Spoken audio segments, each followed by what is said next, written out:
Chapter 1. The person who returned from the abyss _1. Shuilin City, Minghe District. Jiang Chen sat on the curb, staring blankly at his cell phone. He had traversed. Not long ago, he was on a bus, planning to visit a new board game parlor opened by a friend to help boost its popularity. However, while the vehicle was in motion, a pale monster with 6 claws, towering over 2 people tall, suddenly burst from the side of the road and flipped the bus over with its impact. Jiang Chen was thrown from his seat, crashing into the underside window.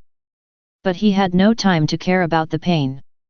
Because the monster had already jumped onto the bus, ripping through the glass and metal, extending its sharp claws inside, and impaled a nearby passenger, hooking and lifting him up.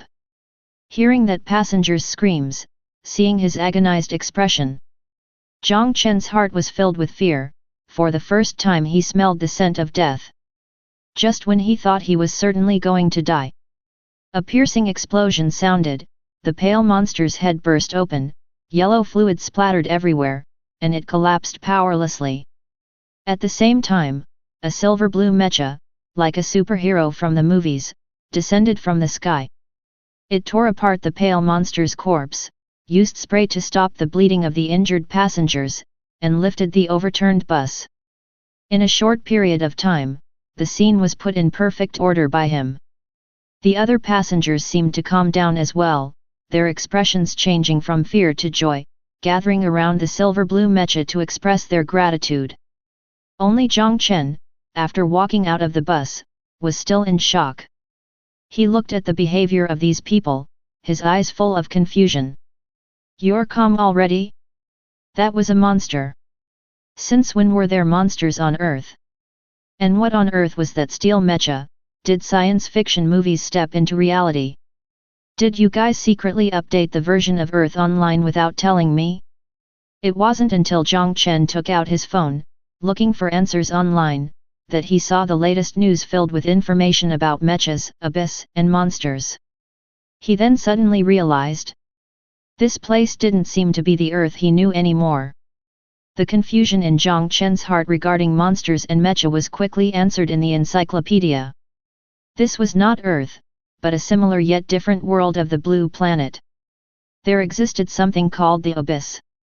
It was like the remnants of ancient times, yet also like a reflection of the current world, unobservable and untouchable, only occasionally opening a slight crack.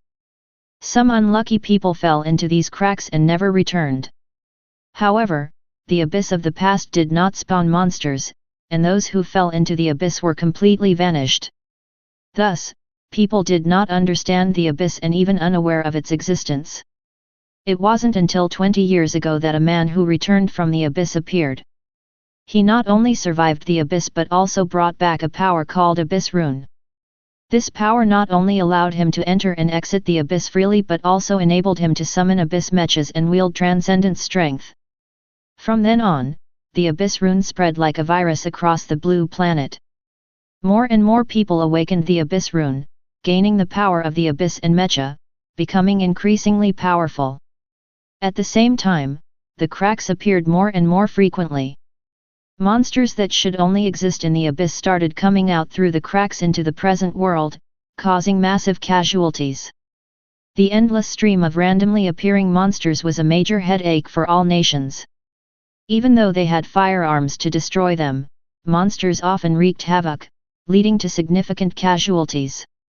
Moreover, as the monsters emerging from the abyss became stronger, they would become even harder to deal with in the future.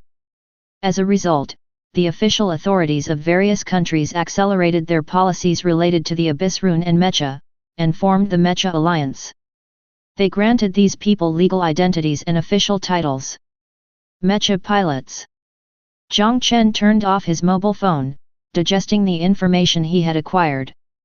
If one were to set aside matters such as the Abyss, Mecha pilots, and the Alliance, Planet Blue Star was not much different from Earth. Jiang Chen himself had not changed in the slightest. He was still a university student on vacation during his sophomore year. Even his family, classmates, and friends remained unchanged.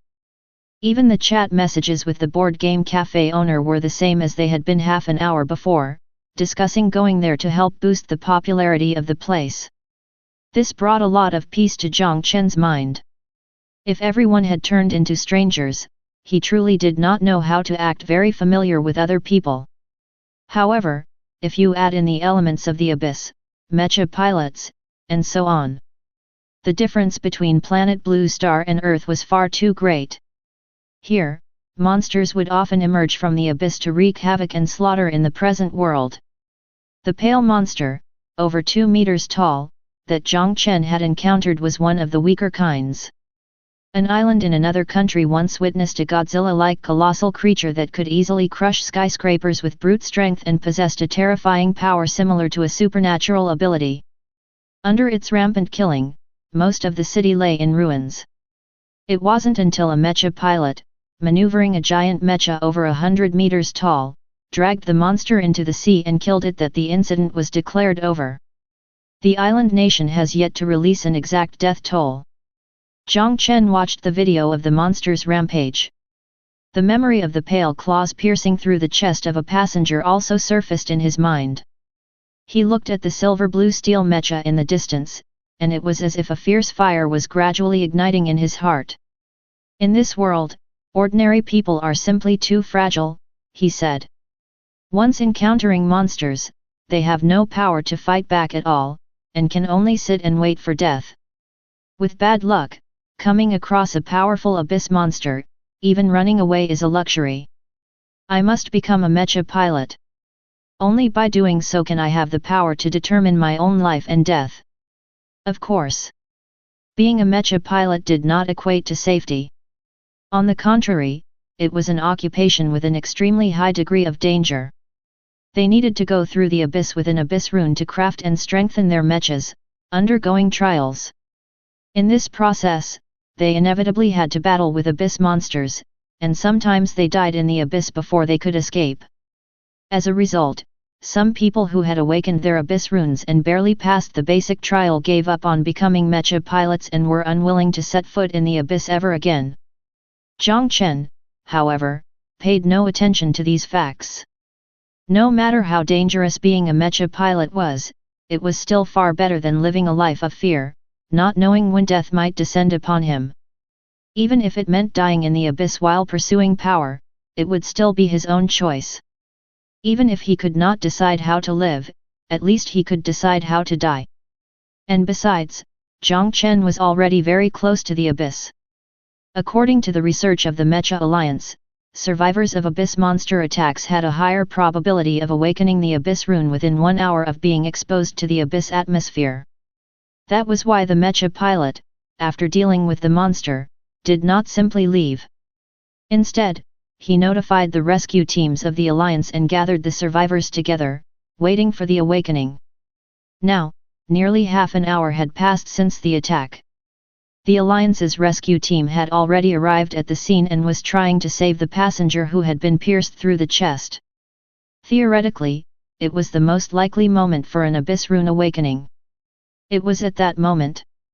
Jiang Chen felt an itch in the palm of his right hand, and on spreading it out, he was startled to see an eye made up of pitch-black lines. As he stared into that eye, a line of information appeared before him. Time until trial commencement, 59:59. Chapter 2. Mecha pilots don't die by bare hands _1. Translator, 549690339. He had successfully awakened the abyss rune. Jiang Chen, seeing the eye pattern on the palm of his hand, showed delight on his face. The initial appearance of the abyss rune was not fixed. It could appear on the face, neck, hands, arms, chest, and other various places. However, the appearance was consistently that of a black eye. This seemed to be the symbol of the abyss.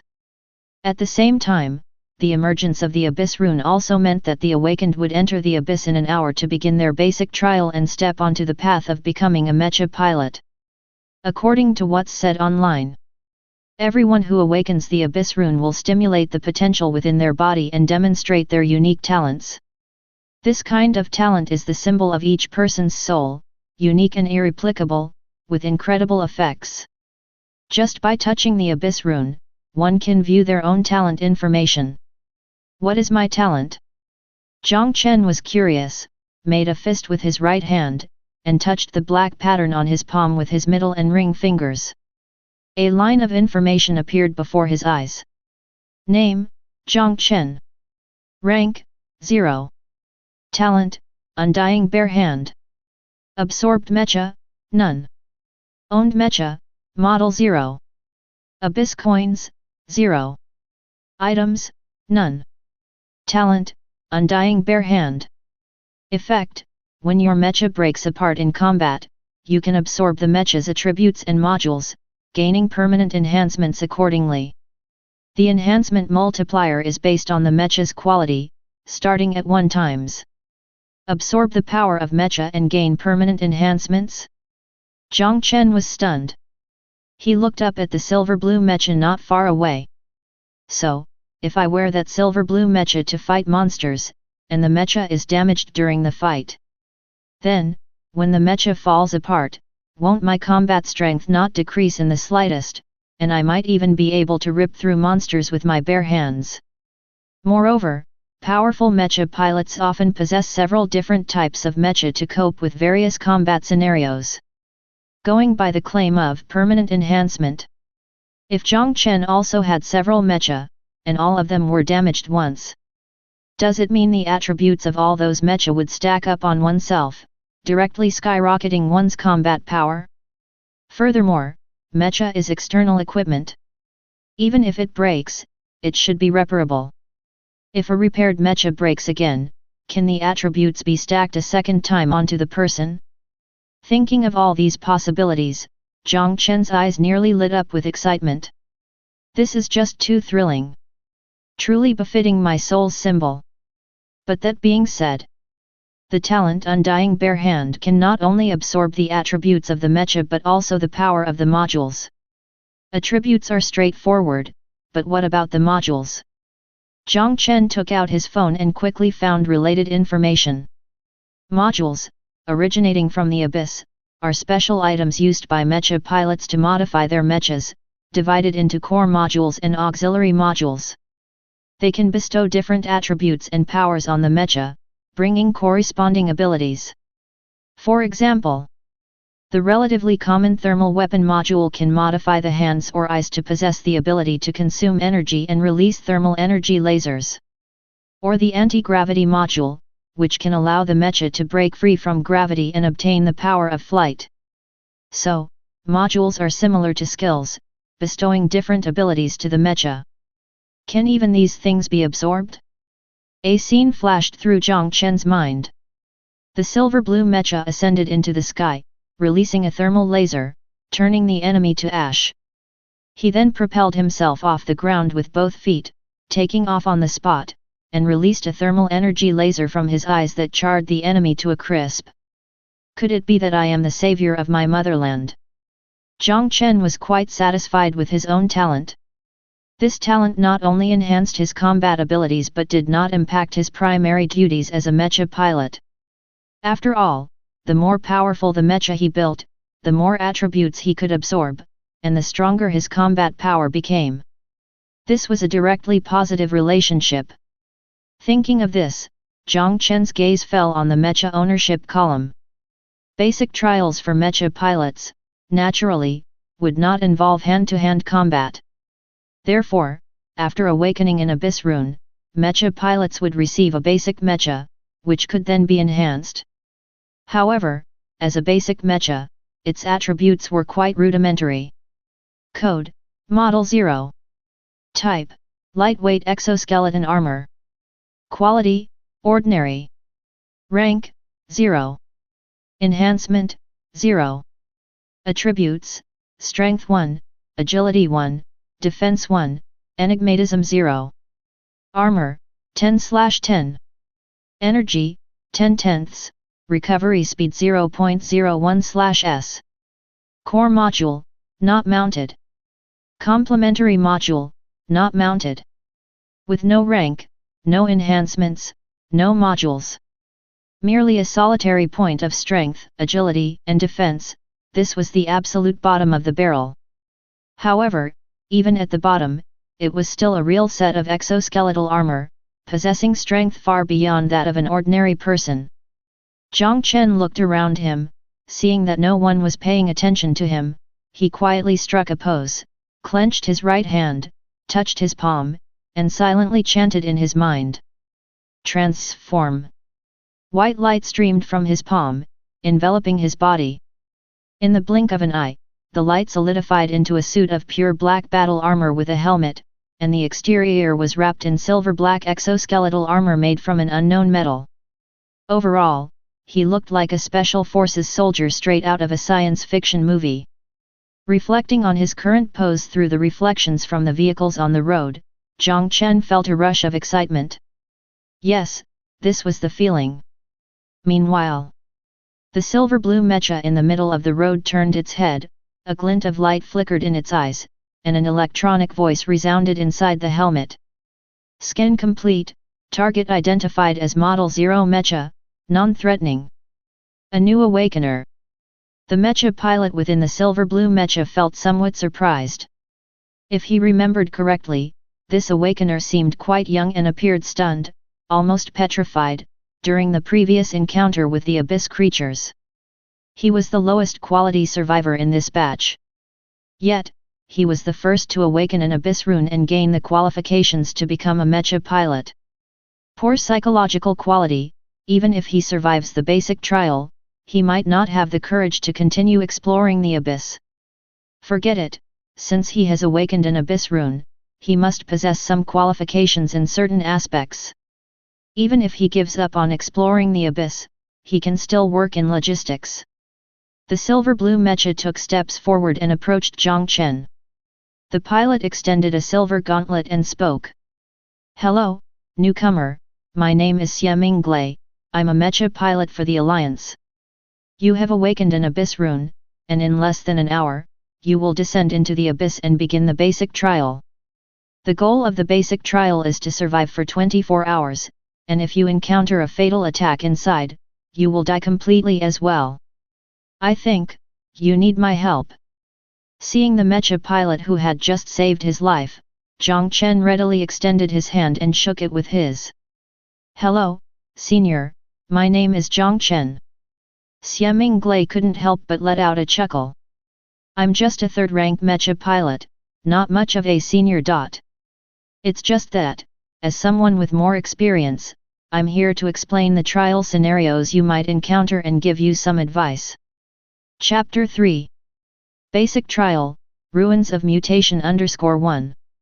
Translator, 549690339. People tainted with the abyss atmosphere have a higher probability of awakening their abyss rune. Jiang Chen was the first, but definitely not the last. Therefore, Xiaming Glei gathered all the survivors, gave a succinct explanation of the reasons, and began to speak. You may have already learned some things about the abyss from the internet, but since it's a matter of life and death, I'll explain a bit more. The abyss is like a collection of shadow fragments from countless worlds, possessing an almost infinite amount of world shadows.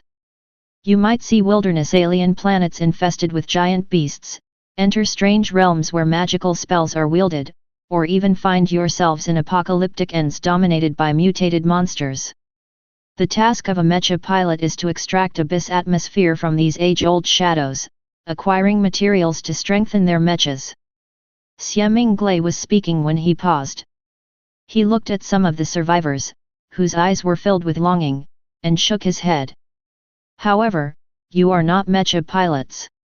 Even if you have awakened an abyss rune, you have yet to pass the trials and have not undergone any combat-related training. Against the enemies in the abyss shadows, the only thing you can rely on is a single Model 0 Mecha. You have to understand, the armor value of the Model 0 Mecha is only 10 points. What does this mean? Even the weakest enemies in the basic trial can deliver a heavy blow that could strip away 1 point of armor. In other words, 10 points of armor can at most endure 10 attacks. Once you exceed this limit, the Mecha is completely scrapped, returning to the abyss rune, awaiting repair. At that point, your only option is to face those terrible monsters with your mortal flesh. You haven't forgotten just how frightening the monster just now was, have you? The survivors couldn't help but turn their heads to look at the bus not far away. It had been righted, but the side of the vehicle still bore long, gaping tears. Mortal flesh against monsters? There was only one path: death. Xie Mingglai then continued to speak. So, what I want to tell you is, avoid combat. Don't think about slaughtering your way through the basic trial to achieve top ratings. Those who entertain such thoughts often only 1 in 10 live to tell the tale. What you need to do is to avoid combat as much as possible, observe your surroundings, and find a safe place at the first opportunity. As long as you hold out for 24 hours, you can pass the trial and become official Mecha pilots. Once you completely control your Abyss rune, you can freely explore the Abyss and purchase materials to strengthen your Mecha. You can also grow and develop, there's no need to rush. Xie Mingglai surveyed the people, seeing their excitement fade, and nodded slightly. This group of newcomers didn't seem to be hot-headed fools eager to rush into danger. Their likelihood of survival should be good. As for the newcomer named Jiang Chen, although he was donning a full-coverage Mecha helmet which concealed his expression, his timidity was certain, which meant he would surely heed his advice and hide well. Xie Mingglai continued to speak. Of course, the trial world is equally complex, and it's not possible to avoid combat completely. I will teach you some basic self-defense techniques of the Model 0 Mecha before the trial begins. Moreover, if you're unlucky enough to be attacked by Abyss monsters and your armor value drops too quickly, try not to panic. When you kill Abyss monsters, your Abyss rune will absorb the Abyss atmosphere and grow. During this process, there's a probability that the Abyss rune will condense items, materials, modules. The burst rate in the basic trial is quite high. You may obtain items to repair your Mecha and replenish your armor value. Moreover, the trial world itself might also have hidden recovery items. After a round of intimidation, Xie Mingglai truly began demonstrating combat methods suited for Mechas, sharing even more of his wisdom. Jiang Chen, as the first person to awaken an Abyss rune, was also called to the front to train and demonstrate tactics together. During this process, the rest of the survivors also gradually awakened their Abyss runes. 60 minutes flew by in an instant. When the countdown reached the final minute, Xie Mingglai stopped teaching. He told Jiang Chen to collect his thoughts and said seriously, "Surviving is what's most important." Jiang Chen stood there, watching Xie Mingglai walk toward the others, his mind completely calm. He greatly agreed with the Mecha pilot senior's sentiment. Surviving is what's most important. According to Senior Xie, the burst rate in the basic trials is extremely high, which is unusual in subsequent Abyss explorations. Furthermore, the rewards from the evaluations of basic trials are much better than those from later explorations of the Abyss. Many powerful Mecha pilots earned excellent ratings in their basic trials, which enabled them to create formidable core Mechas. Clearly, this is the Abyss's reward for newcomers, for the brave. Also, I am different from other Mecha pilots. My talent lies in enhancing the physique with Undying Barehand. Should other pilots' Mechas get destroyed, they become merely flesh and blood, completely losing their combat power.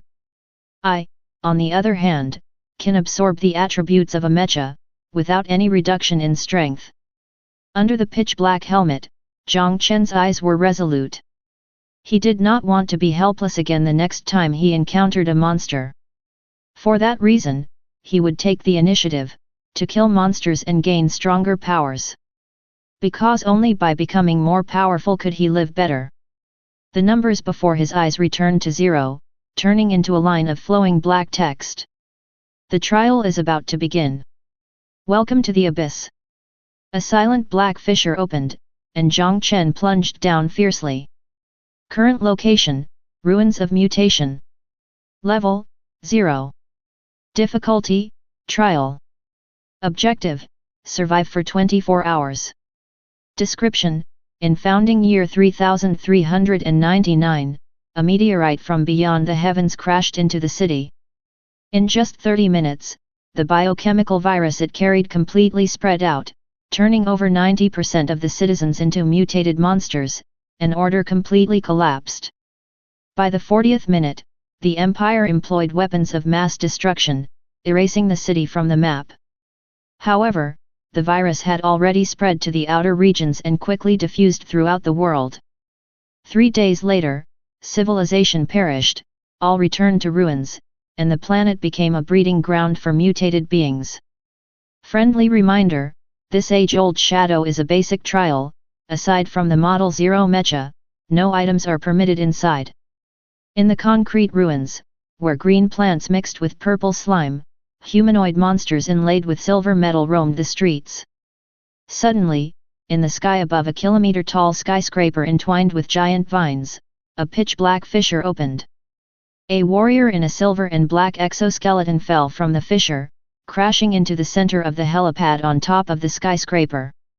Chapter 4. Extremely High Burst Rate _1. Translator, 549690339.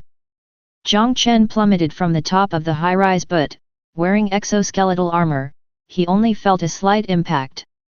He quickly steadied himself and began to read the text that appeared before him. A trial scene in the style of an apocalyptic monster, hey. According to the Abyss Rune's description, the mysterious biovirus had destroyed the entire civilization in just 3 days, an undoubtedly terrifying thing. But, as Xie Minglei had said, trial scenes, including the future Abyss explorations, are essentially shadows of the age-old, half-real and half-illusory creations of the Abyss. Even if the biovirus within the shadows of the age-old was terrifying, it would not affect Mecha pilots who possessed Abyss runes. Therefore, Jiang Chen was not worried. He scanned his surroundings, quickly made his way to the helipad next to the crashed helicopter, and grabbed a long metal rod, twisting forcefully. With a snapping sound, the weapon-broken metal rod was successfully acquired. In the instance, modules that could enhance the Mecha's combat power could be obtained only by killing enemies and absorbing the Abyss atmosphere. Therefore, Senior Xie had taught everyone to make full use of the surroundings and to find handy weapons. Even though the Model 0 Mecha only possessed a bit of strength at the beginning, it was enough to turn a person into a strongman, and even just a metal rod could unleash tremendous destructive power. Just as now, with the power provided by the exoskeletal armor, Jiang Chen only needed to swing the metal rod casually to produce whooshing sounds in the air. If it struck a wild beast, it would have been enough to shatter its bones and sever its tendons in an instant. This was the power of armor. Perhaps it was due to the noise of Jiang Chen's fall, or maybe the commotion of dismantling the metal rod. A grotesque creature, using all 4 limbs, scuttled out quickly from the passage on the left side of the helipad. It was generally humanoid in shape, but its gaunt grey body was covered in purple veins, and a piece of metal was even embedded in the flesh on its back. This ugly creature, upon seeing Jiang Chen, opened its ghastly maw to emit a piercing scream and charged violently. It resembled a wild dog in full sprint, agile and nearly a blur of grey. Luckily, Jiang Chen had long been prepared for battle, and wasn't much panicked. He kept his gaze fixed on the charging blur, timing his move perfectly, and his metal rod, racing through the air with a whoosh, smashed down. It struck right on the head. Although the creature's body was inlaid with metal, seeming not weak in defense, its skull was just as fragile. The creature's head caved in upon impact, purple fluid splattered everywhere, and after thrashing on the ground for a few moments, it lay still. Huff! Perhaps it was because the creature looked so bizarre, or because of the purple blood. Jiang Chen didn't feel too nauseated but rather let out a sigh of relief. First kill completed. At that moment, a faint breath of air rose from the top of the creature's head and flowed through the Mecha glove into the Abyss rune on the palm of his hand. A piece of information flashed before his eyes. Killed an early-stage mutant, gained material, blood fusion metal alloy. He had only killed the first monster and already material dropped? He knew the burst rate for basic trials was high, but this was unbelievably high. Jiang Chen clenched his fist in surprise, touching the abyss rune on the palm of his hand through the glove. Lines of information appeared before his eyes. Blood fusion metal alloy. Quality, ordinary. Type, material. Effect, when used to enhance Mecha, it can slightly improve resistance to viruses, corrosion, and energy regeneration speed. Description, metal born from flesh, its soul seems to still be wailing. Strange material. Jiang Chen appraised it, but did not take it out from the storage space of the abyss rune. Mecha module can be used as plug and play, but these enhancement materials require a specialized enhancement engineer. Only they could maximize the effect of the materials and upgrade the Mecha. However, although the enhancement materials dropped by the early stage mutant could not be used immediately, it indirectly proved Jiang Chen's idea. What kind of trial scene is this, where you can just kill a small monster and it drops the corresponding materials? It's clearly a newbie's benefit. As long as safety was ensured, it was obviously better to kill as many monsters as possible. I possess the talent, Undying Barehand. Even if I want to survive, I could wait until the Mecha is shattered and my body gets the attribute boost before finding somewhere to hide. Starting out by playing it safe is a bit too cowardly. After killing the early stage mutant, no new monsters appeared for a long time at the rooftop passage. This seemed to have become a relatively safe place. Jiang Chen did not leave immediately. He first disassembled the carcass of the early stage mutant, removing the metal plate from its back. Even though touching the metal plate with the abyss rune in the palm did not display any information, indicating it was only a relic of the age-old shadow and not a usable material, it could still be tied to his body with wires to serve as crude armor. The Model 0 Mecha couldn't even be considered semi-covered, it was just a set of exoskeletal armor that could provide impressive strength, but its defense was quite limited. Therefore, Jiang Chen broke off several metal sheets from the crashed helicopter and, like the metal plate, tied them to his body as makeshift armor. He also broke off a few small metal rods to use as throwing weapons.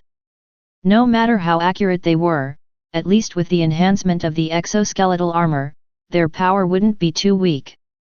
If one was going to hunt monsters, they had to make full preparations, just as Senior Xia had said. Otherwise, it was not hunting, it was suicide. After making all the necessary preparations, Jiang Chen finally took a step and walked towards the passage. The elevator can't be used, and shouldn't be used. Looking down from the rooftop, this building is at least nearly a kilometer high, and each floor is not small in area, who knows how many mutants there are inside. With 24 hours at my disposal, relying on this Model 0 type exoskeleton, I estimate I won't make it out of this building. Let's clear out the monsters here, the more the better. Jiang Chen tiptoed down through the passage. However, as he moved down several floors, all he saw were sealed metal doors, marked with storage prohibition signs on their surface. One of the passage entrances was open, but the inner area was also sealed by a metal door, only the dry purple traces on the floor were visible. Clearly, this was where the previous mutant had been. Jiang Chen didn't linger, and continued downwards.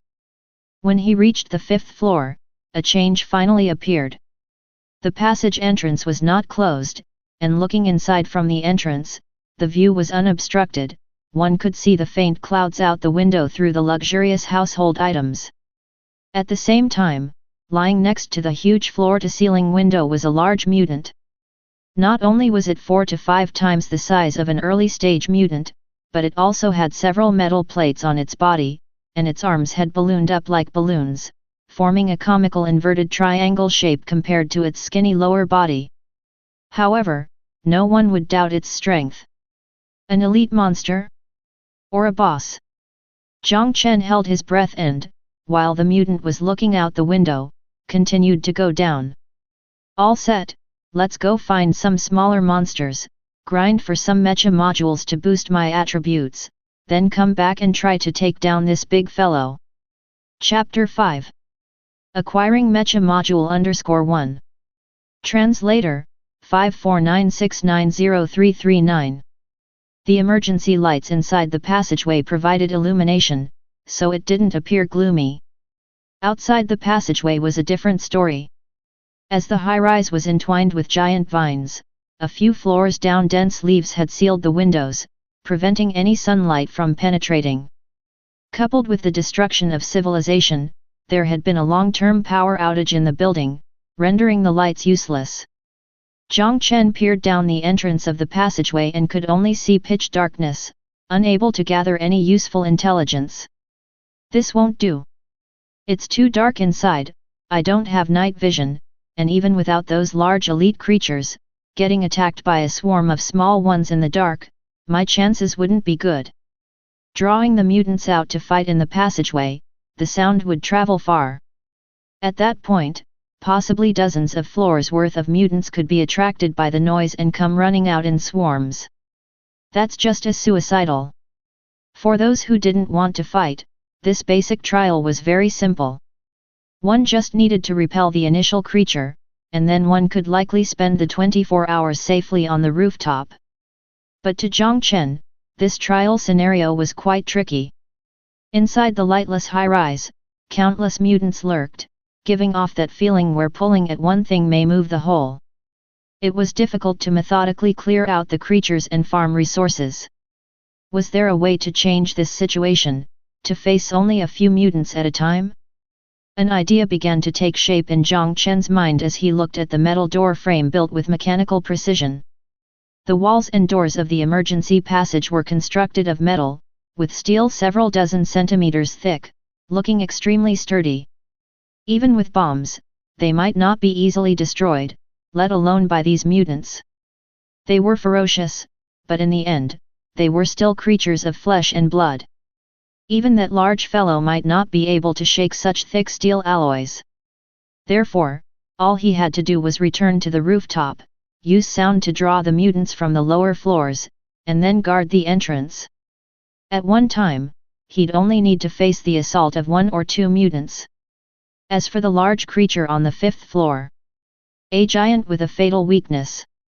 Its immense size, over 4 or 5 times that of an ordinary mutant, consequently made it impossible for it to squeeze through the metal doorway and enter the emergency passageway. Nor could it make its way to the rooftop to trouble Jiang Chen. The more Jiang Chen thought about it, the more feasible he found this strategy. He stopped his descent and returned to the rooftop via the emergency passage. Once he arrived at the helipad, he did not immediately start making noise. If he were to use the terrain to farm creatures, he needed to maximize his advantages. Jiang Chen approached the crashed helicopter, surveyed it, and then bent down to grasp the fractured tail, using all his strength. Ha! The model of the helicopter differed from those of the present world. A single section of the tail already weighed at least 2 to 3 tons. This weight had reached the limit that the Model 0 type exoskeleton could bear, but it was still barely movable. Amidst the grating sound of steel scraping the ground, Jiang Chen dragged the tail segment to the entrance of the passageway. He carefully set it down, and this piece of tail blocked more than half of the entrance, leaving only a little less than half the space unobstructed. Early-stage mutants move by crawling. Even if I block half the door, they could easily crawl over. Jiang Chen was not yet satisfied and once again approached the wrecked helicopter, collecting scattered parts. Utilizing the formidable strength provided by the exoskeleton, he dragged them one by one and piled them all by the entrance of the passage. What was once a spacious passage now had only 1 or 2 narrow crevices remaining. Now it's about right. Jiang Chen looked at his handiwork with satisfaction. As he moved these steel parts, to avoid making noise, he nearly exhausted the strength of the 0-type exoskeleton to its limit. The armor value had consequently plummeted, dropping from 10 points to 6. Next, it was time to test the outcome. Jiang Chen picked up an iron bar nearby, his palms slightly sweaty. He wasn't entirely sure whether these metal obstacles could withstand the impact of the mutants. He also didn't know whether there were other types of mutants in the building besides the small, thin monkey and the big, dumb brute. But where in the world are things ever perfect? If you want to level up by grinding monsters, how can you not take some risks? He took a deep breath, lifted the iron rod, and struck the tail wing of the helicopter in front of him with force. Dang, dang! The sound echoed through the metallic cavity of the helicopter's tail wing, reverberating in the emergency passage and quickly spreading downward. The air fell silent for an instant. The next moment, the screeches of early-stage mutants rose from within the high-rise. One after another, grey mutants with purple veins sprang from the darkness, charging up the emergency passage towards the rooftop like a tide. But when they reached the top of the passage, they were shocked to find the exit blocked by layers of metal obstacles, with just a few cracks letting in the outside light. The mutant at the very front squeezed into the largest crack first. It had just poked its head out when it saw a warrior in a silver-black exoskeleton, raising the iron rod in his hand. "Is the cafeteria open?" "Congratulations, you're the first one." The iron rod fell, smashing its skull to pieces. With the first mutant motionless, the ones behind were frantic. Some climbed upward, striving to squeeze through another crack. Others pulled apart the corpse of the previous mutant and followed through the largest gap. 2 mutants emerged almost simultaneously. "No need to rush, line up nicely, one by one, everyone gets their turn." A poke, a smash. The 2 mutants were like fish on the chopping board, not lasting even a second before moving on to the next stage. The abyss atmosphere emitted from their corpses flowed into the abyss rune in Jiang Chen's palm. A line of information emerged alongside it. Killed an early-stage mutant, acquired item, Spirit Blood Live Root. Spirit Blood Live Root. Quality, ordinary. Type, item. Effect, can repair 2 armor value when used on armor that is more than 50% intact. Description, live roots nourished by spirit blood, they seem to still be pulsing. The Model 0 type exoskeleton had previously overloaded while carrying heavy objects, losing 4 points of armor value. Seeing an item that could repair armor, Jiang Chen did not hesitate and took it out of the abyss rune to use on the spot. A mass of purple vines appeared in his palm, winding quickly along the glove to the exoskeleton above, forming countless tiny roots that burrowed into the cracks. The cracks on the surface of the Model 0 type exoskeleton immediately began to heal significantly. Seeing this, Jiang Chen's actions in dealing with the mutants became even more swift. Streams of abyss atmosphere flowed into the abyss rune with the death of each early-stage mutant. About every 4 streams of abyss atmosphere would generate 1 material or item. However, the Mecha module Jiang Chen hoped to obtain still had not appeared. Until the 8th message emerged. Jiang Chen's eyes lit up. Killed an early-stage mutant, acquired module, root strengthening. Root fortification. Rank, 0. Rarity, ordinary.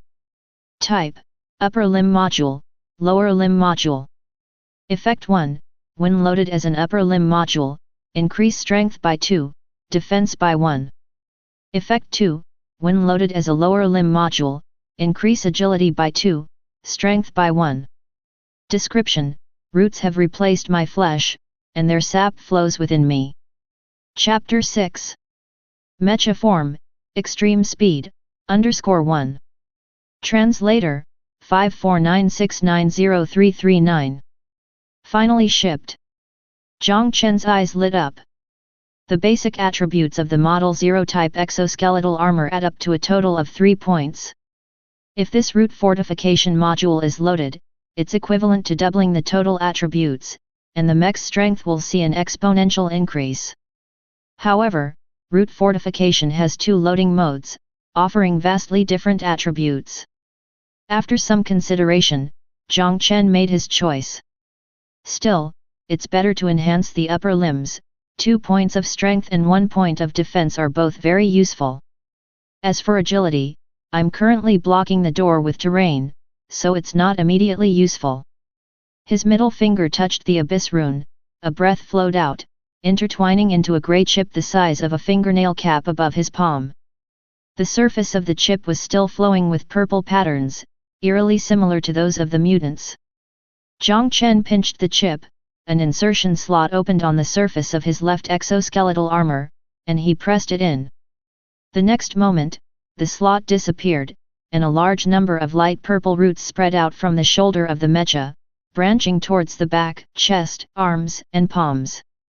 They were incredibly fine, interweaving together, almost as if they had become light purple muscle fibers, covering the surface of the exoskeletal armor, and then completely solidified. Subsidiary module loading complete. Is this how modules are loaded? Jiang Chen, surprised, looked at his hands covered in light purple roots, tried to grab the metal debris in front of him, and lifted it forcefully. The metal barrier, which normally required full effort to lift, was now easily raised even when piled up. The gap widened, and a couple of early-stage mutants squeezed through, biting fiercely onto his arms. However, their gnawing didn't leave much of a mark on the root fibers. Jiang Chen let go of the metal barrier, took the opportunity to crush a few monsters trying to push through, and blocked the passageway again. Then he intertwined his hands, each grabbing the head of a mutant, lifting them up as if they were little chicks. Regardless of their struggle, with one forceful clap, purple liquid splattered, and the headless bodies of two monsters crashed to the ground. Under the pitch-black helmet, Jiang Chen stared at his hands, a smile gradually spreading across his face. This damn thing is power. He looked at the metal barrier in front of him, constantly under impact, shaking, and the effort of the two early-stage mutants trying to wiggle through the gaps. He casually smashed their heads to help them find release. He needed more power. Roar! Bang! Bang! Bang! On the fifth floor, the huge mutant creature watched as mutants after mutants crawled through the passage, surging upwards, and roared angrily. The narrow passageway entrance simply couldn't accommodate its massive body. No matter how much it rammed, the metal wall only emitted a massive noise, without being shaken in the slightest. It couldn't leave this floor, and could only angrily sweep around, smashing those lavish furnishings to pieces. An unknown white machine was flung out, crashing into the huge floor-to-ceiling window, shattering it. Looking at the broken glass and the empty space outside, the big brute paused for a moment. On that head, which was the same size as a normal person's but disproportionate to its body, a smile actually appeared. Roar! After acquiring the root fortification module, Jiang Chen was full of drive when farming mutants. He even actively removed a few metal barriers, widening the crack at the passageway entrance, allowing more mutants the chance to reach the rooftop. But that's all they could do, reach the rooftop.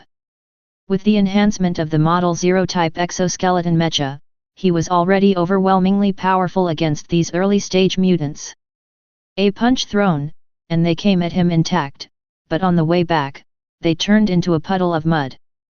As for why he's not using a stick, Jiang Chen had previously used a bit too much force and directly bent the metal rod. Obviously, such crude weapons were no longer suitable for the current Model 0 Mecha. If only there could be a weapons module. Unfortunately, although Jiang Chen's efficiency in farming mutants had increased, killing over 100 of them, he obtained yet another Mecha module. But it was still the root fortification module. After mounting it to the lower limb module, apart from the head and waist, the Model 0 Mecha was almost completely covered in pale purple fibers. Attributes had become Strength 4, Agility 3, Defense 2. Compared to when he first entered the trial, he had become much stronger. It was at this time Jiang Chen suddenly heard the sound of glass shattering from the outside of the skyscraper.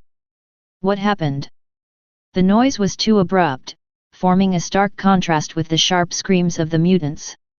Jiang Chen felt something was wrong, quickly dealt with the mutant in front of him, then picked up several metal obstacles to completely block the passage entrance, to prevent an attack from both the front and the rear. During this process, the sound of glass shattering echoed from the outside of the skyscraper. Just a few seconds later, two muscular, knotted palms gripped the edge of the building, and a massive dark shadow suddenly leaped up, landing heavily on the rooftop. This towering creature, 4 to 5 meters tall, with its upper body ballooning like a balloon, violently pounded its chest, emitting excited roars. A big fellow from the 5th level? It actually climbed up using brute strength, along the wall. A shiver went through Jiang Chen's heart. He wasn't surprised by the act of climbing a wall. With sufficient strength and courage, it wasn't a difficult task. What shocked him was, this muscle-bound mutant knew to do that. Has it retained a bit of intelligence after the mutation? After its excitement, the muscular mutant looked down and its eyes sparkled fiercely.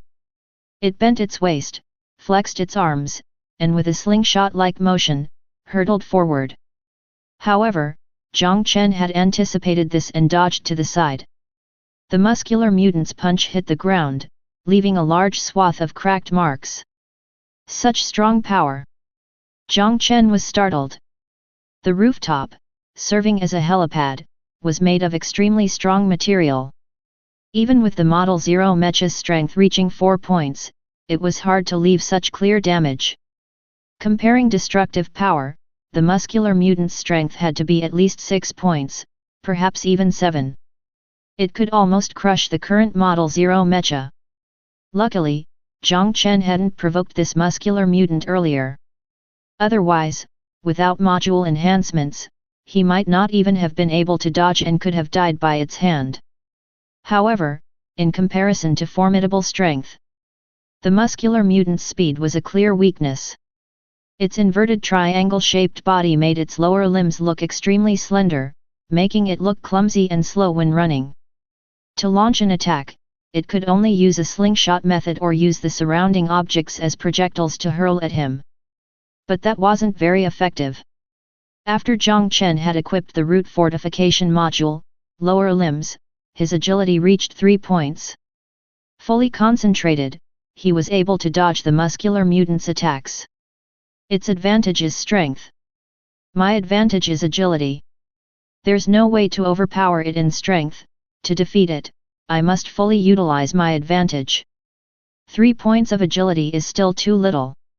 Jiang Chen quickly retreated and made his way to the edge of the skyscraper. A purple chip ejected from his left arm, caught by his right hand, and he slapped it onto the thigh socket in one smooth action. Simultaneously, pale purple fibers from the upper body flowed downwards, covering his legs, forming more streamlined and powerful curves. Model 0 Mecha, High-Speed Mode. Chapter 7. Unlock My Limiter, _1. Translator, 549690339. Before the basic trial began, Jiang Chen had already searched for information about Mecha modules. Such specialized items could not only provide attributes and abilities to a Mecha but were also incredibly convenient, being plug and play, which allowed for a variety of combinations. Like now, the Model 0 Mecha was only equipped with 2 root fortification modules. Through combinations of different Mecha parts, it had derived 3 forms. The brute force form with enhanced upper limbs, the high-speed form with enhanced lower limbs, and the balanced form with enhanced upper and lower limbs. After switching to the high-speed form, Jiang Chen's strength and defense each dropped by 1 point, while agility surged to 5 points. This was a full 5 times the initial state of the Model 0 Mecha. The muscle mutant was inherently slow and could only rely on throwing and projecting, with an extremely pitiful hit rate. Now, it couldn't even touch Jiang Chen's shadow, being toyed with and infuriated, bellowing continuously in impotent rage. At this time, the mutant's tiny brain finally proved useful. It looked towards the nearby passageway, actually wanting to move the obstacles aside to let in the early-stage mutants to restrict the Mecha's speed. To this, Jiang Chen commented. Smart, but not by much. You see, the muscle mutant's swollen body not only possessed brute strength but was also as hard as rock, with a not-so-low defense. Jiang Chen circled around it, trying to use a small iron rod as a javelin to smash at it, or sneaking a kick to its back, but could only cause minor injuries. To truly damage it, apparently, Aiming for the vital points was necessary. However, the muscle mutant's body was embedded with large metal plates, shielding its heart and vitals. Compared to the rest of its muscular body, its skull seemed extremely frail and was consciously guarded by the mutant, with several attacks landing on its arms instead. That's why the stalemate had ensued. Now, the muscle mutant wanted to open the passage and had leapt over by projecting itself. It inadvertently neglected to defend its head, revealing a slight lapse. The high-speed form, known for its high agility, was best at exploiting such lapses. While the muscle mutant was busy moving metal obstacles, Jiang Chen grabbed a piece of a helicopter's wing, used it like a machete, and chopped directly onto its head. Clearly, compared to the tough muscles, the skull was much more vulnerable. The muscle mutant's head was smashed open, spewing out purple fluids, with its swollen muscles quickly deflating. A much more intense abyss atmosphere flowed into the palm of his hand. Two pieces of information flashed before Jiang Chen's eyes. From killing a special mutant, loot drop, uncontrollable mutation. From killing a special mutant, loot drop, active repair. Jackpot! Jiang Chen was delighted. As expected of a special elite monster, dropping two items at once, one of which was even a new module. However, even though the muscle mutant was dead, it had moved enough metal barriers that several early-stage mutants began to crawl through the passageway. Jiang Chen quickly retreated, switched to brute strength form, and took out the mutants one by one with his fist, blocking the passageway again. He then had time to check the specific information of the loot drops. Uncontrollable mutation. Rank, 0. Quality, excellent. Type, special module. Effect, consumes 3 energy value, gains random strength enhancement of 3 to 6 points for 10 minutes, non-stackable. Description, the mutation brought by the roots, a disaster or a blessing. An excellent quality special module. A random strength enhancement of 3 to 6 points, with just the lower limit being the same as the total attribute increase provided by root fortification. If luck was on his side and he gained a 6-point strength enhancement, he wouldn't falter even against the muscle mutant in direct combat. As for the duration and consumption, the base energy value recovery rate of the Model 0 Mecha was 0.01 per second. To recover 3 energy value, it would take 300 seconds, or 5 minutes. In the absence of any other energy-consuming methods, the uncontrollable mutation module could continue indefinitely. Great stuff! Jiang Chen directly took out the uncontrollable mutation module and equipped it on the Mecha, gaining another enhancement. However, Mechas couldn't be augmented with an unlimited number of modules. Each first-rank Mecha could at maximum be equipped with 3 ancillary modules and 1 core module. At present, the 3 ancillary modules of the Model 0 Mecha had already been fitted. If he wanted to continue enhancing the Mecha's attributes, he either had to find higher quality ancillary modules to replace the current ones or equip a core module. As for Mecha enhancement, that was impossible in the basic trial. Core modules are extremely rare, it's not possible to obtain them from early-stage mutants. Definitely have to kill stronger mutants. Jiang Chen withdrew his thoughts and looked towards another item. Active repair. Quality, excellent. Type, item. Effect, use on a completely damaged Mecha to initiate self-repair, which will be completed after 10 hours. Description, the power of activity, flowing within the armor. An item that could repair damaged Mechas. Jiang Chen's breath paused for a moment, and his heartbeat quickened by several beats. Before entering the basic trial, Senior Xie had told them to take good care of their Mechas, to never let the armor value drop too much, and especially not to let the Mecha get damaged. Once a Mecha was completely damaged, common repair tools would lose their effect, and it would have to be repaired by a specialized repair engineer. Where could one find a repair engineer in the trial world?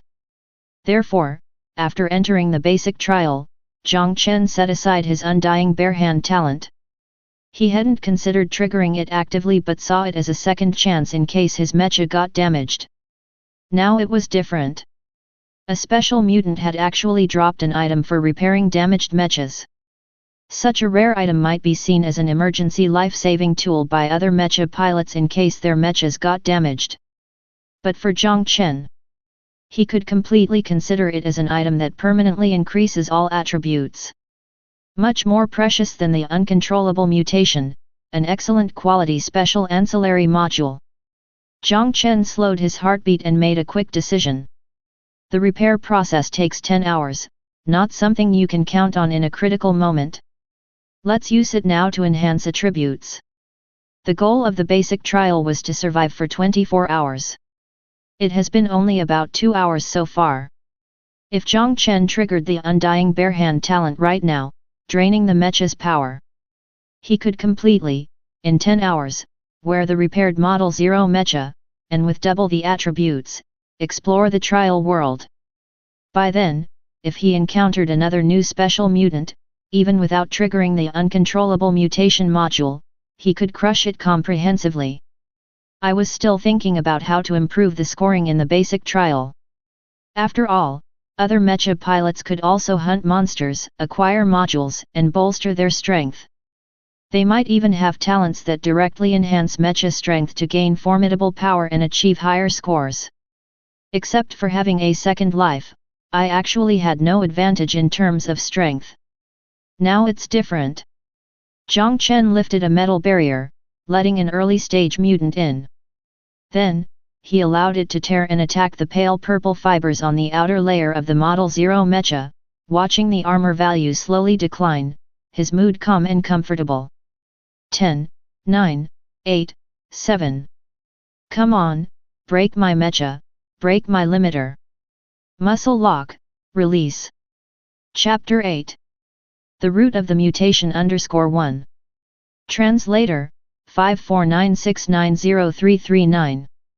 Jiang Chen, in order to better absorb the mecha's power, specially switched the Model 0 mecha to balanced form. Although brute strength and extreme speed, in extreme conditions, might be more powerful, the previous muscle mutant had already proven the flaws and pathological nature of extreme attributes. Even with the power to overwhelm Jiang Chen, without agility as support, it was nothing more than a castle in the air. Thus, if one were to absorb attributes, it would be better to be as balanced as possible. The extreme forms could be compensated through the mecha. However, even the balanced form with its 2-point defense couldn't withstand the mutant's frenzied biting and attacks. As the armor value plummeted and the vine fibers snapped, numerous cracks appeared on the surface of the mecha. Crack! After a crisp sound followed by the flicker of sparks, the mecha shattered into countless fragments, then transformed into wisps of white light, surging towards the abyss rune in the palm of the hand. The early-stage mutant let out an excited screech and viciously bit toward the smooth arm exposed after the mecha shattered. There was a loud crunch, but it bit into empty space. Instead, a right hand had grasped its skull. Talent trigger, Undying Barehand, Mecha absorbed, Model 0, Type 1. Jiang Chen narrowed his eyes slightly, looking rather comfortable. After the mecha shattered, he clearly felt a surge of power leave the armor and flow into his body. This power did not change his physique or appearance, nor did it turn him into a muscle monster like those special mutants. It merely made his figure more symmetrical and muscular. With this strength, he easily dodged the early-stage mutant's pounce and grabbed its skull. No matter how desperately the early-stage mutant struggled, his right hand didn't budge. Even its frantic clawing couldn't scratch his skin, it could only leave a few white marks. Strength, agility, defense. With this kind of performance, have I already surpassed the human category with just one absorption of the Model 0 mecha? Jiang Chen applied a little force with his right hand. The early-stage mutant's skull burst like a watermelon, splattering purple fluid all over him. He looked at the corpse that fell to the ground and the purple fluid on his hands and body and was silent for a while. This is bad, it was too easy. Before, when he was wearing the mecha, even if he got smeared with these fluids, he didn't feel it through the thick clothes and helmet. Now that he's touched this slippery liquid with his bare hands, he suddenly felt nauseated. With a lift of his hand, he tore off the long-sleeved shirt stained with the purple liquid, revealing his well-built upper body. He wiped the liquid off his right hand, tossed the shirt aside casually. Repairing the mecha will take 10 hours, I'd better wait it out on the rooftop. Try not to get any more of this stuff on me, it's disgusting. And meanwhile, test and familiarize myself with the enhanced strength. Speaking of which, when I absorbed the mecha's power, I didn't spare the modules either. I should be able to use the uncontrollable mutation ability, right? Jiang Chen first used active repair to put the damaged Model 0 mecha into repair countdown mode. Then, he attempted to activate the power within him. Uncontrollable mutation. An instant saw the muscles on his upper body inflate like a balloon, bulking up significantly in a mere moment. One punch smashed out and actually dented the metal shell of a helicopter. Hiss! Jiang Chen took a sharp breath. Now he was really no longer human. This power drawn from his innate talent felt as if it had been with him from birth, he wielded it like an extension of his arm. Jiang Chen hardly needed any practice to perfectly control this strength. Even after activating uncontrollable mutation and altering his muscular form, Jiang Chen felt no loss of control over his strength. He could still use delicate devices like a smartphone normally, without worrying about poking a hole through the screen. This relief washed over him.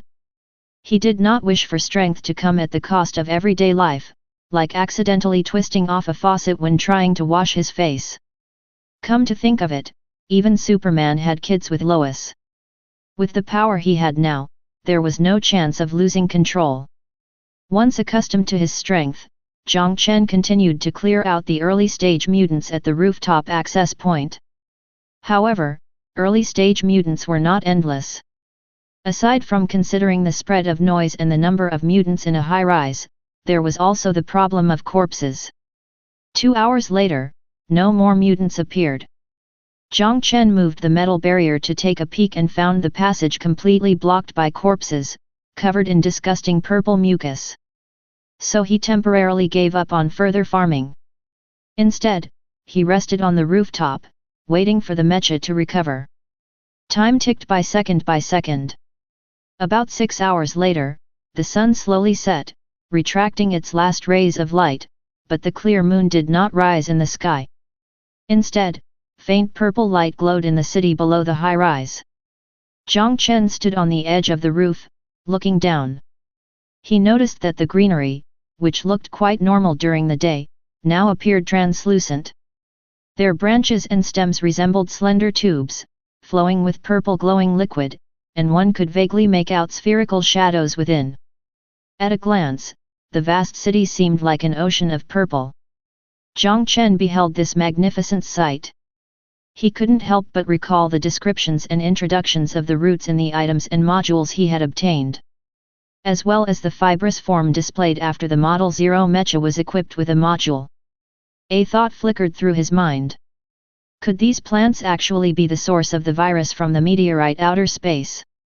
According to the background of the trial world, a meteorite from beyond brought a mysterious biochemical virus, and even though the Empire quickly used weapons of mass destruction, they couldn't stop the spread of the virus. But the introduction did not reveal what the virus actually was. Initially, Jiang Chen thought it was some kind of air-transmitted zombie virus, which is why civilization crumbled within 3 days. Now, it seemed that wasn't the case. Perhaps, the plants spread throughout the city were the real carriers of the virus. The mutants were infected and parasitized by the plants, which led to their mutation. To verify his idea, Jiang Chen picked up a piece of iron and sliced open a mutant corpse.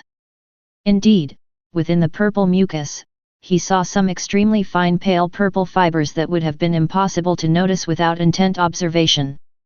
Jiang Chen tossed aside the iron piece, standing on the edge of the roof, gazing at the colossal vines entwining the high-rise beneath him. So it seems. The most formidable mutated creature in this kilometer-tall building is definitely not some special mutant, but the vine itself. It is the so-called abyss rune, the very source of the mutation for this building, even for the entire city. Jiang Chen licked his dry lips. If he could destroy it, he would certainly receive a commendable evaluation in the trial. The night grew deeper. After 10 hours, the Model 0 Mecha finally completed its repairs. Jiang Chen stood on the rooftop, clenched his right fist, and summoned the Mecha once again. This time, more than just white light appeared. Numerous tiny pale purple vines crawled out from the abyss rune, covering his body, solidifying instantly as the white light faded. The warrior clad in pale purple armor appeared right there. Chapter 9. Roots Titan _1. Translator, 549690339. The pale purple Mecha stood at the edge of the rooftop, observing the purple ocean below. The next moment, he actually stepped forward, plummeting down from the top of the kilometer-high building as if to merge into the purple glow. However, this was just an illusion. The pale purple Mecha fell only 5 stories before grabbing the edge of the wall and leaping back into the high-rise. Whew, jumping from such a high building is really thrilling. The passageway on this level shouldn't be blocked by corpses. I can start hunting now. Jiang Chen felt his adrenaline surge and couldn't help but exhale a breath of relief. Even though night had fallen, now that he had regained control of his Mecha, he didn't want to wait any longer and was ready to start hunting the mutated monsters directly. After all, the Model 0 Mecha he was wearing belonged to the lightweight exoskeleton armor category. It was essentially an auxiliary type of Mecha, which could provide attribute bonuses to the Mecha pilot, thus allowing them to exert incredible strength. In this process, the pilot's own strength and attributes naturally were also considered. Usually, however, the Mecha pilot's own strength and attributes could be negligible. But Jiang Chen was different. After he had absorbed the power of the Model 0 Mecha once, his body also acquired a panel similar to a Mecha. Attributes: Strength 4, Agility 3, Defense 2, Enigmatism 0. Ability: Uncontrollable mutation. In such a state, wearing the Model 0 Mecha, balanced form. Just in terms of basic attributes, he had reached an extremely exaggerated level. Attributes: Strength 8, Agility 6, Defense 2, +2, Enigmatism 0. To put it bluntly, if another muscle mutant came along, Jiang Chen could easily crush it to death. The Model 0 Mecha can only load 3 modules, and there is a cap on the attributes. Now, I am like wearing 2 sets of Model 0 Mechas, loaded with 6 modules, and have completely broken this cap. Among all the basic trial Mecha pilots, even if I'm not the strongest, I'm definitely T0 level. In this situation, to sweep a basic trial is absolutely a breeze. The question is, how to get the maximum return in the basic trial, and achieve a higher degree of rating. Jiang Chen walked down the emergency stairs toward the lower floors. Along the way, he took down the emergency lights hanging inside the passageway and held them in his hand. These emergency lights had their own power source, barely usable as a flashlight. However, it seemed that it was because of the excessive monster grinding beforehand. Continuing down over a dozen floors, the monsters inside were extremely sparse. Only a few early-stage mutants were casually crushed to death by him. It wasn't until after the 50th floor that the numbers of monsters gradually increased, and a new special mutant appeared. It was vastly different from the muscle mutants. Its size was only twice that of an early-stage mutant, but several slender arms grew out from both sides of its body, like a gigantic humanoid spider. Moreover, it could not only climb on the walls but also moved at an extremely rapid pace. In the floor shrouded in the faint purple light, it became a ghostly shadow. At the first encounter, it darted behind Jiang Chen. Then, it was caught by Jiang Chen by the arm, flung to the ground, and had its head crushed beneath his foot. 8 points of strength, 6 points of agility, are you kidding me? What special mutant, in the presence of absolute attributes, was a joke? Of course, as an elite monster, this mutant also brought a new drop for Jiang Chen. Killing special mutant, obtained module, spider form arm. Spider form arm. Rank, 0. Quality, excellent. Type, back module. Effect, additional 2 spider form arms, slightly increased scope of mecha operation, and weapon count. Description, they are speaking into my ears. This was undoubtedly a fairly practical mecha back module. Acquiring 2 additional mecha arms meant being able to operate more devices and use more weapons. Wielding 4 desert eagles wasn't a dream. The problem was, Jiang Chen had neither a desert eagle nor any weapons. When mecha pilots entered the basic trial, they could only bring their clothes and the initial mecha. Otherwise, Senior Xia wouldn't have needed to remind the new recruits to avoid combat as much as possible. He could have represented the Mecha Alliance and provided them with some weapons, devices, or even modules as assistance. In that case, everyone would easily steamroll through the abyss, and the basic trial would become a joke. Therefore, although the spider form arms were very practical mecha modules, Jiang Chen could only store it within the abyss rune and continue his hunting journey. This skyscraper was over a kilometer high, with at least 400 floors. The noise Jiang Chen had previously made on the rooftop attracted only about 50 floors worth of mutated monsters. Now, as he continued downward through the emergency stairwell, the number of mutated monsters increased, and special mutants began to appear frequently. The bloated fat ones, the aliens with scythe-like arms. However, Jiang Chen didn't linger for battle but instead dashed down the emergency stairs. Unless he encountered spider-like mutants that could be eliminated in one strike, he didn't bother to stop. After all, there were simply too many mutants in the floors. Each floor had at least 100 early-stage mutants, and the number increased the further down he went. Jiang Chen roughly estimated that the number of mutants in this kilometer-high building was close to 100,000. It was outrageous. If Jiang Chen hesitated even a little and stopped to fight with the special mutants, he would quickly be overwhelmed by countless early-stage mutants, getting stuck in the middle of the passageway, trapped in a dilemma of no retreat.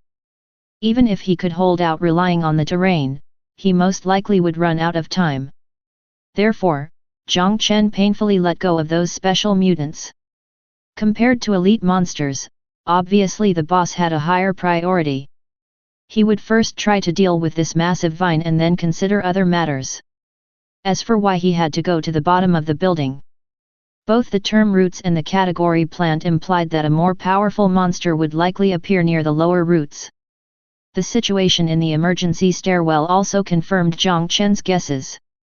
The lower he went, not only did the number of monsters increase, but fine vines began to appear inside the emergency stairwell as well. They crept up from the bottom, covering the surface of the walls, until the walls were completely engulfed, forming a corridor woven from vines. Until a certain moment, Jiang Chen paused in his steps. Looking down, he saw no further path beneath the emergency stairwell, only a gap covered with vines. Peering down through the gap, a vast plant cavity came into view. This plant cavity was lit by a light purple fluorescent liquid, spanning the height of 3 or 4 stories.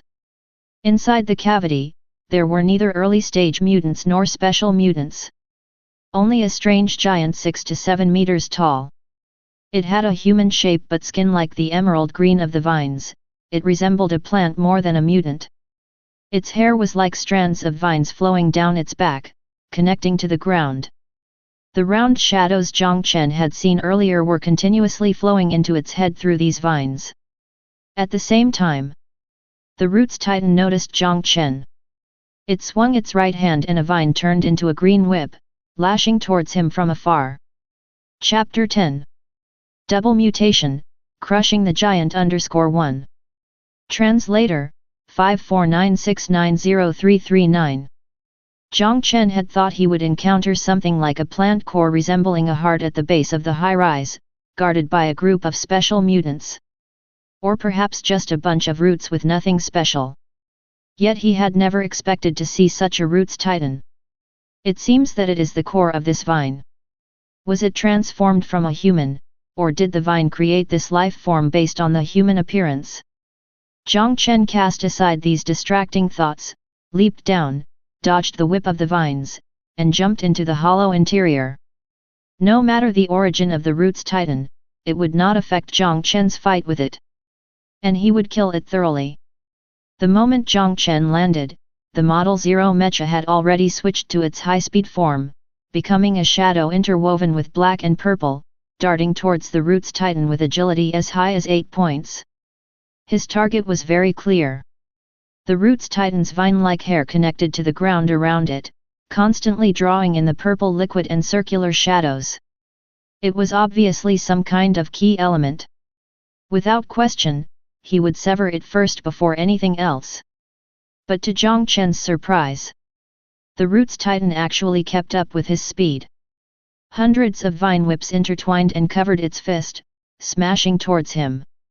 The Model 0 Mecha shifted to the side, avoiding the frontal assault, but was still sent flying by the punch.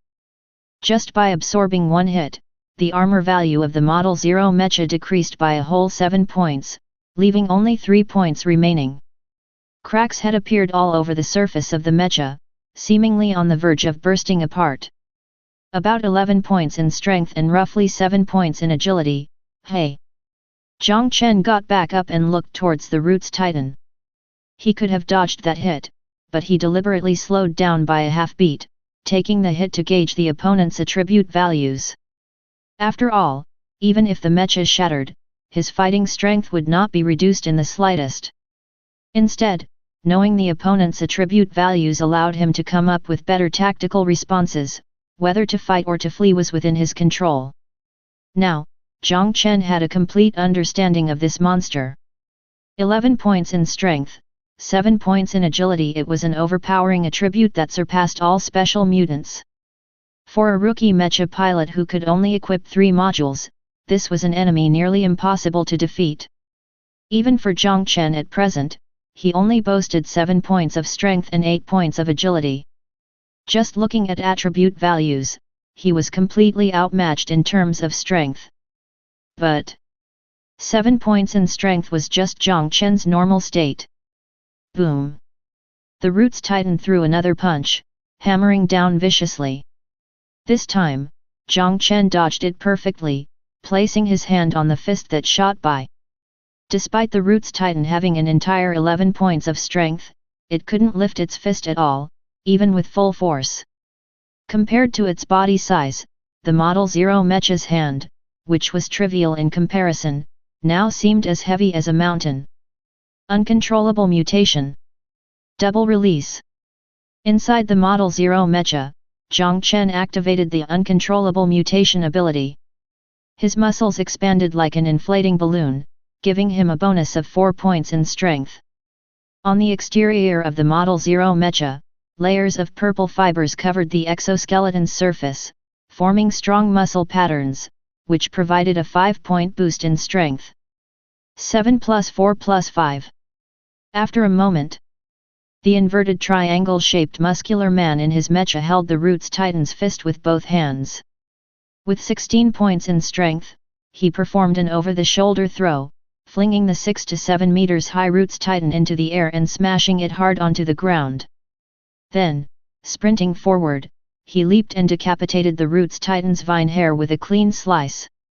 Jiang Chen held no specific tactic against special mutants. Even for this Roots Titan boss.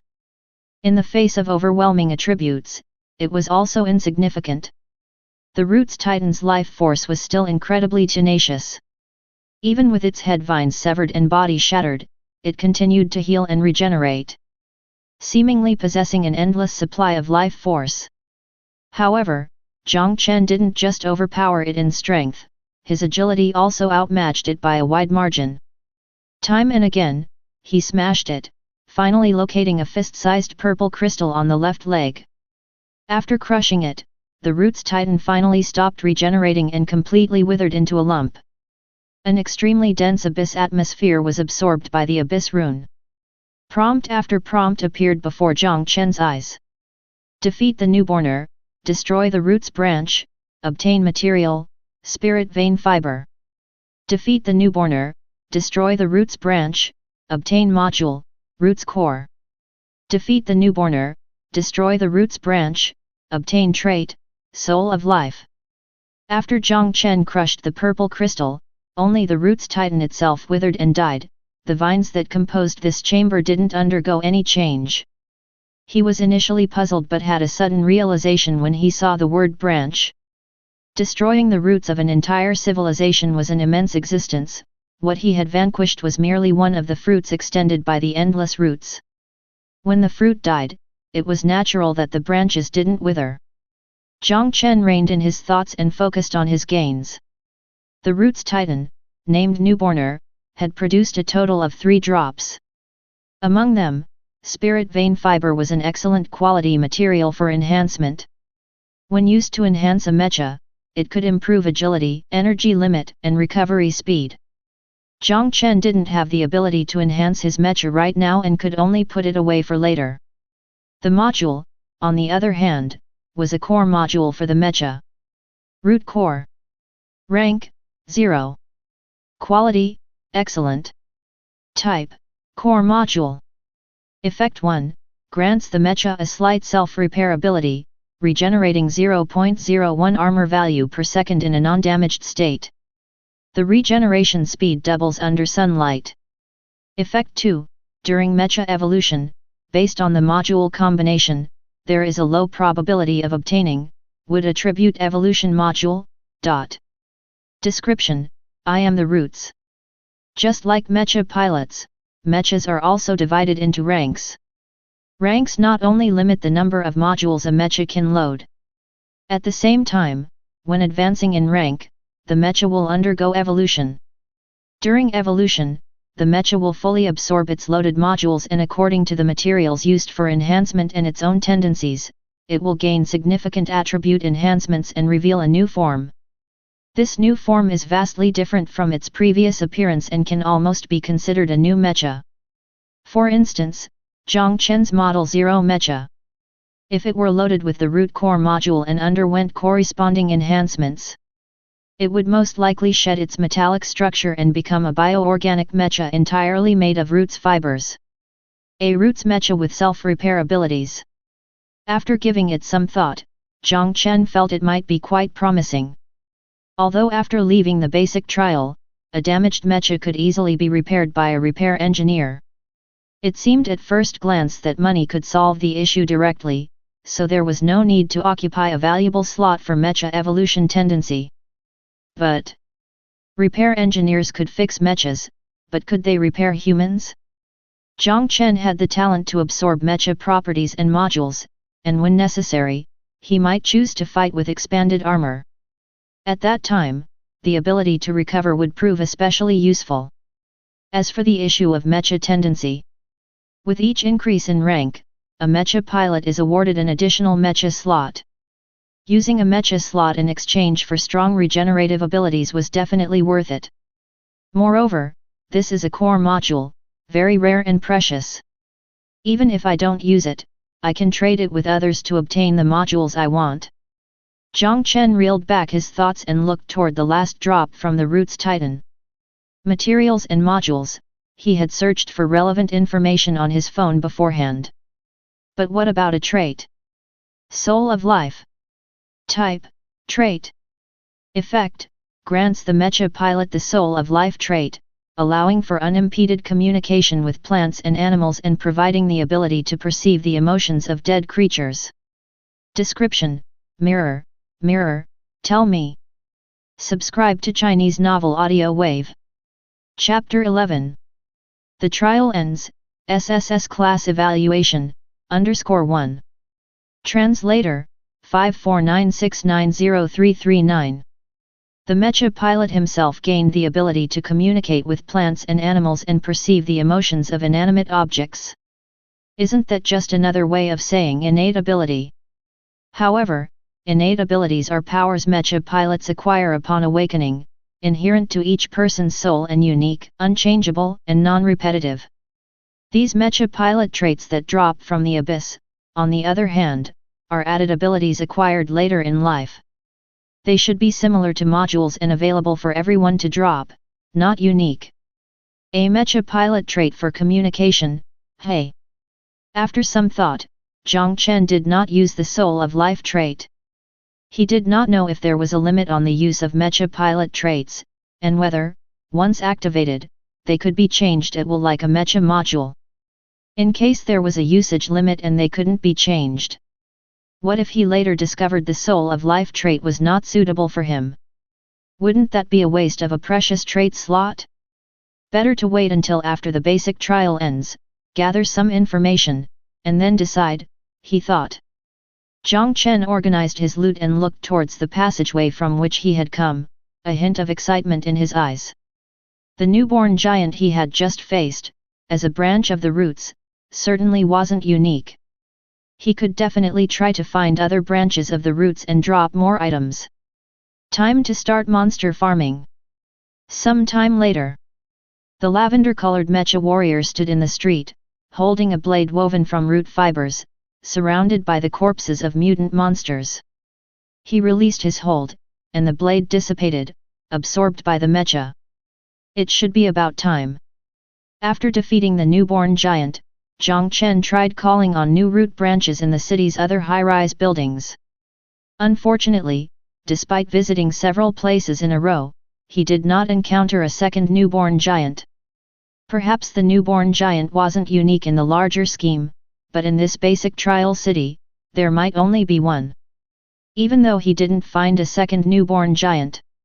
In the process, Jiang Chen also killed a large number of mutated monsters, including some special mutants. One special mutant even dropped a weapons module for him, ending his awkward situation of fighting unarmed. Now, nearly 24 hours have passed, and the sky has already brightened again. After such a long time of fighting without eating, drinking, or resting, Jiang Chen's energy had also reached its limit, and he could not have held on if he hadn't absorbed Mecha power. Finally, abyss runes emitted wisps of mist that coalesced into words in front of Jiang Chen. Basic trial complete. Trial assessment, SSS. Calculating your rewards based on trial assessment. You have received abyss coins, 5,000. You have received materials, seed of mutation. You have received items, strengthening nutrient fluid *3. You have received a module, roots core, supercharged. Settlement complete, disengaging from the abyss. As expected, a top-tier assessment. Jiang Chen had gone unmatched among the monster hordes. If that wasn't the highest assessment, then probably only total annihilation would qualify. Speaking of which, do the words supercharged behind Root's core indicate an enhanced version? However, Jiang Chen didn't have time to check its properties. A dark fissure opened, and he fell uncontrollably into it. Shuilin City, Minghe District. All awakened individuals had entered the basic trial, and the unawakened survivors had already left. Xieming Glei, an Alliance Mecha pilot, was also nowhere to be seen. Only the Alliance's rescue team still remained stationed there. The basic trial lasted a fixed 24 hours. Seeing that the time was almost up, the rescue team leader gathered the medics and other logistical personnel, waiting for the return of the Mecha pilots. I wonder if anyone will disappear in the abyss this time. The rescue team leader sighed inwardly. As the leader of the Alliance's rescue team, he had led his team more than once to provide support for rookie Mecha pilots. Because of this, he had witnessed too many rookie Mecha pilots failing to return on time, completely vanishing within the abyss. Of course, the rookie Mecha pilots who were able to receive support from the Alliance were often survivors who encountered abyssal creatures and had undergone the instruction of Mecha pilots. In such cases, the probability of passing the basic trial was extremely high, with a survival rate of over 90%. As for those rookie Mecha pilots who awakened abyss runes on their own and entered the abyss alone, their survival rate significantly dropped, at most not exceeding 60%. Compared to those individuals, these survivors were already quite fortunate. The last 10 seconds, 9 seconds. The countdown hit 0, and a silent black rift opened in the sky, from which a grey shadow fell. Upon witnessing this scene, the rescue team leader was about to step forward and speak when he subconsciously stopped in his tracks. What fell from the rift was not the common silver-black exoskeleton Mecha. It was a Mecha warrior wrapped in light purple fiber armor, exuding a commanding presence. If that had been all, the rescue team leader wouldn't have been surprised. Having supported so many rookie Mecha pilots, he had seen plenty of talented pilots equipped with Mecha modules that altered the appearance of their Mechas. The problem was, the surface of this light purple Mecha was not only covered with cracks but also coated in a substantial amount of purple mucus, along with countless bits of flesh and blood. It looked as if it had fought its way out of a mountain of corpses and a sea of blood, a battle-damaged version that inspired trepidation in all who saw it. A few members of the rescue team were also intimidated by the appearance of this Mecha and involuntarily held their breath. The next moment, the fibers receded, and the mucus and flesh vanished with the Mecha, turning into light and dissipating. Only a young man with a bare upper body stood in place, asking, "Is there any water?" Only then did the rescue team leader snap out of his daze. "Bring the water and food over quickly." The long periods of intense monster clearing without food, drink, or rest had completely strained Jiang Chen's spirit. Now that he had eaten and drunk his fill, his spirit relaxed, and drowsiness overwhelmed him. He hadn't even taken a shower before he collapsed onto the bed provided by the Alliance's rescue team at the hotel and fell sound asleep. Shortly after he had fallen asleep, a burst of explosive air sounds came, and a silver-blue Mecha streaked across the sky above the streets before thunderously landing outside the hotel. After landing, Xiaming Glei scanned his surroundings and quickly approached the rescue team leader. "Where's Jiang Chen?" "It's the person who just finished the basic trial and returned from the abyss. He just ate something and should be asleep by now, sir."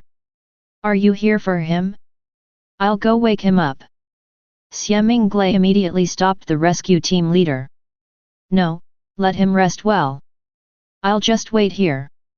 Seeing Xiaming Glei's reaction and recalling the scene of Jiang Chen's return, the rescue team leader couldn't help but ask, "Sir, what happened?" Xiaming Glei took a deep breath to control his excitement and said as calmly as he could. "He received an SSS class evaluation in the basic trial he just completed." At these words, all the rescue team members were stunned in place. It was common knowledge that the basic trial had 9 levels of evaluation, with SSS class being the highest. So far, out of millions of Mecha pilots on planet Blue Star who had gone through the basic trial, only a handful had received an SSS class evaluation. Those who grew up after that became powerful Mecha pilots who were invincible among their peers and were now influential figures on planet Blue Star. These were beings that the ordinary rescue team could never come into contact with, only seen in the news. They had provided support for a genius Mecha pilot of that caliber. The rescue team leader's heartbeat quickened. After this, wouldn't he have something to boast about in front of other team leaders for a decade? Chapter 12. This is my world _1. Translator, 549690339. Perhaps it was due to his enhanced physique after absorbing the Mecha attributes. In the hotel room, Jiang Chen woke up refreshed, picking up his mobile phone to check the time. He had only slept for about 3 hours. If I absorbed the power of the Roots Core module and enhanced my own recovery ability, could I just sunbathe to maintain my energy, not needing any rest? What on earth would I have become then? Jiang Tree person. Of course, Jiang Chen isn't actually a Jiang Tree person now, as he doesn't have the ability for photosynthesis. He still needs food to replenish his stamina. And after just 3 hours of sleep, he felt that familiar pang of hunger again. He wasn't picky about his food. Seated on the sofa in his room, he grabbed the leftover food he had before sleeping and started to stuff it into his mouth.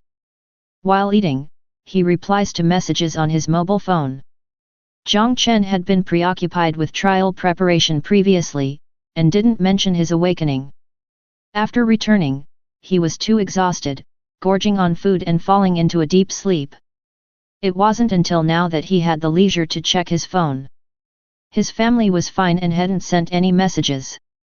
Jiang Chen had told his family that he would be working a job outside to earn some extra cash this summer, and would return home later. Not staying at home, being gone for a day naturally wouldn't raise any concerns.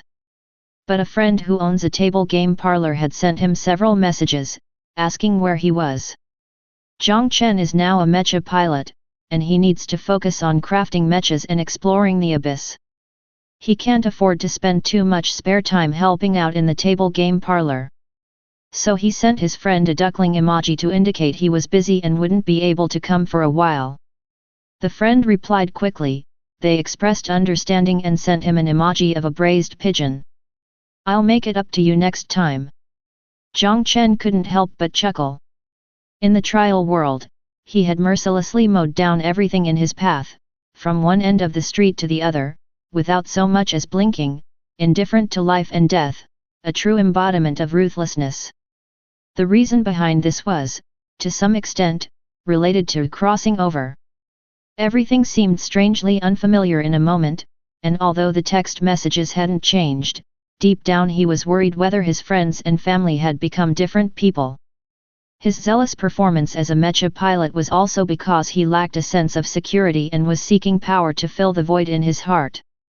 Now, Jiang Chen's mindset had started to recover gradually. This was still his world. It just had more mechas and monsters now. There wasn't much food left, but Jiang Chen ate what remained and was still somewhat hungry. After a quick shower in the bathroom and a minor tidying of the room, he put on the clothes provided by the rescue team and got ready to go out for food. But as soon as he reached the hotel lobby, he saw a curly-haired man coming towards him with a look of surprise and a smile. "Brother Jiang, how did you wake up so quickly?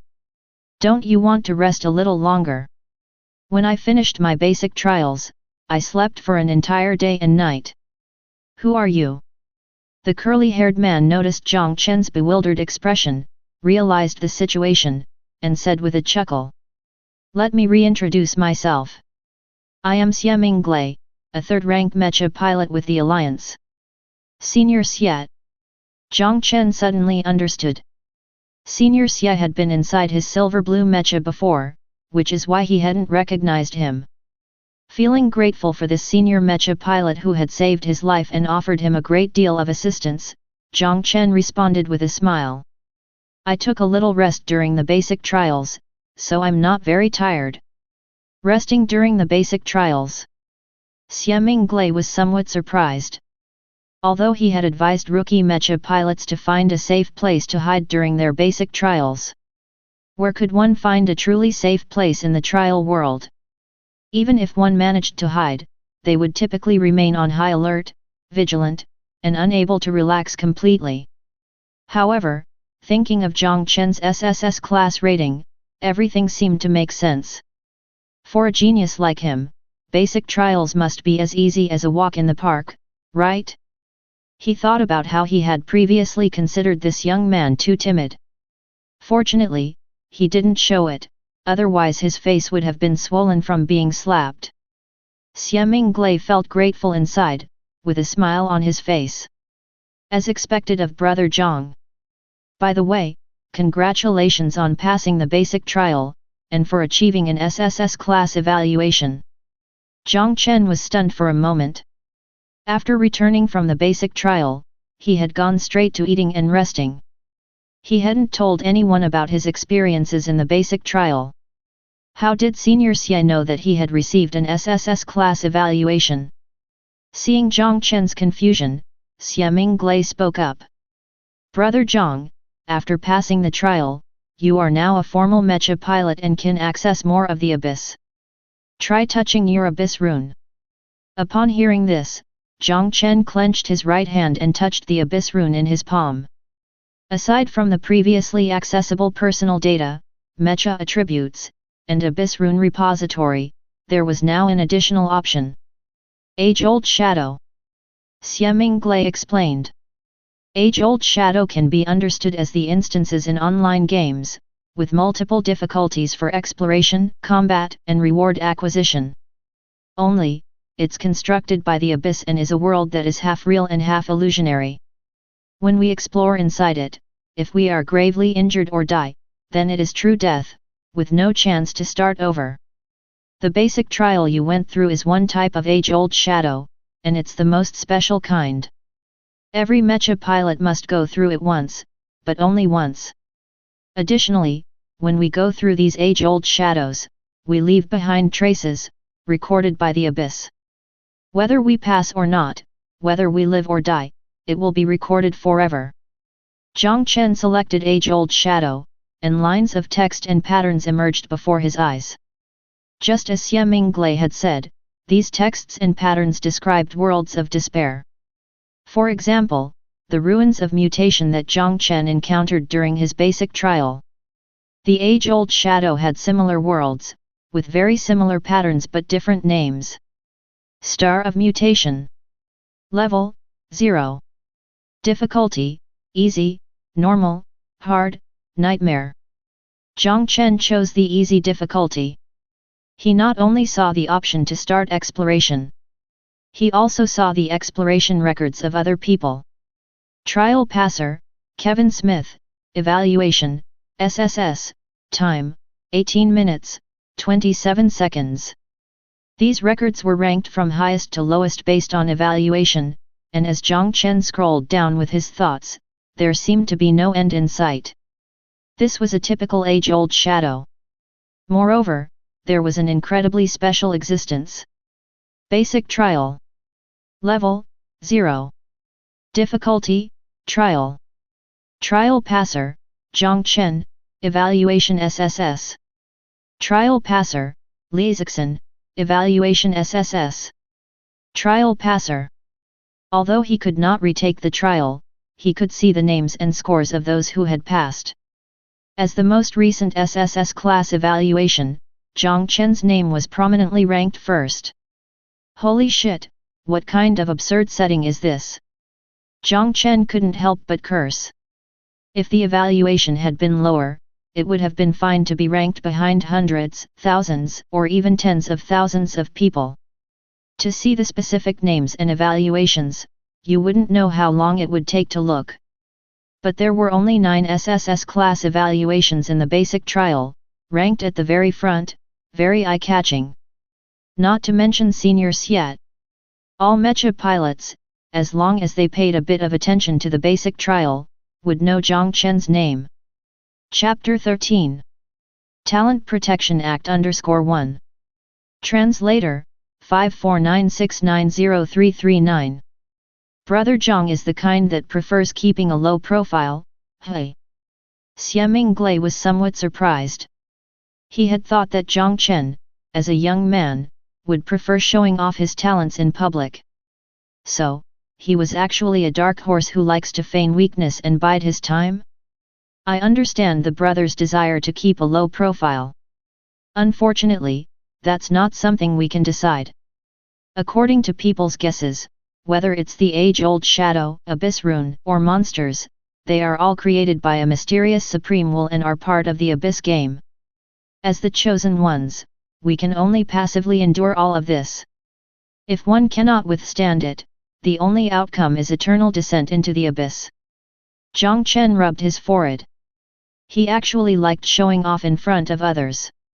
But more than that, he preferred being the main carry in the late game during gameplay, silently farming away until he emerged with godlike gear and began reaping like mowing the grass. Dancing in the opposing fountain, that's what truly felt great. Yet, the game's setting of keeping traces within the abyss shattered Jiang Chen's fantasy. Everyone knew he was the main carry for the late game, it was no longer possible to farm quietly without drawing attention. But it didn't matter. As a top-tier main carry, Jiang Chen's thinking wasn't rigid. If he couldn't farm discreetly alone, why not just find some teammates? Let teammates take the early game pressure while he quickly builds up his strength, leading his team to victory in the mid to late game. That's also a viable growth strategy. As for where to find teammates, seniors yet, it's not that I want to keep a low profile, but I'm worried about my personal safety. What's the use of having an SSS class rating? I'm still just a rookie Mecha pilot. If I encounter some people with ulterior motives, I would have no power to resist. A genius who can't grow is not a genius at all. Moreover, I have family members. If this were in a novel, it would be a classic Achilles heel. Jiang Chen spoke all at once, looking seriously at Xie Minglei. Senior Xie, if I join the alliance, could you arrange for someone to protect my family and me? The Mecha Pilots Alliance is a powerful force established by various official governments. But it is not the only Mecha Pilots force on planet Blue Star. In fact, some Mecha pilots had risen before the establishment of the alliance. They were reluctant to join the alliance and be regulated, but instead recruited their own teammates to build their own power base. Because their strength was not much less than that of the alliance. The alliance could only acknowledge their existence. This is also why Xie Minglei has always claimed to be a Mecha pilot from the alliance. As for Jiang Chen, he had a favorable impression of the alliance to begin with. After all, the official's role is to maintain social stability and calm, and even with some omissions, the system itself is healthy and standardized.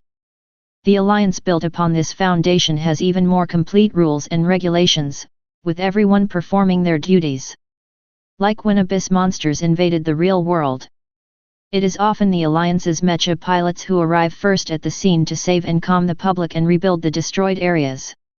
As for other unofficial Mecha pilot organizations, for top Mecha pilots, freedom is indeed freedom.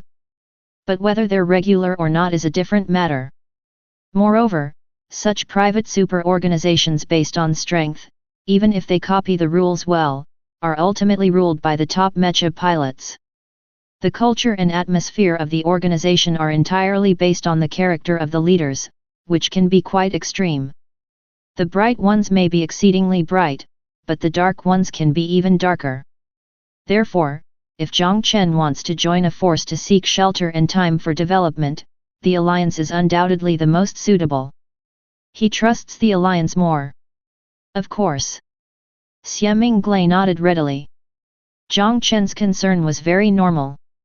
After all, as Planet Blue Star's 9th SSS class rookie, his talent, strength and potential are beyond doubt.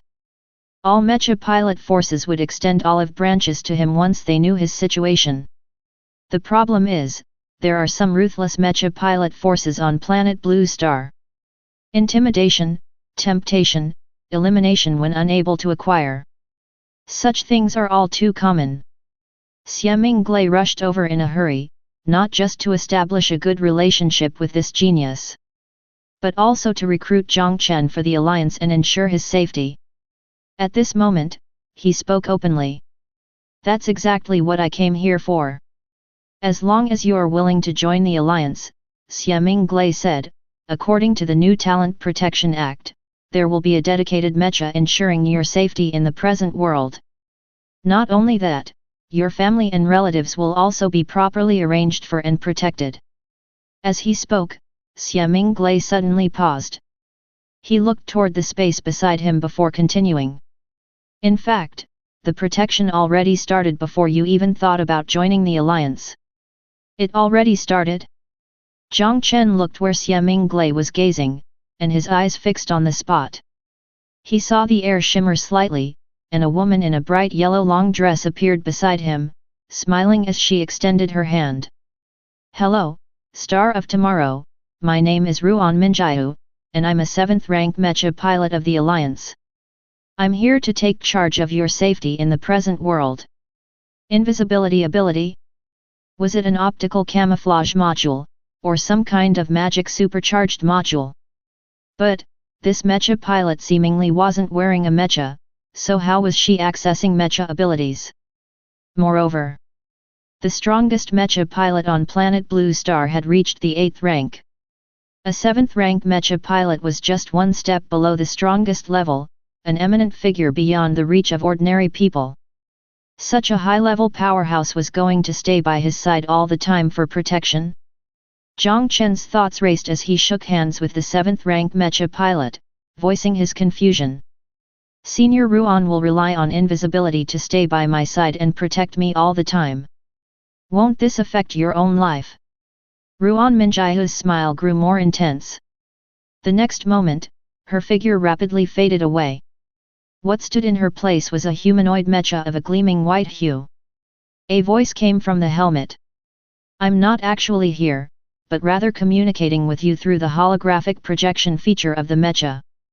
The one responsible for your protection is not me personally, but my mecha, Bai Ying. She is a 7th rank mecha with high-level intelligence capable of autonomous action, specializing in concealment and tracking, scanning over large areas, and providing mid to long-range support. Even if I venture into the abyss for exploration, she won't disappear, she'll continue to ensure your safety. Ruan Minjiahu's voice subsided. The white mecha extended its hand again while another female voice spoke out. Greetings, Lord Jiang Chen, my name is Bai Ying, and I'm here to ensure your safety. Loading a mecha with high-level intelligence modules and using it as a summoned entity? These high-rank mecha pilots sure have fancy ways of operating. Jiang Chen breathed a sigh of relief, shook hands with Bai Ying again, and then inquired. So, what's the price? There's no such thing as a free lunch. Jiang Chen trusted the alliance because of its standardized system and fair distribution.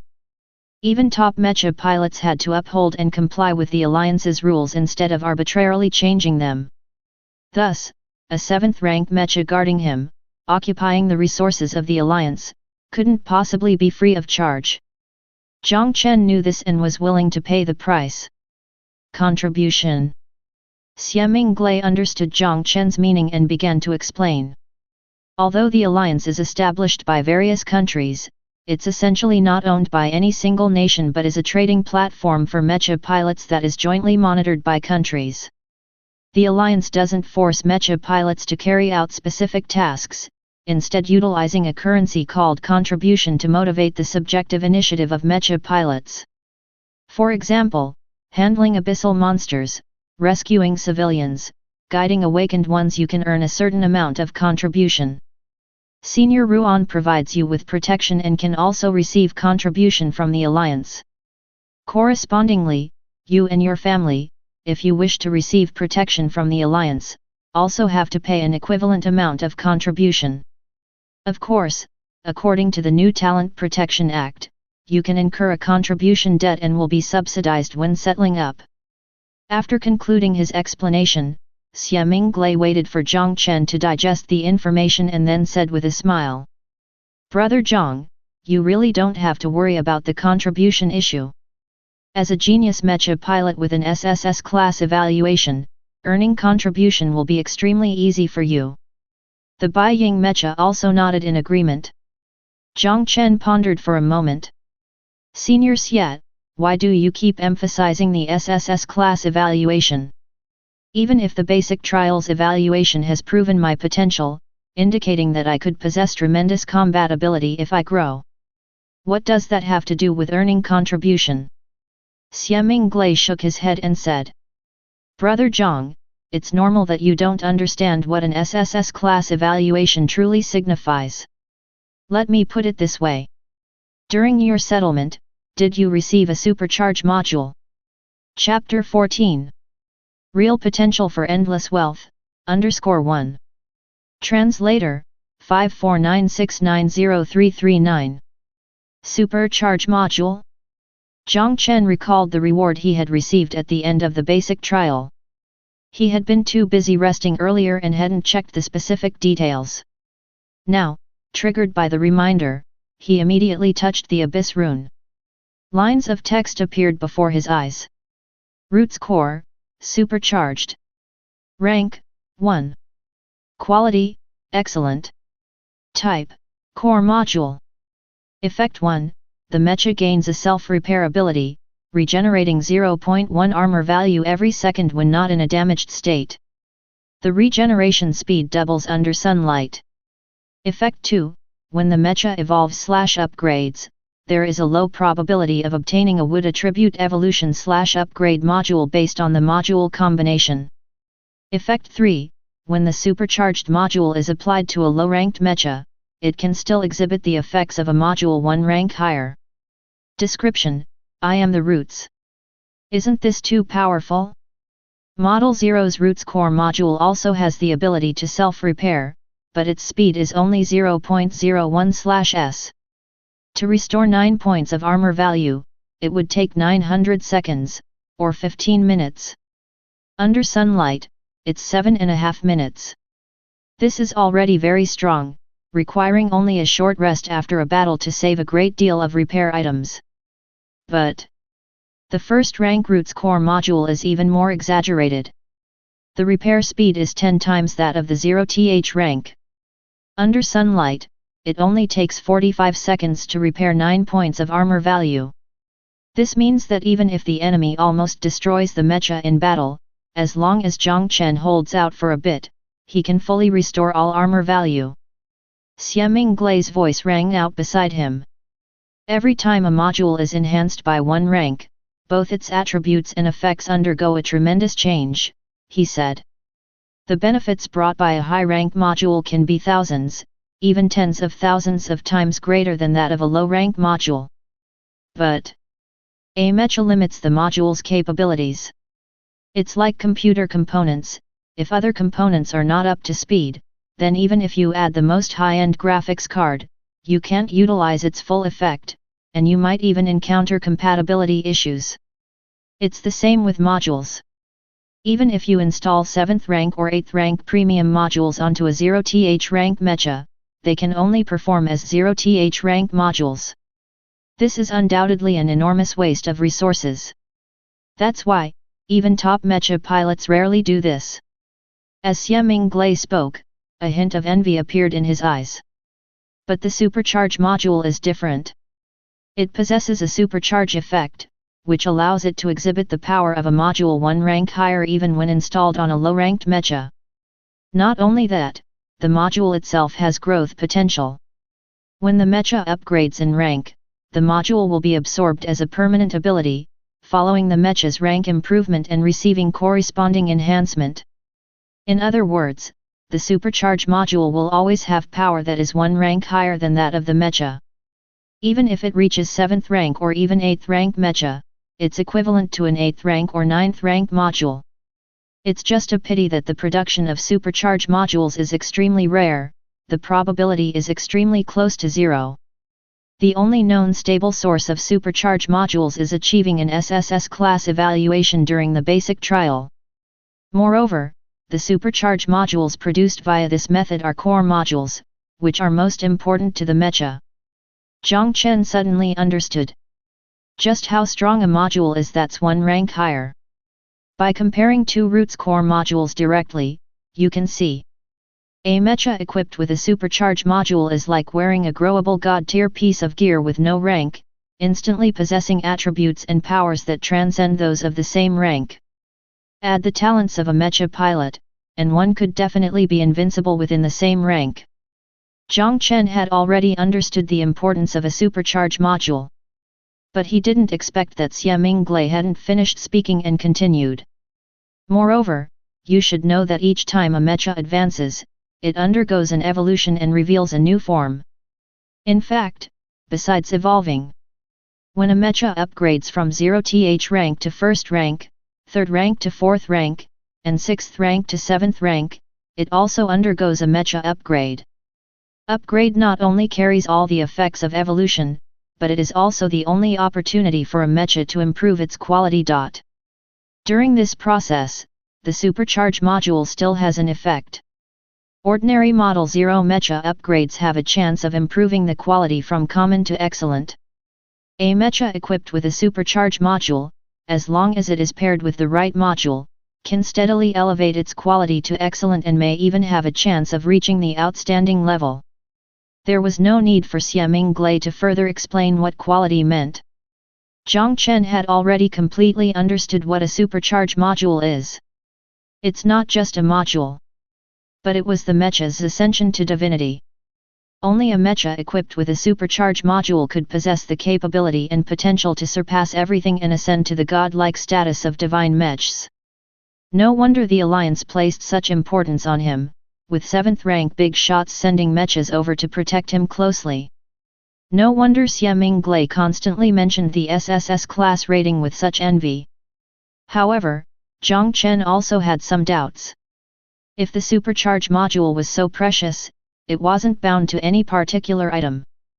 As a rookie mecha pilot, owning such a tool was undoubtedly like a child holding gold in the marketplace. Wouldn't someone try to rob him? Facing Jiang Chen's doubts, Xie Minglei shook his head.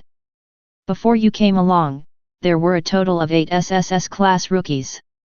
Among them, 5 had their supercharge modules stolen, and 2 died as a result.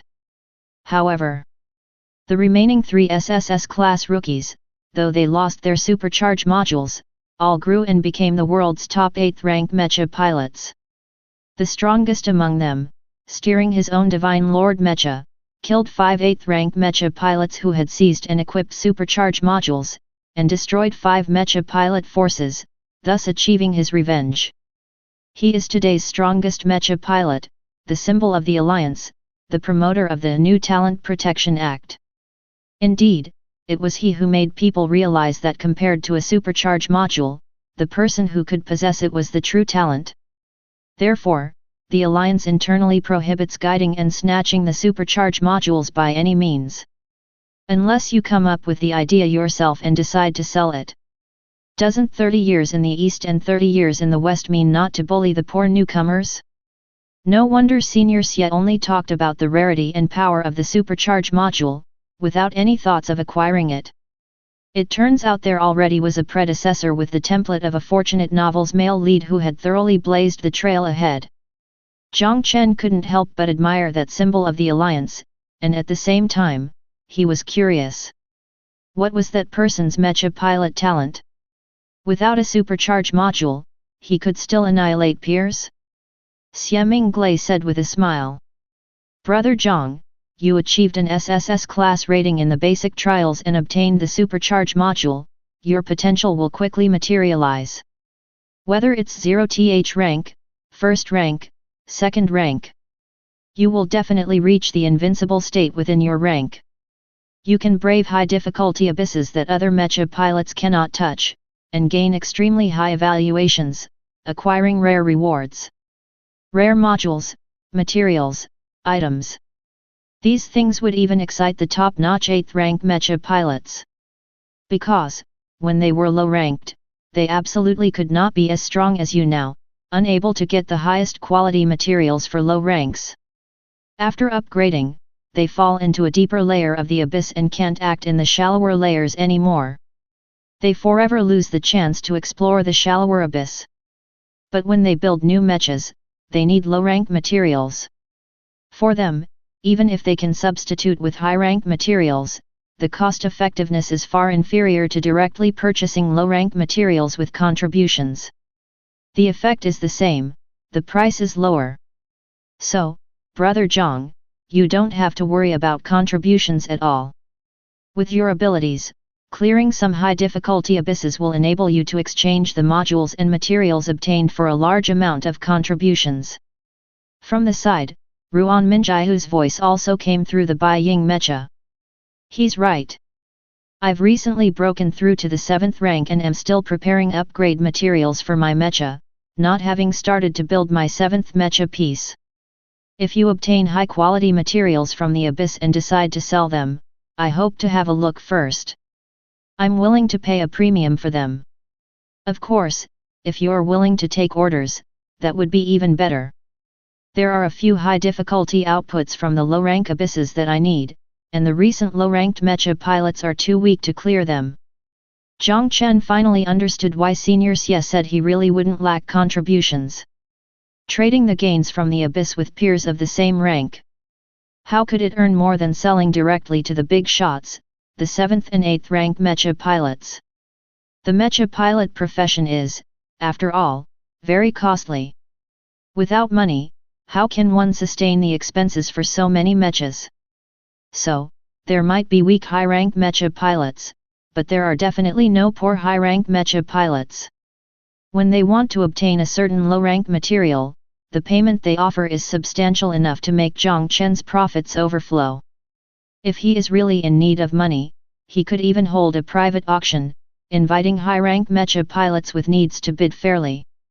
SSS Class Rookie challenging rare materials, highest bidder wins. A limitless future in wealth. Chapter 15. Alliance Headquarters, Suncheon City Mecha, _1. Translator, 549690339.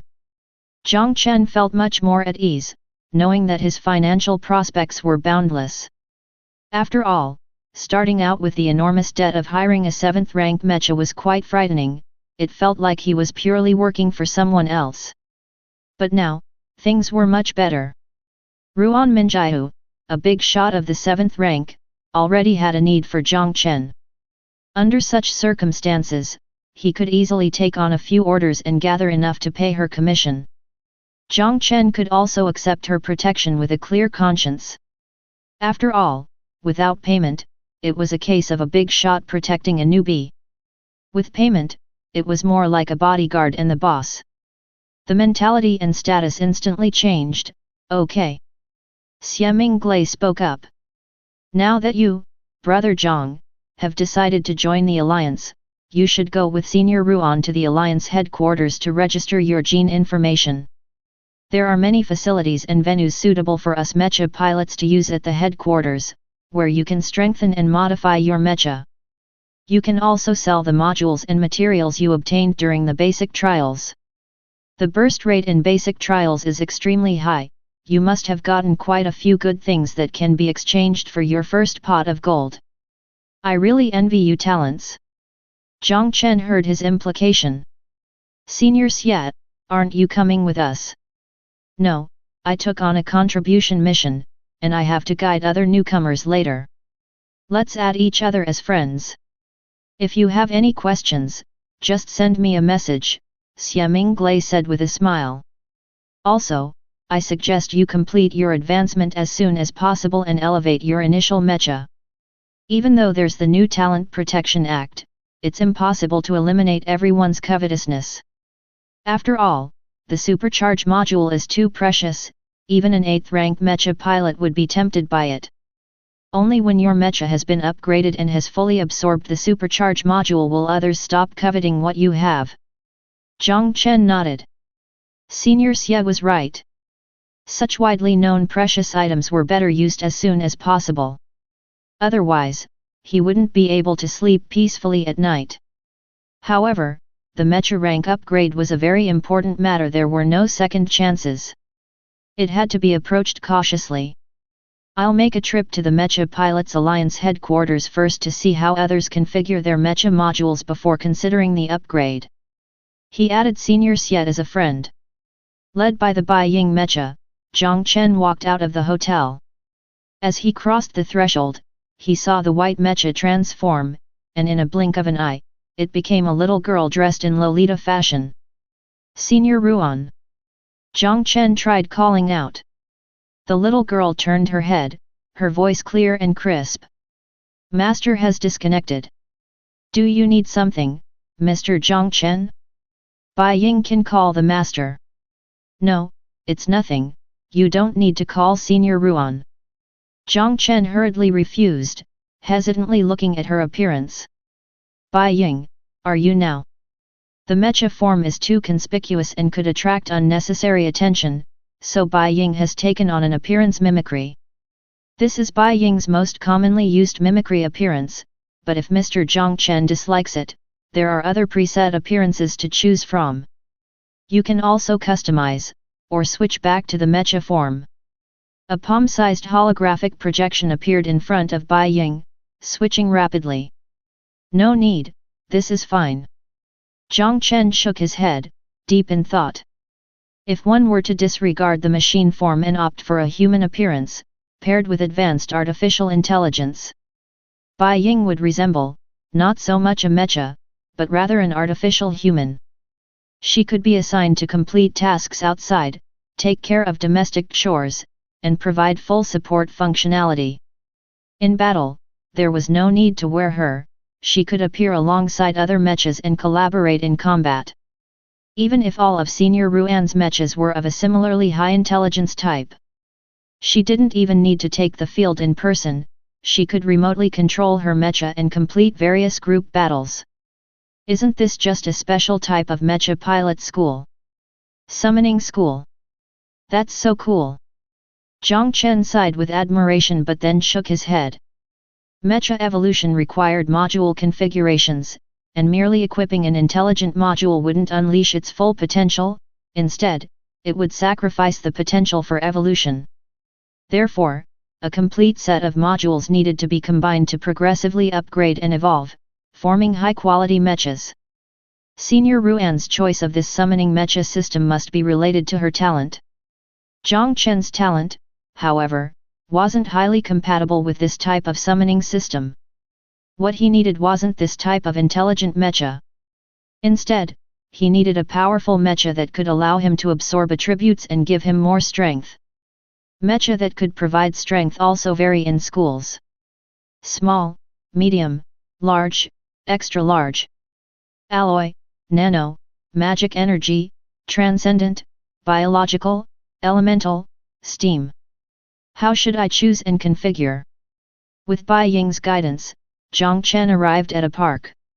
The outer layer of the park resembled a hospital structure. It's where the Alliance rescue team worked, always waiting to head out and conduct rescue operations for survivors of abyss monster attacks.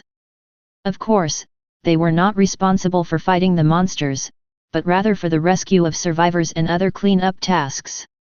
Inside the park, it was much more diverse. Villas, swimming pools, courts, game houses. Jiang Chen thought he had come to some resort and couldn't help but ask. Is this Alliance headquarters? No, this is the rest area, available for free use by Mecha pilots returning from the abyss, a place for them to relax and recuperate. Bai Ying explained. The headquarters is above. Above. Jiang Chen looked up, gazing at the cloudless azure sky, his heart filled with surprise and suspicion. There was nothing in the sky. Could it be in outer space? Bai Ying's voice confirmed his guess. An 8th-rank Mecha pilot stationed his Mecha in space, orbiting the planet, monitoring planet Blue Star. Ensuring that when abyss monsters appeared, Mecha pilots could arrive at the scene at the first possible moment. To this day, this Mecha has undergone countless modifications and has become the Mecha Pilots Alliance headquarters. It hides in space, and its coordinates are the Alliance's topmost secret. We need to use teleportation magic to reach the headquarters. Space Mecha, teleportation magic? How were these two terms connected? Jiang Chen scratched his head. Clearly, when Mecha pilots explored the abyss, they were not only training by defeating monsters. At the same time, they also learned a part of the knowledge from the age-old shadow, bringing it back and applying some transformations to planet Blue Star. All of these were things Jiang Chen didn't know. At this moment, the two reached an open space in the interior of the park. This place was fashioned like an altar, its surface engraved with complex patterns. When Jiang Chen and Bai Ying stepped onto the altar, the patterns lit up slightly, and a voice echoed in their ears. Verification complete, temporary permission obtained, beginning teleportation. A burst of light illuminated, forcing them to involuntarily close their eyes. Moments later, Jiang Chen opened his eyes again, his breath catching for a moment. He found himself standing on a spacious steel platform, with no longer the blue sky and white clouds above. Instead, there was a planet larger than several moons combined, a deep blue planet, and the boundless starry space surrounding it. That voice rang out once more. Teleportation successful, welcome to Sunshine City. Chapter 16. Life Force Mecha, Immortal and Indestructible 2-in-1_1. Translator, 549690339. Sunshine City is an elliptical fortress over 10 kilometers in diameter. It possesses multiple modules for gravity, stealth, ecology, and more, allowing people to move freely on its surface without the need to wear mecha. To this day, as the headquarters of the Alliance, its surface stands tall with buildings of bizarre designs, forming a city in space. There were people in regular clothing walking through its city streets, as well as all sorts of mecha, large and small, flying above the city. This is a city built upon Mecha, exclusively for Mecha pilots. I wonder if Sunshine City can still transform into a Mecha form and move again. However, just the appearance of a Mecha of this size in the city would be enough to cause a catastrophe. Jiang Chen couldn't help but feel awe-stricken. To be honest, the intelligence Mecha with an ordinary human stature like Bai Ying didn't give him any sense of the powerful pressure that a 7th rank Mecha should have. Instead, it was the amazing glimpse of Sunshine City that gave him insight into the power of an 8th rank Mecha pilot. Considering that what a Mecha possessed was not only its size but also weaponry and equipment of the same level. An 8th rank Mecha, unimpeded by another of its rank, could probably easily destroy all nations and cities on planet Blue Star. It could even possibly destroy planet Blue Star itself. It's no wonder that various countries formed an alliance with not too many restrictions, only supervising and guiding. Real power had indeed shifted into the hands of Mecha pilots.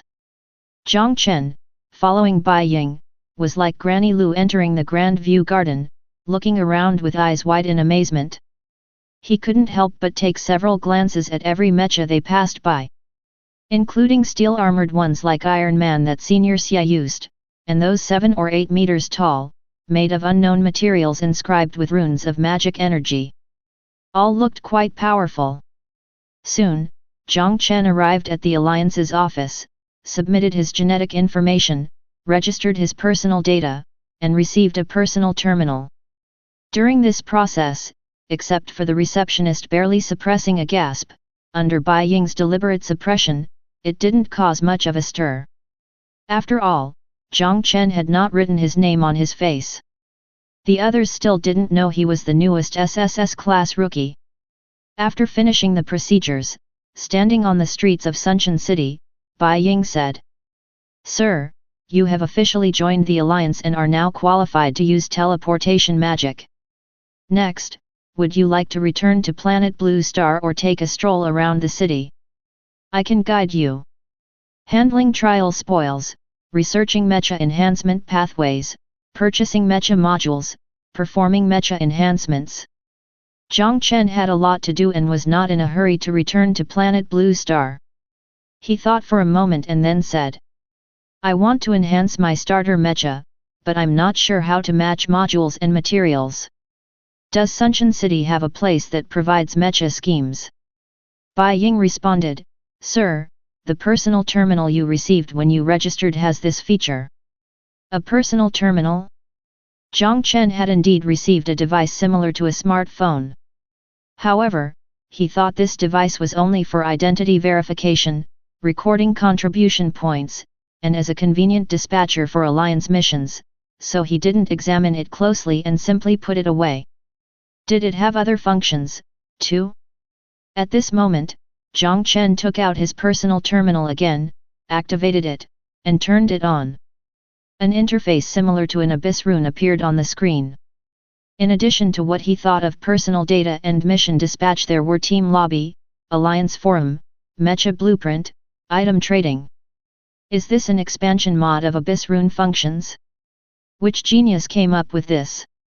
Jiang Chen nearly lost his composure. The original abyss rune already had personal, Mecha, warehouse, and instance as its 4 interfaces. With these added through the personal terminal, was the game descending into reality?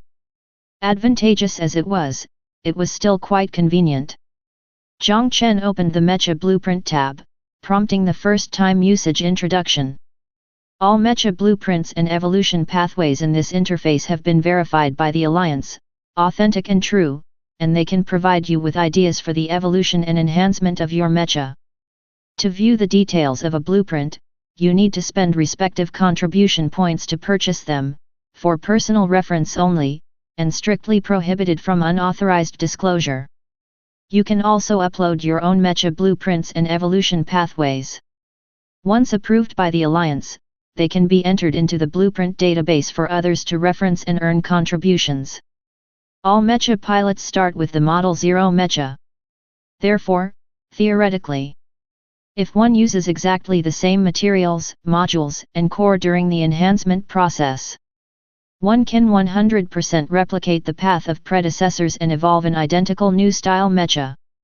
This is blueprint and pathway. For many mecha pilots, rather than randomly evolving an unknown mecha by matching modules and materials on their own, it is better to learn directly from the blueprint to steadily produce high-quality mecha. Naturally, Jiang Chen couldn't just copy a blueprint. If he wanted to use a supercharge module, there was no blueprint for him to copy, anyway. His main goal was to look at other people's evolution pathways through the blueprints to provide some ideas for his own mecha enhancements. At this time, he closed the beginner's hints.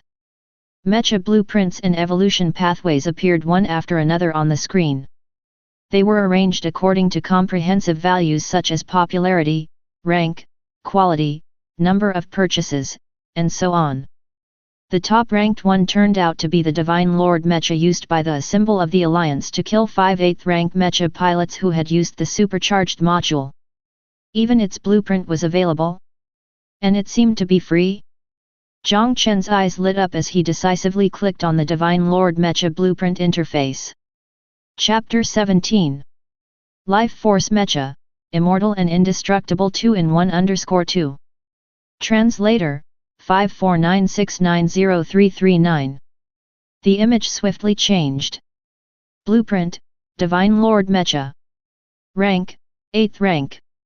Quality, Epic. Enhancement, Unknown. Module, Unknown. Note, interested parties please contact me directly. Well, if you think about it, such top-tier mecha blueprints couldn't possibly be hung in the marketplace for just anyone to peruse. After all, possessing a mecha blueprint is tantamount to knowing the mecha's stats and abilities. For top-level 8th rank mecha pilots, they could easily become targets. Jiang Chen flipped through some other 8th rank mecha blueprints. Including the Sunshine City mecha, all these blueprints were in an unknown state, requiring contact with the designer for access. Jiang Chen filtered out these useless high-rank blueprints and switched to viewing first-rank mecha blueprints. He discovered that the first-rank blueprint for the Divine Lord Mecha, the Inscription Mecha, was surprisingly available for purchase. All newcomers joining the Alliance received 100 points of contribution as a basic benefit, and unlocking the blueprint for the Inscription Mecha only needed 1 point. The price was 1% of other first-rank blueprints, which was virtually giving it away for free. Once the blueprint was unlocked, the interior was no longer a mystery. From module combinations to the ratio of enhancement materials, even the mecha's attributes, stats, and abilities were detailed to the extreme. Following the blueprint, one could certainly craft an exact copy of the Inscription Mecha. What generosity from this big shot! Jiang Chen couldn't help but exclaim in admiration. One could foresee that with such cheap and detailed blueprints, coupled with the illustrious combat record of the Divine Lord Mecha, many mecha pilots would choose this direct route to become 8th rank mechas. Maybe even now, within Sunshine City, there were many juvenile Divine Lord mechas. Even if one didn't choose this path, the process of crafting an Inscription Mecha could serve as a reference. Like Jiang Chen right now. After perusing the detailed blueprints of the Inscription Mecha, he had already formed some ideas. He then unlocked a few other cheap blueprints of first-rank mechas that represented the path to 8th rank, to compare their crafting philosophies. His ideas swiftly took shape. These top-tier mechas have all made use of the first-rank enhancement opportunity to catalyze their potential to the utmost, pushing their quality to an exceptional level. And my supercharged module makes the mecha upgrade start at an excellent quality. Therefore, I'm only truly utilizing the full potential of the supercharged module if I craft a truly outstanding mecha. To achieve this, I'll have to focus on enhancing and restructuring around the core module's attributes and capabilities. Jiang Chen already had an idea in mind. Supercharge module, Root's core, the most striking feature is its wood property and recovery rate. But these are just appearances. Its true source is actually life force and vitality. Just like in the basic trial, the names of those creatures. Whether they are slender or robust, spider-like, or scythe-like, their names remain unchanged mutants. And that Roots Titan with powerful attributes, possessing infinite vitality, and not dying despite being shattered numerous times, its name is Newborner. This perhaps signifies that the true root of roots isn't parasitism or mutation. It's an evolution at the level of life itself, a new birth into immortality. It's just that humans of the Empire civilization couldn't withstand this evolution and mutated, leading to a collapse in their civilization, turning into eroded mutants. Ultimately, it was the plants that combined with human genes and acquired a new birth, becoming roots. Therefore, if Jiang Chen wants to unleash the true power of the root's core, he doesn't necessarily have to focus on the wood properties, but rather catalyze the life force to the extreme, thus crafting a life force mecha with infinite vitality. Life, immortality, nirvana. That is the real core of the first mecha. When I strengthen it to the utmost and absorb it, I too can gain this endless life force. Even perhaps control the mythical laws of life, obtaining the power of undying regeneration from a single drop of blood. Jiang Chen now had a strategy for the first mecha enhancement. The materials needed for enhancement and the modules for integration were taking shape. Since the key point was life force, there was no need to focus only on materials with wood properties. Materials with water and earth properties that contain life force could be used as well. The former can be matched with the root's core to strengthen the mecha's recovery ability, enhancing the mecha's energy drive. The latter can nourish the roots, and also fortify defensive capabilities. These qualities are complementary. As a result, most of the modules and materials obtained in the basic trial, which are mainly associated with mutations, have no use and could be disposed of directly. As for the lack of offensive capabilities, that can be resolved by crafting weapons. It could also be addressed by focusing on attack and destruction when crafting the second mecha, to make up for this weakness. Bai Ying saw Jiang Chen put away his personal terminal and asked, "Sir, have you come up with an idea already?" I have some ideas, but I'm quite short of materials. I plan to sell some materials and modules to exchange for what I need. Do you know where I should go?" Though there's an option for item trade on the personal terminal, one has to undergo item verification before being able to list items for sale on the Alliance's platform.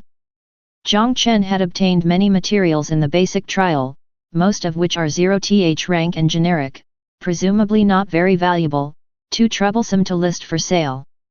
Chapter 18. Life Force Mecha, Immortal and Indestructible 2-in-1_3. Translator, 549690339. Why not find a store and sell in bulk? Please follow me, sir. Bai Ying took Jiang Chen to the material store opened by the Alliance. Here, one could either consign items for sale on the platform or directly sell materials to the Alliance at market value to quickly exchange for contribution points. Jiang Chen asked the Alliance staff to clear a warehouse and then went to the top of the warehouse and touched the abyss rune. Accompanied by a string of collision and falling sounds, countless blood fusion metal alloy and plant tissues filled more than half of the warehouse. All of these are materials of ordinary quality. In addition, there are 31 0th rank ordinary modules, 7 0th rank excellent modules, and 13 0th rank excellent materials. Jiang Chen returned to the ground and placed a box of modules on the table. The Alliance staff fell silent for a moment. The quantity of materials this mecha pilot was selling was almost catching up with some high-rank mecha pilots, yet his rank was only 0th.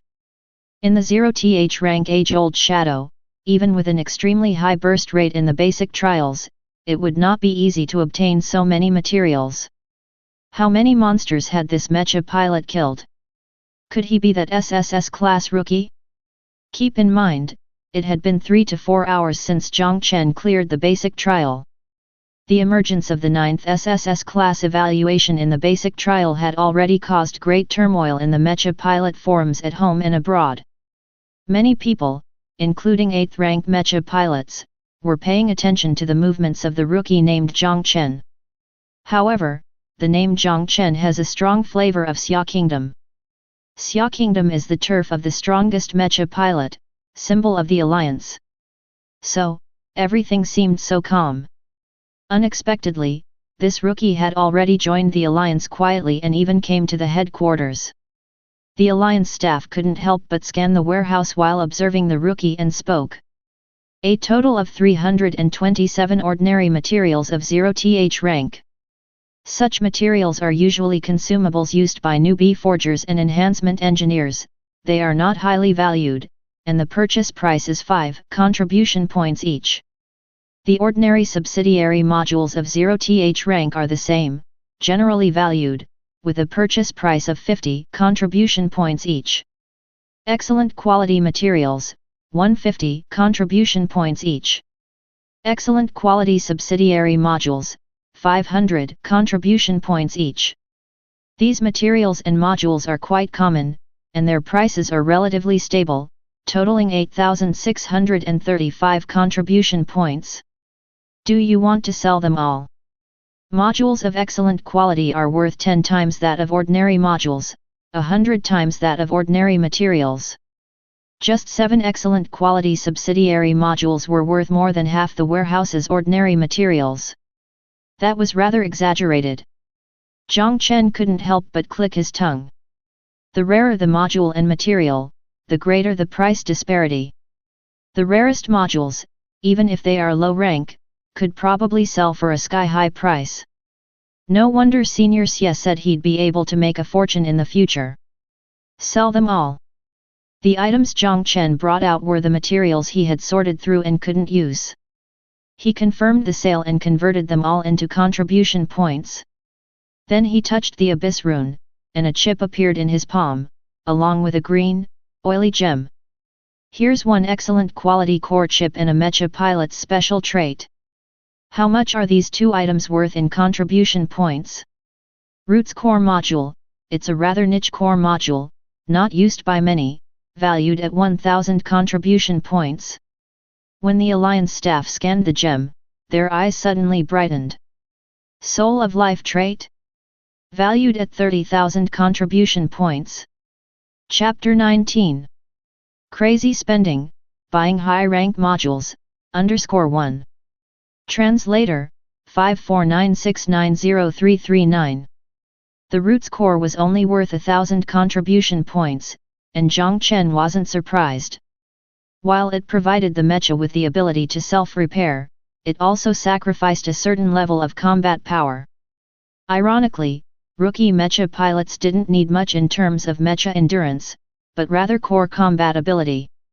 After all, even if the Mecha could repair itself automatically, it still couldn't defeat an enemy it was no match for, which made it meaningless. Only someone with a special talent like Jiang Chen would consider using it to build a Mecha. What surprised Jiang Chen was this. The Soul of Life trait that he didn't care much about was valued at a whopping 30,000 contribution points. Even if all the other materials and modules were added together, their price was less than a third of that of the Soul of Life trait. How could it sell for so much? Did everyone really like to chat with plants and animals? An Alliance employee explained. The most precious aspect of the Soul of Life trait isn't communicating with plants and animals, but rather the seemingly inconspicuous ability of perception of dead creatures' emotions. Its essence is the ability to perceive the soul of an object. You should know that a Mecha is a kind of inanimate object. Once a Mecha pilot uses the Soul of Life trait, they acquire the Mecha soul perception ability. Even without a smart module installed, they can communicate with the Mecha, enhancing the bond and compatibility between themselves and the Mecha, and in certain moments, they can even unleash supercharged power. Of course, I've only heard of such idealistic things and haven't actually seen them for myself. In fact, the reason why the Soul of Life trait is so expensive is because the Mecha soul perception ability is an essential quality for Mecha repair engineers and enhancement engineers. Only those who can perceive the Mecha soul can perfectly repair a Mecha or achieve the perfect conditions for enhancement. Sadly, there are several traits that allow a Mecha pilot to sense the Mecha soul, and the Soul of Life is not the most perfect one. Furthermore, the Soul of Life trait can be produced in the shallow abyss. Otherwise, this trait's price could have an extra 0 at the end. Mecha soul perception? An essential ability for enhancement engineers and repair engineers? Jiang Chen suddenly realized. However, he already knew that a Mecha pilot could obtain only one new trait at each rank, and the number was very limited. He wasn't very interested in the Mecha soul and didn't want to become an enhancement engineer or a repair engineer for the time being. Keeping the soul of life trait was useless to him, so he sold it directly for contribution points he could freely use. And as long as he gathered enough startup capital to enhance the Mecha once, Jiang Chen had the ability to explore the high difficulty abyss and would quickly earn even more contribution points. If he needed it in the future, he could buy it then. Confirming the sale, Jiang Chen's contribution balance surged to nearly 40,000. An excellent quality 0th rank accessory module only needed 500 contribution points to acquire. To a rookie Mecha pilot, 40,000 contribution points were definitely a huge sum. Next, it was time to spend. I need strengthening materials and modules related to life and vitality. Only those of excellent quality and above. The Alliance employee sensed the unspoken implication in Jiang Chen's words. You want those above 0th rank as well? Jiang Chen nodded affirmatively. Using high-rank materials to enhance a low-ranked mecha, without being able to utilize their full effect, was luxurious and wasteful. But on the flip side, didn't that mean the effect was already pushed to its limit? As for the cost issue, no worries, he had the money. Spending it on mecha enhancement, he didn't feel heartache.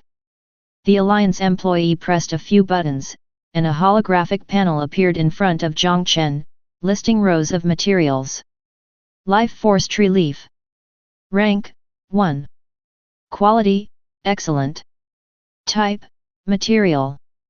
Effect, used to strengthen a mecha, it can enhance and stimulate latent vitality, increasing the armor value and recovery speed. Description, this is the remaining piece from the burning life force tree. Price, 2000 contribution/leaf. Fine, materials of first rank excellent quality were a bit expensive. Before the mecha could rank up, it had to be strengthened 10 times, and each enhancement required more than one material. If all the materials used for enhancement were first rank excellent quality, Jiang Chen's 40,000 contribution points wouldn't even be enough for 10 enhancements. A mecha can at most leverage the effects of materials and modules of one rank higher. An ordinary mecha can use excellent materials. The effect overflow from first rank excellent quality is too much. Buying 10 would do, to be used as the main material for each enhancement, and 0th rank excellent as accessory materials can still play an effective role. Life Force Tree Leaf, Radiance Crystal, Natural Rock, Vitality Spring Water. The total materials for 10 enhancements cost Jiang Chen 24,000 contribution points, most of which was spent on first rank excellent materials. In addition, Jiang Chen also purchased 3 first rank accessory modules. Crystal Rock Carapace. Rank, 0, 1. Quality, excellent. Type, Armor Module.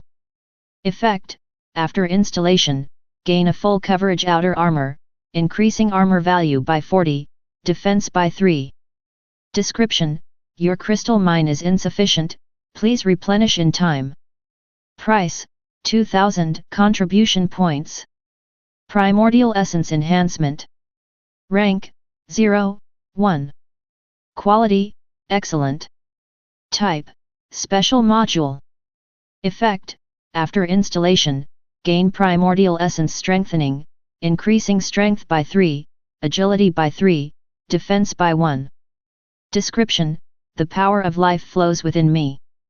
Price, 2000 contribution points. Blood Demon Transformation. Rank, 0, 1. Quality, excellent. Type, Special Module. Effect, after installation, gain Blood Demon Transformation ability, which can convert armor value to energy at a rate of 0.5/s and vice versa. Description: an inexhaustible source of life force energy. Price: 11,000 contribution points. The 3 first-rank excellent quality accessory modules totaled 15,000 contribution points. Among them, the price of Blood Demon Transformation was undoubtedly the most expensive, with the other 2 modules' prices combined not even half of its cost. This was because its effect was just too practical. Being able to rapidly convert between armor value and energy was akin to the 2 sharing a regeneration speed, which could be matched with many different tactics. For example, the 0.1/s armor recovery speed brought by the Roots Strengthening module. For some Mecha pilots who prefer to engage in long-range attacks and never enter close combat, this is quite redundant and almost ineffective. However, with Blood Demon Transformation, it could be turned into energy recovery speed. This allowed these pilots to use long-range weapons unrestrainedly, greatly enhancing their output efficiency. It is a core component of the Blood Demon style. Regrettably, as a first-rank module, its quality is only excellent. Even though this means that more are produced, the potential of an excellent quality mecha can't be fully realized. That's why it's often used to enhance 0th rank mechas, affecting its price. Otherwise, it wouldn't just be 11,000 points, even 110,000 might not be enough to purchase it. Jiang Chen decisively secured it. After replacing the 3 accessory modules and adding the supercharged core module, the Model 0 Mecha's attributes underwent a dramatic change. Code name: Model 0 Type 2.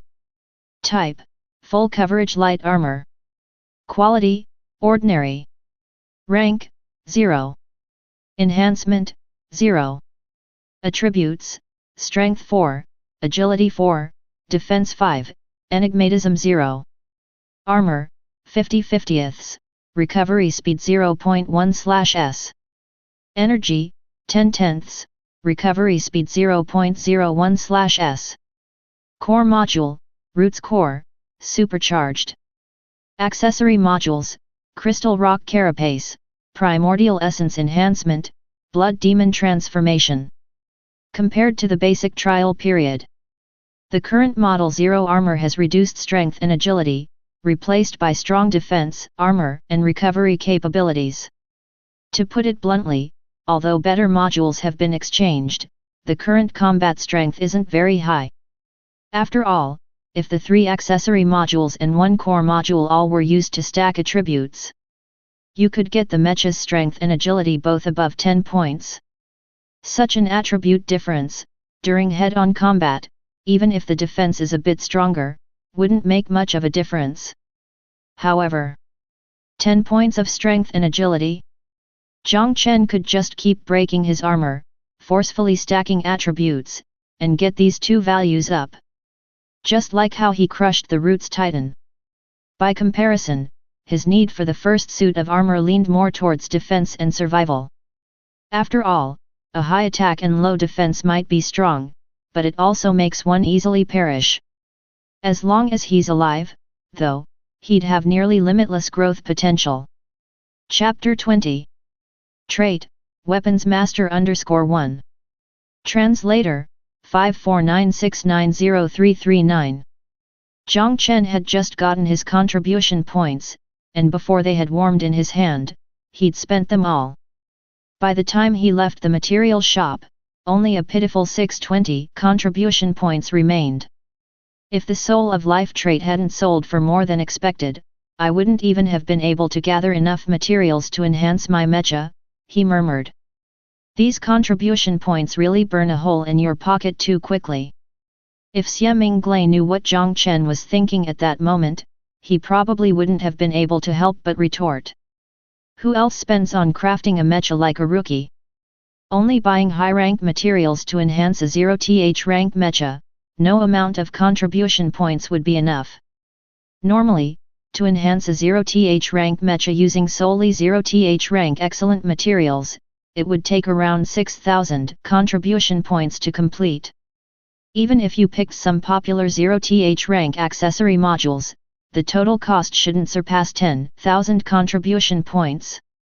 That would already be considered high-end. Spending nearly 40,000 just for the elusive power of life force. Even if we set aside the supercharge module, even if Jiang Chen shared the blueprints, it's doubtful any rookie would imitate this approach. Too crazy. Jiang Chen was actually quite satisfied. All materials were ready, now all he needed was to find someone to enhance the Mecha, so he could push his Model 0 Mecha to the limit of the 0th rank. At that time, after breaking through as a Mecha pilot rank, he could directly start the Mecha upgrade process. He would easily become a first-rank Mecha pilot. However, you can't just choose anyone to enhance a Mecha. Given the same materials and Mecha, the results can vary dramatically in the hands of different enhancement engineers. To perfectly harness the potential of a Mecha, you certainly need to find an excellent Mecha enhancement engineer. An excellent Mecha enhancement engineers, they often charge a handsome fee for their craftsmanship. In the end, it's still a matter of money, muttered Jiang Chen. He planned to first head into the abyss to farm a few waves of the age-old shadow carbon copy. He'd earn some contribution points before considering the enhancement. Moreover, from killing so many mutated beasts in the basic trials, the abyss atmosphere garnered had replenished only about 70% of the abyss rune's energy. To elevate his Mecha pilot rank, he'd need to kill more abyss beasts to completely fill the abyss rune's energy. Additionally, Mecha pilots can acquire a new trait with each rank increase, and 0th rank is no exception. Jiang Chen had already found his target. Weapons Master. Type, Trait. Effect, grants the Mecha pilot the Weapons Master trait, enabling the rapid mastery of any weapon to unleash 100% combat efficiency. Description, every flower, grass, and leaf can be a sword. My friend, I believe you are a sword too. Price, 20,000 contribution points. To enhance a Mecha pilot's combat prowess, aside from installing weapons modules on the Mecha, one could also opt to use abyss-sourced materials to craft various external weapons for use. These weapons don't need to occupy the Mecha's module slots when used just like a normal firearm, they can be picked up and used immediately, which is incredibly convenient. Naturally, there are downsides as well. Even if they don't require installation, these weapons still need power supplied by the Mecha to operate properly. Furthermore, the energy value of a 0th rank Mecha can only support 0th rank weapons, and there is an additional energy consumption rate during use. The power is also somewhat inferior to that of the weapons modules installed on Mechas. The Weapons Master trait compensates for these shortcomings. It allows Mecha pilots to freely use external weapons without shouldering the additional energy consumption, and even enhances their power. Lacking in offensive means, Jiang Chen intended to use the Weapons Master trait to compensate. Moreover, the Blood Demon transformation module installed on the Model 0 Mecha is also very compatible with this combat style. The most important thing is, the Weapons Master trait can drop in the 0th level Abyss Carbon copy. Jiang Chen happened to be able to clear the Abyss Carbon copy on his own, farming the Weapons Master trait while replenishing Abyss Rune energy. In the meantime, any materials, modules, or excess Mecha pilot's traits that dropped could be sold to save up money for the enhancement costs. Killing two birds with one stone. However, Jiang Chen had just undergone a 24-hour basic trial, and although his stamina had recovered, he hadn't completely shaken off the feeling of mental fatigue. He planned to rest for a day before starting to explore the true age-old shadow tomorrow. For now, he could take another walk around Sunshine City to see if there was any gear or equipment worth buying. After all, 620 contribution points, while it might seem few, were enough to purchase a 0th rank excellent accessory module. For a rookie Mecha pilot, that was quite a significant amount. Inside Sunshine City, there were shops specializing in gear and equipment for rookie Mecha pilots. In these shops, Jiang Chen indeed found many valuable items. First was a type of repair tool he had used during the basic trial, which could fix completely damaged Mechas. Because ordinary abyss explorations usually didn't last very long, They were typically completed within a few hours. Even if a Mecha pilot couldn't clear the age-old shadow, they could use the power of the Abyss rune to exit the Abyss voluntarily within a matter of seconds. Once out of the Abyss, even if the Mecha was shattered, they could take it to a repair engineer for repairs. Therefore, gadgets like active repair, which require a lot of time to repair a damaged Mecha, seemed quite superfluous. It cost the same as what a repair engineer would charge for one repair at this level. Just 100 contribution points. Jiang Chen purchased one, planning to find an opportunity to trigger a talent again and enhance his personal attributes. There was also the external scanning device. This mechanical prop created by Gizmo artisans looked like a monocular eyeglass, identical to the combat strength scanner used by the Scion race. The effect was also the same, as it could be attached to a Mecha helmet to scan monsters in the Abyss and provide corresponding attribute information through the built-in encyclopedia. Jiang Chen suspected it was a blatant copy. But imitation or not, it was a steal at just 10 contribution points each. Jiang Chen bought 5 in one go. After all, such a device looked like it could easily be destroyed. Especially when scanning aliens with golden hair, the damage rate was extremely high. Better to buy a few extra, just in case. In addition, Jiang Chen also purchased a beginner weapon for himself to avoid the embarrassment of fighting unarmed. Fighting fist to fist while donning a mecha was utterly unromantic. Light thermal pistol. Rank, 0. Quality, excellent. Type, external laser weapon. Effect 1, consume 10% of mecha energy for a single charge shot, each charge allows for 10 shots. Effect 2, upon charging, every 1 point of energy consumed increases the shooting power by 2 points. Effect 3, external weapon, energy consumption increased by an additional 100%, does not enhance power. Description: Old Lee's Weapon Shop now open at 366 Sunshine City Weapon Street, offering firearms for 0th to 3rd rank, affordable and powerful. Mecha pilots are welcome to visit and shop. Rookie Mecha pilots can enjoy a 15% discount. Price, 200 contribution. Subscribe to Chinese Novel Audiowave. Chapter 21. Living with a 7th rank Mecha Part 1. Translator, 549690339. Jiang Chen spent the last of his 620 contribution points, bought some equipment and props, and left Sunshine City directly. If you don't have money, you can only wander around. As for the remaining areas, I'll explore them when I have the money. When he passed through the teleportation array and returned to Shuilin City from the space fortress, it had just turned 2 o'clock in the afternoon. He had experienced too much that day: a narrow escape from death, time travel, trials, Sunshine City. Even though Jiang Chen was as tough as iron, he still felt a hint of fatigue and had little desire to wander around. After leaving the Alliance District, he took a taxi straight back to his rented accommodation. As he took out the keys, his movements suddenly stopped. Bai Ying showed a puzzled look. "My lord, is there a problem?" "You are the biggest problem." In Sunshine City, Jiang Chen was distracted by all sorts of buildings, mechas, and equipment. For a while, he even forgot that he had a bodyguard following him. Now that he was at his doorstep, the problem dawned on him. "Bai Ying, are you going to live with me?" "Of course, in order to protect my lord in the mortal world, I naturally need to be by your side every step of the way.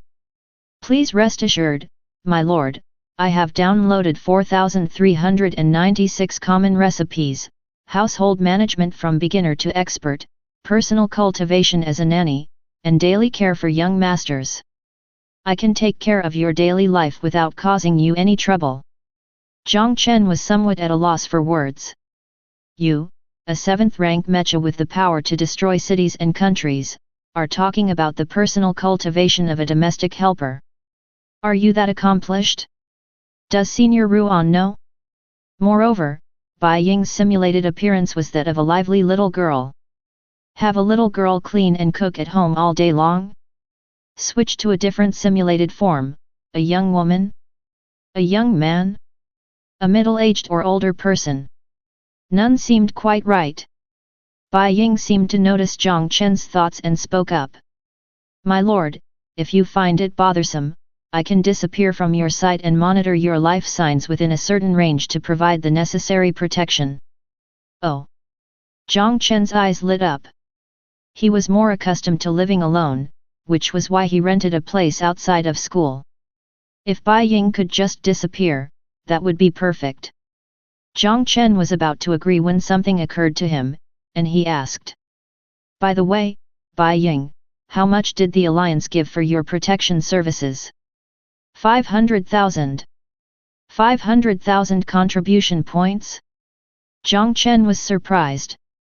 Although this was an amount he couldn't reach for the time being, it seemed too cheap compared to the status of a 7th-rank Mecha pilot.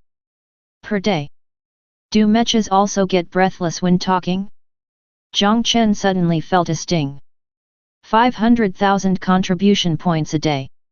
Doesn't that mean protecting me for 200 days will earn 100 million contribution points? How many high-level materials and modules could that buy?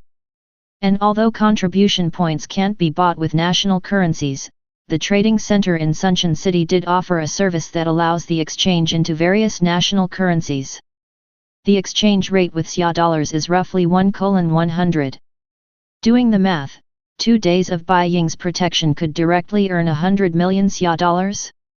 Even though Jiang Chen knew that the Alliance definitely wouldn't allow mass currency exchanges and that it was just to facilitate everyday expenses for Mecha pilots, so that the heavy hitters wouldn't have to eat pickled cabbage sandwiches while wearing their Mechas in the abyss. Moreover, all the shops in Sunshine City only accept contribution points for transactions, and except for low-rank workers who don't have much, few would trade their precious contribution points for currency. But this did not hinder Jiang Chen from understanding the true value of contribution points. Is this the income level of a 7th-rank Mecha pilot, nearing the pinnacle of the Mecha era? Sir, you needn't worry too much. Under the new Talent Protection Act, before you become a 4th-rank Mecha pilot, the Alliance will bear 90% of your employment costs. You only need to pay 50,000 contribution points each day. Moreover, this expense will remain on credit before you become a 4th-rank Mecha pilot and won't affect your enhancement or advancement. Credit or not, doesn't it still need to be repaid? 50,000 a day is no small sum either. An origin of life trait is only valued at 30,000 contribution points. To hire a big shot to protect oneself is simply burning money. Jiang Chen suddenly felt that perhaps living alone wasn't that pleasant after all. Having an extra nanny at home sounds pretty good. Bai Ying, I prefer spicy food, so make more Hunan cuisine. Understood, sir. Jiang Chen wasn't slovenly, but he certainly couldn't be called diligent. The room wasn't littered with trash, and the items were reasonably well kept, yet it was inevitable to have a build-up of dust in the corners. At this moment, Jiang Chen was sitting on the couch, watching Bai Ying clean the room spotlessly, feeling a twisted sense of pleasure rising within. Yes, that's it.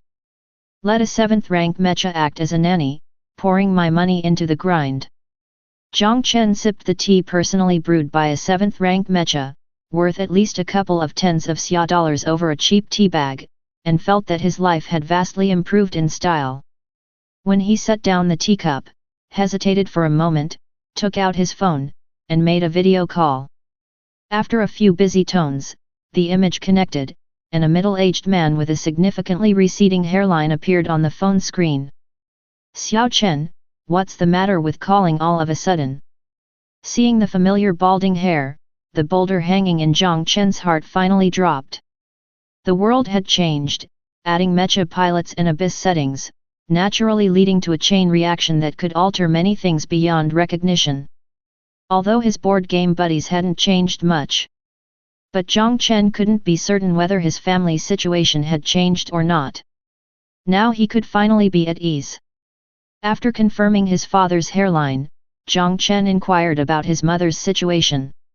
Knowing that everything at home was safe, he relayed the whole series of events to his parents, being attacked by abyssal monsters, awakening an abyss rune, and receiving an SSS class evaluation without holding back, as there was no need for any.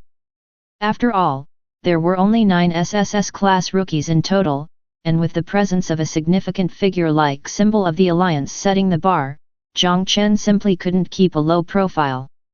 It was better to let his family know the full story, making it more convenient than hiding it from them. Indeed, that was the case. Upon hearing Jiang Chen's story, Father Jiang fully understood his intentions. He said he would cooperate with the Alliance's work along with Mother Jiang to ensure their own safety, promising not to become a burden to him. He told Jiang Chen not to worry too much about home and always prioritize the abyss above all, reminding him to not become careless because of his top evaluation in the basic trials, and to remember that safety comes first and living is everything. The call lasted a whole hour. After hanging up, Jiang Chen still had a smile on his face. Having communicated with his family, he was truly able to enter the right mindset to focus all his attention on his career as a Mecha pilot. As for his identity as a sophomore college student, he had already donned a Mecha and sliced through dozens of streets in a changed apocalyptic world. Should he still go back to pass a foreign language proficiency test? A 5-point contribution external translator can satisfy all his language needs. Therefore, he had already asked Bai Ying to handle the paperwork to drop out of school, effectively expelling the institution from a distance. At the moment, Bai Ying was still preparing lunch. With nothing weighing him down, Jiang Chen took out his personal terminal and opened the Alliance forum interface. He wanted to see what the Alliance's Mecha pilots were discussing. Unexpectedly, the first highlighted sticky post on the interface caught his eye. Chapter 22. This is the real Abyss _1. Translator, 549690339. Rookie must see, difficulty details and exploration suggestions for age-old shadow. Upon seeing the title of the post, Jiang Chen immediately couldn't take his eyes off it. Compared to the high-end posts like personal rankings of supercharge modules, potential rankings of top mechas, the relationship between basic trials ratings and talents, etc., Jiang Chen was more interested in the difficulty analysis of age-old shadow. After all, talents, modules, mechas. No matter how much he read about those things, they would not provide Jiang Chen with any strength enhancement, and were useless when exploring the abyss. On the contrary, age-old shadow was a hurdle that all Mecha pilots had to face. Looking at this post could perhaps provide some help. He clicked on the post, and an introduction caught his eye. Age-old shadow, also known as the abyss carbon copy, is the shadow of the old world reflected in the abyss. It hides dangers that can swallow the world, yet it also brings the ladder leading to immortality. With this article, I hope that every rookie Mecha pilot will find the abyss that suits them. Skipping the introduction, what followed was an analysis of the difficulty levels of the abyss carbon copy. Ordinary, do not be misled by this word. Ordinary difficulty is not truly ordinary. There is no abyss carbon copy in the world that can be easily cleared. Even the safest and simplest abyss carbon copy contains a variety of monsters, as well as powerful bosses. Only after defeating the boss can one be said to have cleared the abyss carbon copy. The ordinary difficulty copy of abyss level 0 is similar to the difficulty of basic trials. It is not recommended for rookie Mecha pilots who have merely squeaked by the basic trials to dive in immediately. At the very least, 2 or 3 supplementary modules should be purchased and certain combat training should be undertaken before it's appropriate to enter and begin exploring. Only a Mecha pilot equipped with a full set of modules and having undergone some enhancement attempts should try to defeat a boss alone and clear the abyss. Note, abyss carbon copies can be explored as a team, with a maximum of 3 members. While this will reduce the drop rate, the difficulty will also decrease accordingly. It is highly recommended for rookie Mecha pilots to find 2 reliable teammates to explore the abyss together. Profit, low-tier materials copy, with minimal profits and absolutely no module drops. Because the ordinary difficulty of the Abyss carbon copy is what rookie Mecha pilots come into contact with most frequently. The poster was very detailed in their explanations. Jiang Chen nodded slightly as well. If the ordinary difficulty of the Abyss carbon copy is completely consistent with the basic trials, and the Roots Titan is the boss, at least 10 points in all attributes, that is, a full set of excellent modules, would be required to defeat it. The poster's advice was very sensible. But, this is ordinary difficulty? You should know that a 0th rank Mecha can only be equipped with 4 modules and undergo 10 enhancements at most. The attributes gained from enhancements are comparable to those of 4 modules combined. If high-quality materials are used, there might be a little more, but it's still quite limited. A full set of excellent modules, equating to half strength, can only barely clear the ordinary level. And there are still 3 whole other difficulty levels after that. Jiang Chen couldn't help but look further down. Normal, like the ordinary difficulty, normal difficulty is also not normal. The strength of the monsters is higher, and the bosses are even more powerful. Please explore in a team with your teammates.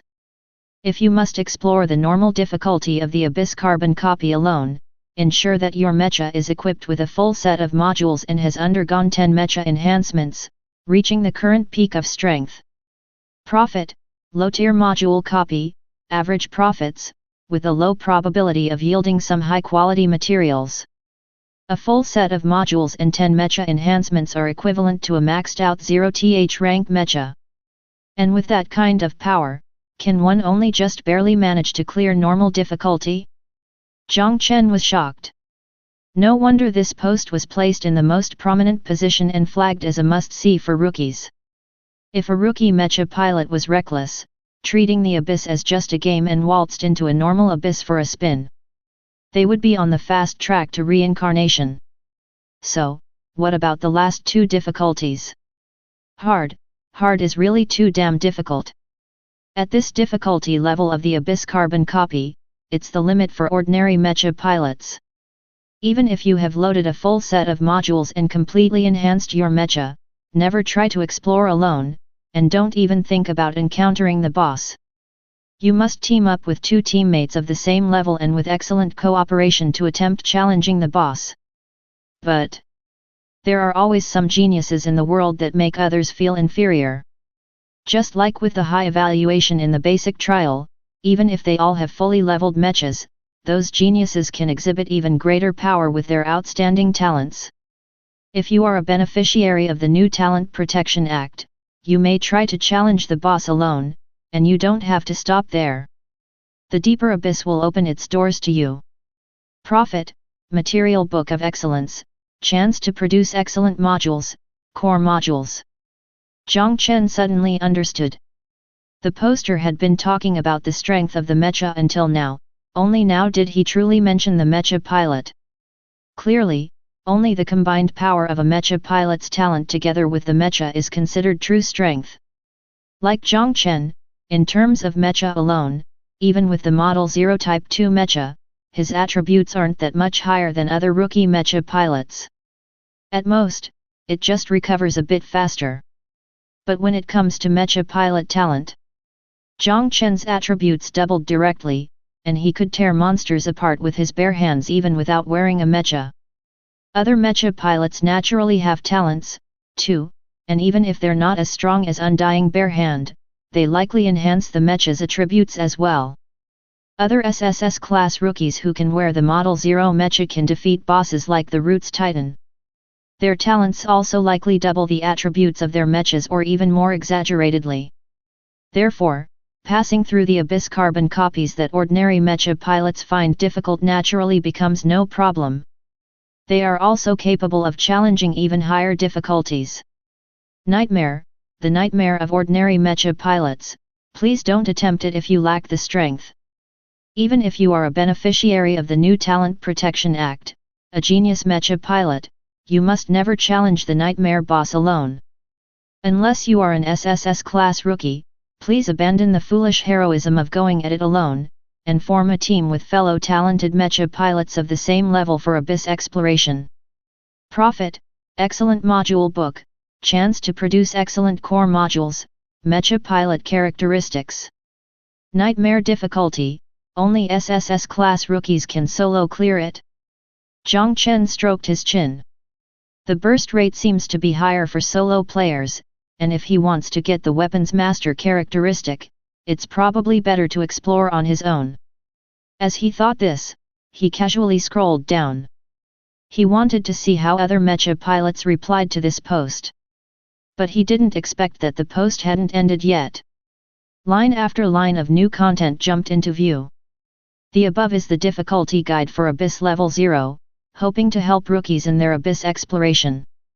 Remember, you only live once, do not rashly enter an Abyss that you are not sure about. Moreover, once all you rookie Mecha pilots break through to first rank strength and come to Abyss Level 1, you will see 2 new difficulty levels in the age-old Shadow Hell and Abyss. Please do not attempt them, they are not challenges you should tackle. Hell, the hell for geniuses, the dead end for Mecha pilots. Many talented Mecha pilots have fallen here, losing their lives on the spot. Even for Mecha pilots with SSS class talent, the symbol of the Alliance, when challenging the Hell difficulty level of the Abyss carbon copies, they must find 2 SS class teammates to attempt a clear. Profit, incredibly substantial, an extremely low chance of producing a supercharged module, only appeared 3 times worldwide.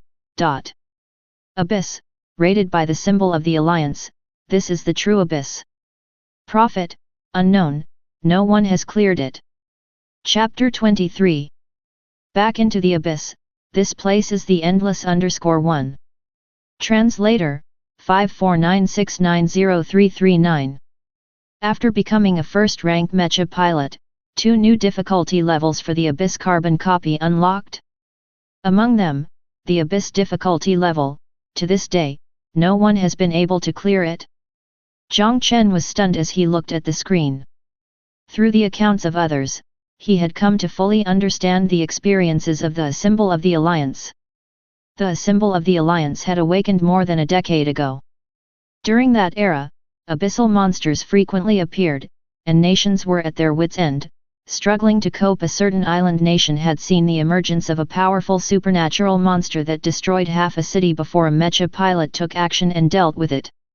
In addition, some Mecha pilots, taking advantage of the power of their Mechas, committed wrongdoing and acted recklessly. Nations establish the Mecha Pilots Alliance in hopes to regulate Mecha pilots and change this chaotic situation, but the results were minimal. Only a few Mecha pilots chose to join the alliance. The majority of the Mecha pilots did not wish to be constrained and instead gathered privately to establish various private organizations. It was at this time that the symbol of the alliance made a striking entrance. As the fallen SSS class rookie, he advanced bravely, breaking through barriers until reaching the realm of an 8th rank Mecha pilot. Controlling the Divine Lord Mecha, he destroyed several private Mecha pilot organizations and killed 5 8th rank Mecha pilots, intimidating the whole world. Then, representing Xia Kingdom, he forcefully joined the alliance and visited each private Mecha pilot organization in turn. What specifically happened was unknown to the common folk. All that was known was that from then on, the alliance became the most powerful force of Mecha pilots, and the order on planet Blue Star was restored.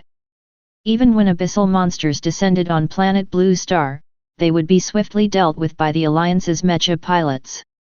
Because of this, in addition to the title Strongest Mecha Pilot, many also revered him as the symbol of the alliance.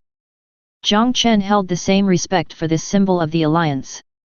After all, if not for him, the people of planet Blue Star, both ordinary citizens and Mecha pilots, would still be living in dire straits.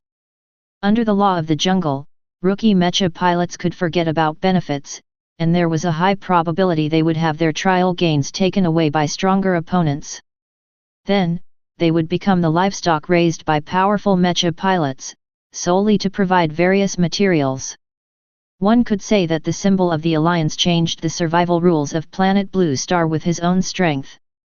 However, such a classic hero template Mecha pilot, yet even he couldn't clear the abyss difficulty of the age-old shadow? How terrifying must that difficulty level be? After the initial shock, a sense of excitement and anticipation began to rise deep within Jiang Chen's heart. According to speculation, the symbol of the Alliance's Mecha pilot talent might be Mecha Supercharge. For him, all modules loaded on the Mecha, even the weakest garbage module, could achieve supercharged effects.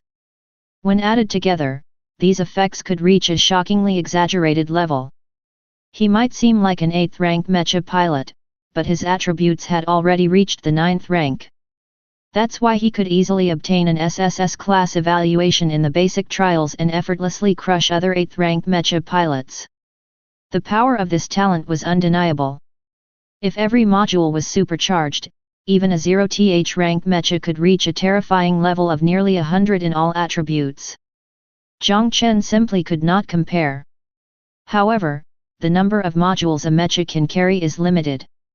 Even with supercharging, the enhancement only occurs on a limited number of modules. In other words, the symbol of the Alliance's power had a limit. His limit had not met the requirements of the Abyss difficulty level, which is why he could not clear it. But Jiang Chen seemed to have no limits. Provided he had enough time to draw out the power within the Mecha. Forget about nearly 100 in all attributes, he could even push his all-around attributes to over 1,000 while still in 0th rank. Perhaps the initial strength didn't compare to the SSS class talent of the symbol of the Alliance. But in terms of growth potential and upper limits of strength, he absolutely surpassed it. Given these circumstances, perhaps, I might be able to clear an Abyss difficulty carbon copy. Jiang Chen couldn't help but feel his heartbeat quicken at the thought. According to the information from the person who posted, the Hell difficulty carbon copy could produce a supercharge module, although the chances were extremely slim. The Abyss difficulty carbon copy would certainly have a better chance, wouldn't it?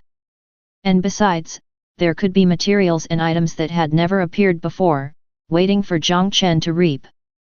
Under the snowball effect, a supercharge talent seems a bit useless. As long as the Mecha is fitted with all supercharge modules, doesn't this talent become obsolete? Now it's time to fantasize. Cough cough. Jiang Chen controlled his train of thought, otherwise, the next moment he would have started throwing punches at the Abyss Demon Kings and kicking creation gods. However, he had made a decision. 0th rank didn't matter, the highest difficulty of the Abyss carbon copy was just nightmare, and it had already been farmed to death by others. Once he had accumulated enough, he could break through directly to 1st rank. When he became a 1st rank Mecha pilot, he would slow down the pace of his rank ascension. First, he would accumulate attributes to a higher level, try to clear Abyss difficulty carbon copies, obtain more powerful materials, enhance his foundation, and keep the snowball rolling. Set a small goal. To become an invincible Mecha pilot at every rank. Sir, it's time to eat. Okay, Bai Ying, your cooking skills are not bad, worthy of a 7th rank Mecha. Culinary power, 7th rank. Jiang Chen felt full and was still somewhat excited. He didn't continue browsing the forum but put away his personal terminal, clenched his right fist, touched the Abyss rune with his fingertips, and thought silently. Transform. Countless pale purple vines burst out from his palm, wrapping around his body. At the same time, Abyss atmosphere gathered, forming chunks of white crystalline rock shells covering the pale purple vines. In a flash, a Mecha warrior with a white shell and purple patterns stood in the living room. This was the new look of the Model 0 Mecha. Bai Ying, who was cleaning up plates and utensils, stopped what she was doing. Sir, what is this? Just testing the simple difficulty of the Abyss, you keep cleaning up, no need to mind me. As Jiang Chen responded, he opened the interface for age-old Shadow. After reading posts on the forum, he was itching to explore the Abyss a bit, burst some armor, and try to improve his attributes. The repair time for low-level items was 10 hours. If he burst his armor now, it would be repaired after a good night's sleep. The simple difficulty Abyss carbon copy was similar to the basic trials, there was no need to worry about danger. He could also take the opportunity to get familiar with the environment and rhythm, preparing to clear the nightmare difficulty level and obtain the weapon's master trait. He selected the Abyss carbon copy and clicked Start. Lines of text appeared before his eyes. 10, 9, 8. Age-old shadow construct completed. Welcome to the Abyss. The pitch-black rift opened silently. Current location, Endless Demon's Realm. Level, 0. Difficulty, Simple. Mission, within 5 hours, kill the boss, 6-armed Rakshasa. Description, during the era of elusive life, celestial dogs devour the sun, and stars and moons lose their luster. The gates to purgatory are wide open, and an endless stream of demons rushes into the land, engulfing everything. The living perish and are reborn as the undead, trapped in an eternal and boundless struggle. Both humans and ghosts tread the same path, the cycle of reincarnation is shattered, and civilization is lost. This place is the realm of endless demons. Friendly reminder, explore freely, and you may leave the abyss at any time, requires 1 minute of preparation time. Chapter 24. The heavy sword has no edge, great skill is unclumsy one. Translator, 549690339. The great sun was swallowed by darkness, leaving only a ring of golden light which dyed the sky a bloody dusk. The vast earth was engulfed in undying flames that consumed skyscrapers, turning them into torches and adding shades of crimson. One by one, grotesque monsters with exposed chests and bellies, wielding all manner of broken weapons, endlessly slaughtered each other. A monster excitedly lifted the head of a slain opponent and greedily drank its blood. However, moments later, the fallen adversary crawled out from the ground, seized the dropped weapon, and roared as it sought revenge. The age-old shadow of the enigmatic side. Jiang Chen, clad in Model 0 Mecha, stood atop a 5-story apartment building, gazing upon this hellish tableau, as information flowed through his mind. The distinction of the age-old shadow was not just in the scenery and monsters. It also affected the loot and output of the copy. Like the ruins of mutation, as an age-old shadow of the biological side, it yielded materials and modules such as blood fusion metal alloy and root core, typical of biological substances and mutant modules. The Endless Demon's Realm as an age-old shadow of the enigmatism side produced materials and modules that could enhance a mecha's enigmatic value, granting various bizarre abilities. There were such mechas listed in the mecha blueprints on personal terminals. Azurum Mecha, Hades Mecha. Even the Divine Lord Mecha, the symbol of the Alliance, was a pathway for mechas of the enigmatism side. Jiang Chen was also very interested in the enigmatism side's mecha types. Nevertheless, he had already decided on the route for his first mecha, so crafting an enigmatic mecha would have to wait until at least the second or third one. For now, he ought to familiarize himself with the monster characteristics of this abyss carbon copy. Living person. A scrawny monster with a sunken belly noticed the purple and white mecha on the roof and charged straight towards it. Instead of rushing into the stairwell, it defied the laws of physics by running directly up the wall, dragging a spine saber larger than its body and excitedly shouting, "Eat, eat!" Jiang Chen looked down at it, his external scanning device marked it, and data popped up. Gluttonous Goblin. Attributes, Strength 0, Agility 1, Defense 0, Enigmatism 1. Traits, the weakest monster in the Endless Demon's Realm, with odd movements, skilled with sabers, much faster than ordinary people, but extremely frail. Weakness, the entire body. Assessment, combat power is merely the scum value of 5. Barely fighting trash. Obviously, this gluttonous goblin, like an early-stage mutant, was one of the most basic monsters in the copy. As long as one could overcome fear, even in the most basic Model 0 mecha, they could easily kill it. Jiang Chen watched the gluttonous goblin rush to the rooftop and leap up with its spine saber, slashing at him, but he remained unresponsive. He just patiently observed its movements. He noticed that during the swinging of its saber, the goblin's figure oddly blinked a short distance, changing the trajectory from the throat to the back of the neck. Was this a trait brought by enigmatism? Jiang Chen was somewhat surprised. But it was just pure surprise. The current armor value of the Model 0 Mecha had already reached 5. The goblin's strike seemed to hit impregnable steel, not leaving even a scratch. The Mecha's powerful recovery capabilities didn't even come into play. At this moment, Jiang Chen finally acted. He lifted his right hand, a silver-white streamlined pistol fell into his palm, and he pressed the muzzle against the goblin's head. Pulling the trigger, the laser pierced through. The face of the gluttonous goblin was instantly melted with a large hole, and it fell to the ground with a thud, dead on the spot. A wisp of abyss atmosphere rose, absorbed by the abyss rune. Jiang Chen spun the pistol and pretended to blow away the non-existent gun smoke from the muzzle, his movements impeded by the Mecha helmet. Sorry, the times have changed. Within 7 steps, the gun is both fast and accurate. Unfortunately, most Mecha weapons damage isn't fixed, but rather related to the energy consumed during charging. That is to say, if one sacrifices attributes and armor value to specifically install energy modules, increasing the energy limit from 10 points to 100 points, the weapon's power would also increase tenfold. The current Model 0 Mecha still has the basic 10 points of energy value, resulting in the firearms being not very powerful. It could only manage to kill low-level creatures like the gluttonous goblins in 1 second.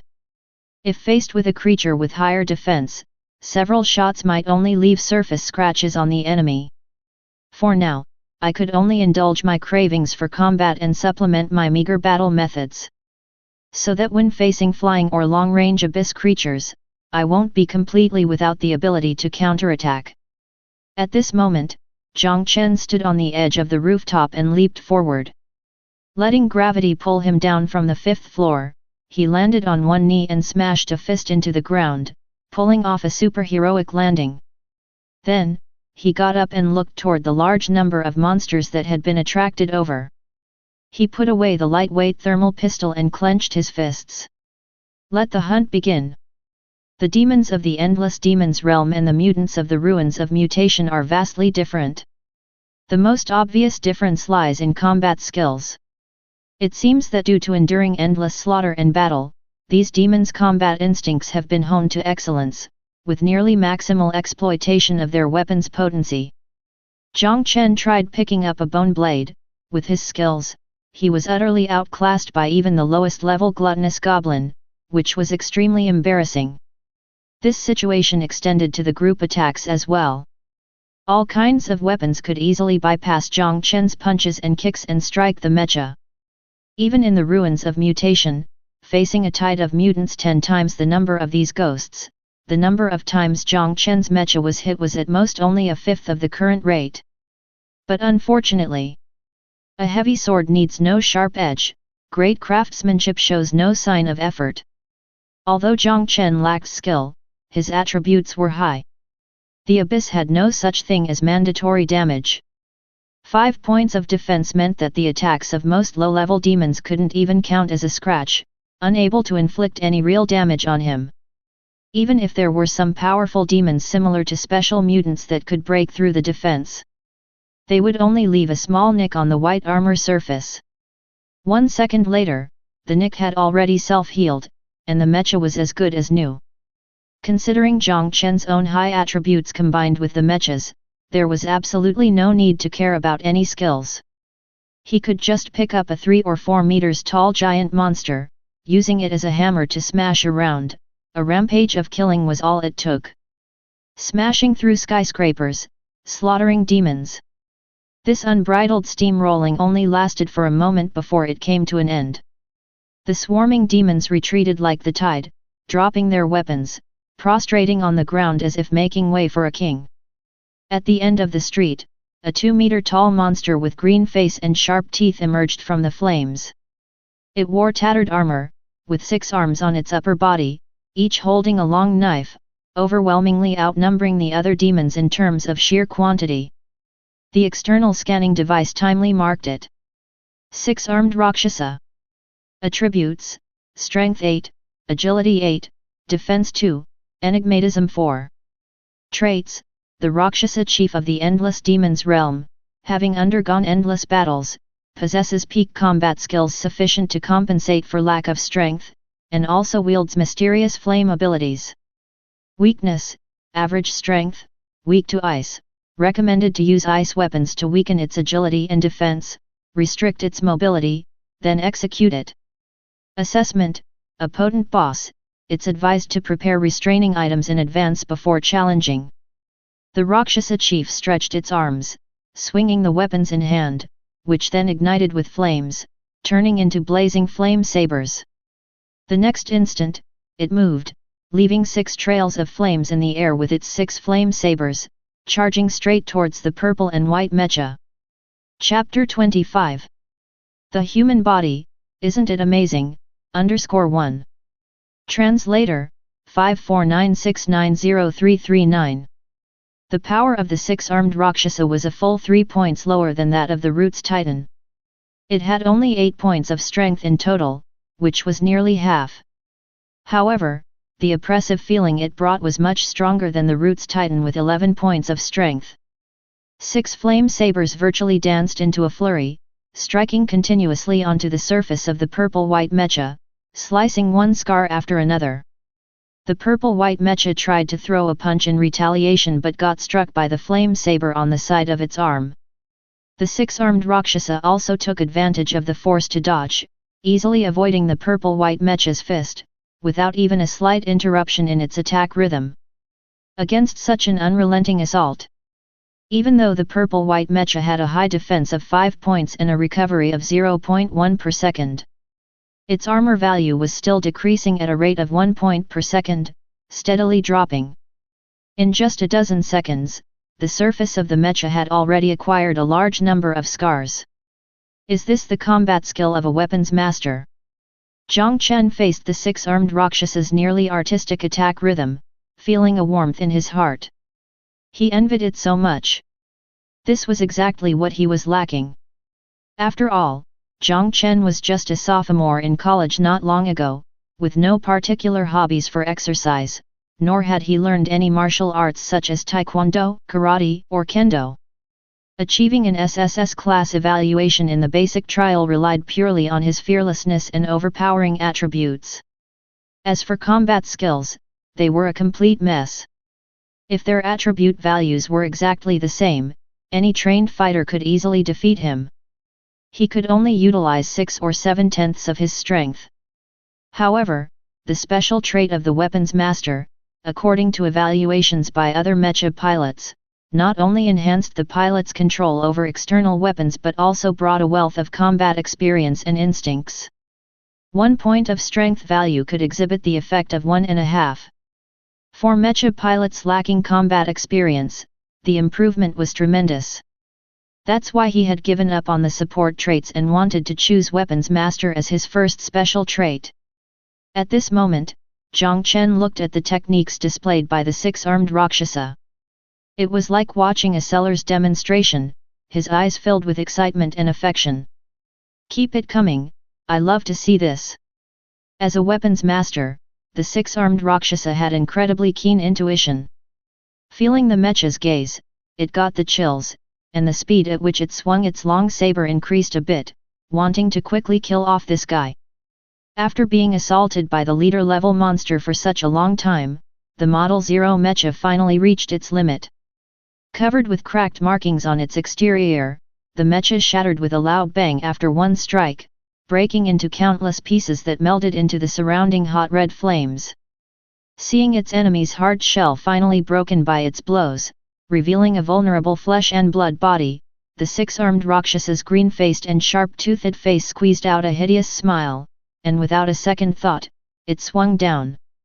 However, its grin froze, turning to bewilderment. The long saber fell and, instead of cutting through the enemy's flesh as expected, a clanging sound of metal on metal was heard, as if it had struck the hardest metal in the world. It barely cut through the skin, causing only a half drop of blood to seep out, unable to penetrate any further. How could this flesh and blood body be harder than a mecha?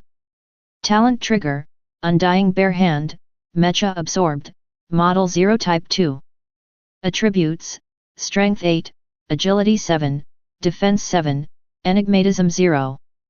Special, Recover 0.1 life force per second, doubled under sunlight. Abilities, Uncontrollable mutation, Roots core, Blood demon transformation.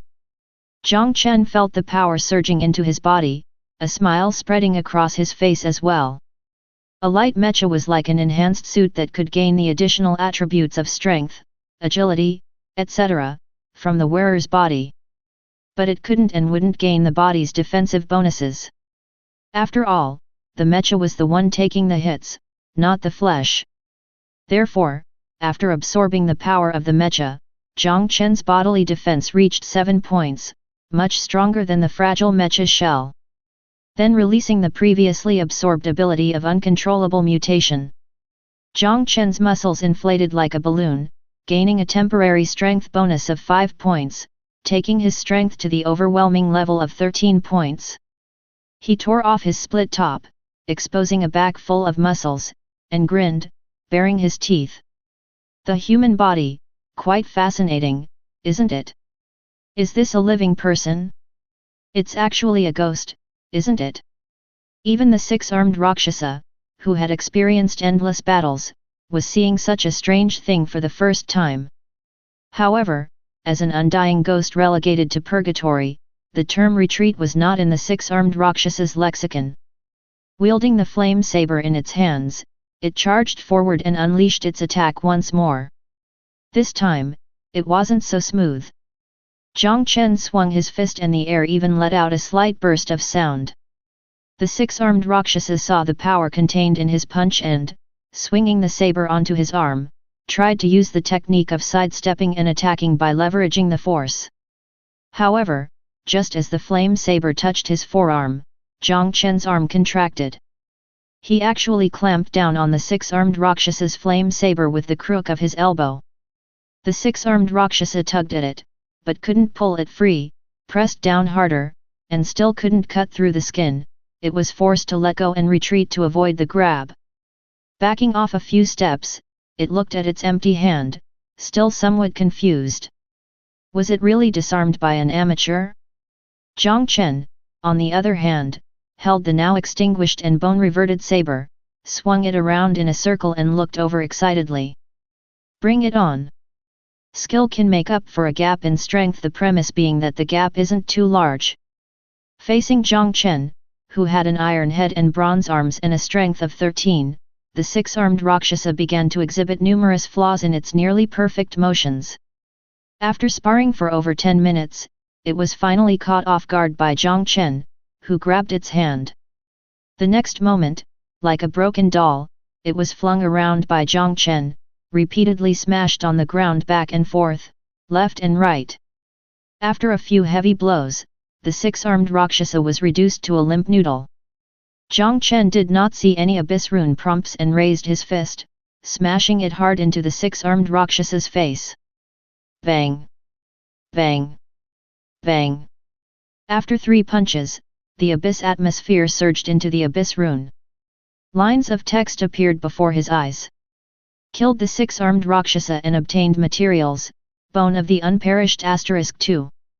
Successfully killed the boss and completed the exploration goal. Total time taken, 27 minutes 31 seconds.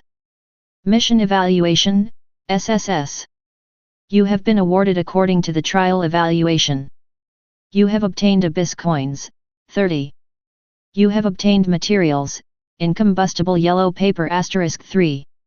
You have obtained materials, endless nether bone *6.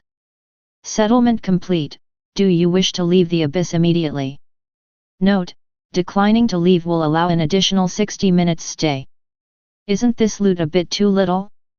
Abyss coins are a necessary consumable for forging and enhancing mechas, with the value of 1 abyss coin being 2 points of contribution in the materials shop. The materials like bone of the unperished are all ordinary 0th rank materials, worth 5 points of contribution. Before encountering the 6-armed Rakshasa, Jiang Chen had killed quite a few monsters, and they also dropped an ordinary 0th rank material. That is to say, clearing the Endless Demons realm on simple difficulty with an SSS class evaluation, the total earnings amount to a high of 120 contribution points. And that's just from a single run. In a team, the burst rate would drastically decrease, and the earnings would be even lower. No wonder the Alliance forum posts describe the simple difficulties rewards as extremely low. Compared to the burst rate during the basic trials, it's like heaven and earth.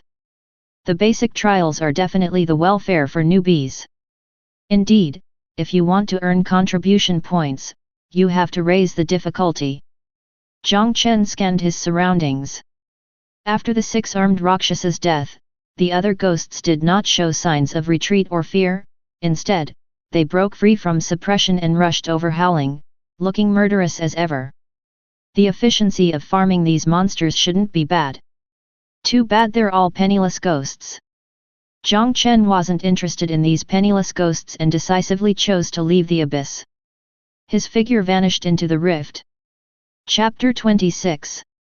Part-time job of a high-rank Mecha pilot, 1. Translator, 549690339. In this world, renting a house. Bai Ying had already cleaned the room spotlessly, completing all the work.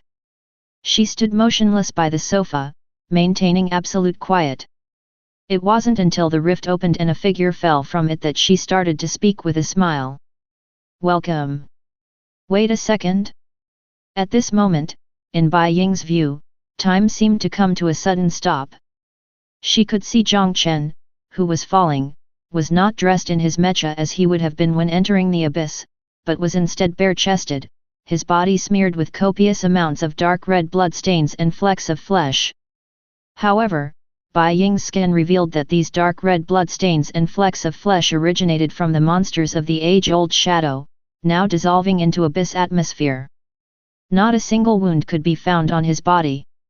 Having confirmed Jiang Chen's safety, Bai Ying relaxed and slowed down part of her thought processes. Time seemed to flow once again. Jiang Chen landed in the room, hearing Bai Ying's voice. Welcome home, sir. Let's talk later. Jiang Chen immediately entered the bathroom, washing all the filth away and changed into clean clothes. Even though these blood and flesh stains were the product of the age-old shadow. After returning to this world, they would naturally disintegrate and disappear, leaving no residue. But theory aside, it was still disgusting. Taking a shower upon return made one feel more comfortable. As strong as my talent is, tearing apart monsters with bare hands all day is a bit unsanitary. Jiang Chen, drying his hair, walked out of the bathroom. He noticed Bai Ying's gaze in the living room and casually explained. My mecha pilot talent is quite special, allowing me to gain strength equivalent to a mecha, so I tend to fight quite boldly. You don't need to worry about it, you'll get used to it. All mecha pilots knew that an SSS class rookie possessed an exceptionally superior talent far beyond ordinary people. This was something that couldn't possibly be concealed.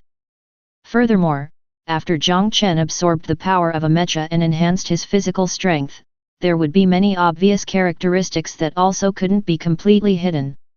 He simply spoke of it openly. After all, talent was different from the supercharge module. It was a personal, absolutely unstealable characteristic of the soul. Others knowing about it could only lead to envy and jealousy, not other ideas. Of course, just like all mecha pilots, Jiang Chen would only show some characteristics of his talent and wouldn't fully reveal his talent information to others. Like now, his words merely confirmed Bai Ying's thoughts. He didn't reveal any additional information, rather, he concealed the upper limit of Undying Barehand. I understand, sir. Your mecha pilot talent is of the physical enhancement type. Bai Ying nodded. Mecha pilots with physical enhancement talents tended to have a more unrestrained fighting style and didn't care much about damage to their mecha. As an SSS class rookie, Jiang Chen's strength was probably much greater than that of a Mecha, so it was quite normal for him not to wear one. There was no need to be surprised by this in the future.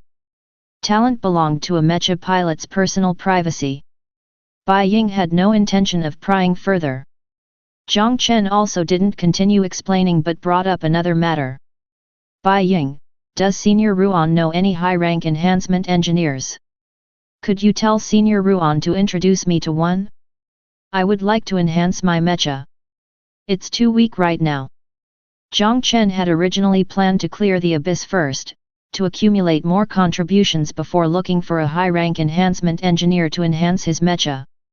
But after experiencing the simple difficulty of the Endless Demon's Realm dungeon, he changed his mind. It was too slow. Although as a future warrior, Jiang Chen had an infinite future ahead. His current combat effectiveness was far from being as strong as the symbol of the alliance of the same period. The latter could just load a set of modules, become supercharged, and start overpowering the nightmare difficulty level. Jiang Chen, facing just the simple difficulty, had to spend dozens of minutes. The difference was too glaring. Moreover, the output from the lower levels of the abyss just wasn't worth much. Even with Jiang Chen's almost infinite growth potential, his startup speed was significantly slowed down as a result. I wondered how many times the armor would have to be expanded before it could withstand a solo journey into the abyss. Although the loot from copies on the simple difficulty level is already sufficient for me to repair the Mecha, theoretically speaking, as long as I keep cycling through, I can grow. But the increments are just too small. Even as a repair engineer, fixing a Mecha takes time, especially one that's completely broken. It requires several hours of repair at least. With the attributes of a 0th rank Mecha already so high, I can only add so few points in a day. In comparison, if I enhance the Mecha to the pinnacle of 0th rank, doubling its attributes, it's as though I've also doubled the speed of my growth. If I achieve a Mecha upgrade, improving the attributes and quality of the Mecha, one instance of expanded armor could give me tens of times the attributes I'm getting now. Isn't one bout of expanded armor, which is equivalent to tens of regular increments, much faster than piling up attributes bit by bit? Therefore, Jiang Chen planned to first find an enhancement engineer to enhance his Mecha and then continue to accumulate attribute growth. As for the issue of payment, he had initially planned to pay normally. But now, he was ready to find an angel investor. I am an SSS class rookie in urgent need of resources to grow.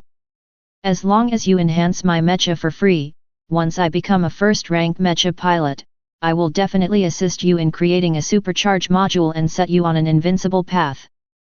Should be more believable than I am Emperor Qin, right? All these were considerations Jiang Chen had while showering. Just as he had finished thinking, he heard Bai Ying's response. Master, you are an enhancement engineer. All these Mechas have been maintained and enhanced by you. You want to enhance your Mecha? You should have said so earlier. You've already prepared the materials. If I help you enhance to the limit first, it wouldn't get so damaged in the abyss. That's not right either.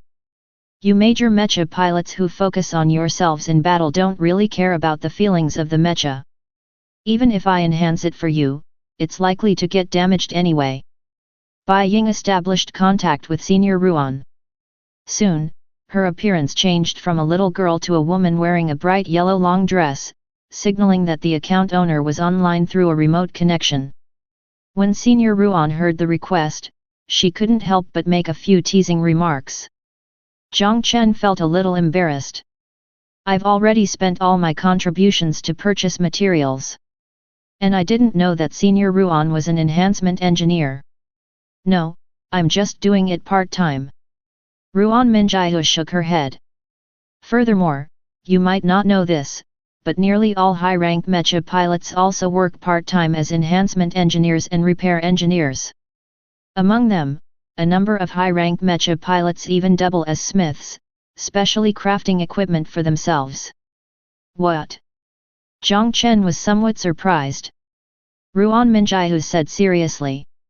You should know that during Mecha enhancement, in order to bring out the full potential and effect, one must have a deep understanding of the characteristics of both the mecha and the materials. In this world, who could know a mecha better than the mecha pilot him or herself? Secondly, mechas might seem like inanimate objects, but they actually have souls. Including Bai Ying, she herself has a mecha soul. The intelligence module has merely released her soul and provided a means of expression. Therefore, the process of mecha pilots repairing their mechas is also the process of communicating with the mecha soul, which can balance the state of the mecha and meld with the modules. All of these are required courses for high-rank mecha pilots. For other rookies, perhaps they don't need to worry about these. But you are different. Although it might be a bit early for you now, it would be best for you to learn about repair and enhancement in your spare time, to prepare for enhancing your own mecha in the future. Are all high-rank mecha pilots supposed to enhance their mechas themselves? Jiang Chen nodded his head. It made sense. Even the most skilled enhancement engineer wouldn't understand a mecha as well as its pilot, and their ideas would be different.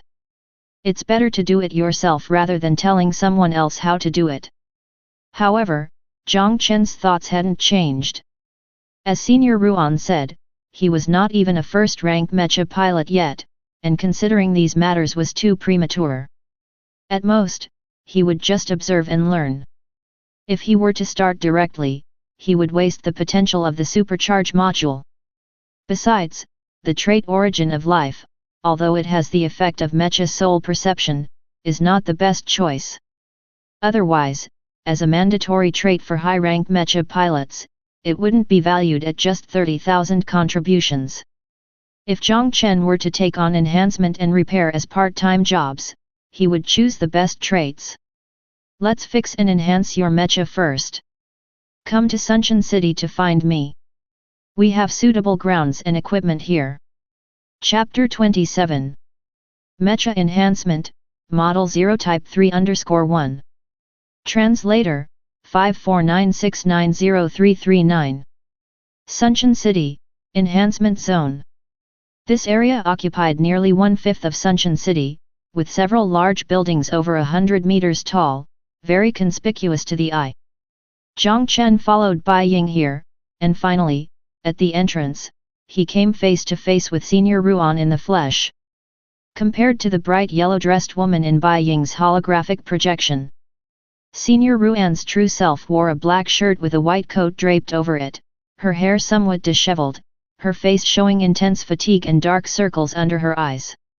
She looked more like a weary researcher than a formidable 7th-rank mecha pilot. Is this the discrepancy between online deception and the actual person in real life? Hey, Star of Tomorrow! Senior Ruan greeted him and said. Repairing mechas doesn't require much from the environment, you could just prepare a few repair tools and do it at home. Enhancing a mecha, however, is more demanding. Especially when using top-grade materials, if you want to utilize their effects perfectly, you need the appropriate environment. For example, Old Chen went into a star to establish a private enhancement field just to enhance his Blazing Sun mecha. I have a few enhancement fields as well, but they are for my personal use. Unless you plan to follow my path, they're not suitable for you. For now, make do with what's here in Sunshine City. Even though the enhancement environment here is inferior, the variety is rich, and mechas of any inclination can find an appropriate setting. It should suffice until your mecha has gone through its second sublimation. Instead of taking care of everything herself, Ruan Minjiu explained the intricacies in detail to Jiang Chen. After all, with the growth rate of an SSS class rookie, it wouldn't be long before he encountered these issues. Jiang Chen nodded, taking her words to heart. Ruan Minjiu asked. By the way, have you already decided on the first enhancement path for your mecha? What's the inclination? Life, vitality. Jiang Chen did not conceal anything and detailed his concept for a life force mecha. Ruan Minjiu didn't offer an opinion. After all, there were fewer than 10 supercharge modules still existing on planet Blue Star.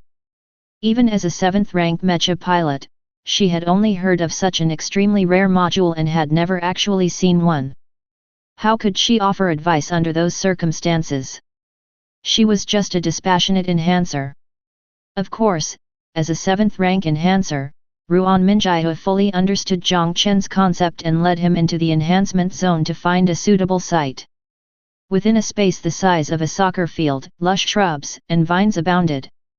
In the midst of these plants was a clear pond, exuding an aura of life. The spring of life, a product of enigmatism. It contains the divine power of the mother of life, the nature deities. Even a trace of their power is enough to serve as a catalyst for the enhancement of your mecha. Standing by the pond, Jiang Chen felt every cell in his body invigorated and his physical strength burgeoned. He exclaimed in surprise. Is this thing also effective for humans? Of course, Ruan Minjia said calmly. As the spring of life, a single drop of its water can provide an outpouring of life force, repel illness, and heal injuries. Consumed in large quantities, it can even mend bodily harm and extend one's life to the human limit. Such a precious treasure that could cure diseases and extend life was being used in the enhancement zone as a consumable for mecha strengthening? Wasn't that too extravagant? After his initial shock, Jiang Chen remembered the earlier words from Ruan Minjia. This enhancement environment is considered poor. This is poor? Well, in the end, all of this is produced by the abyss. Perhaps the high-rank mecha pilots could obtain even more precious things within the abyss. However, no matter what, the value of the spring of life was there, and it couldn't possibly be used recklessly. Senior Ruan, how much contribution does it cost to use the spring of life? The cost is not calculated per use but based on the consumption of the water, she said.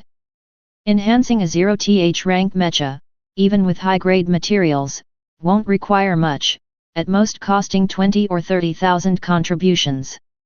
20 or 30,000 contributions. Another price akin to that of the origin of life. Seeing Jiang Chen's expression, Ruan Minjia couldn't help but laugh.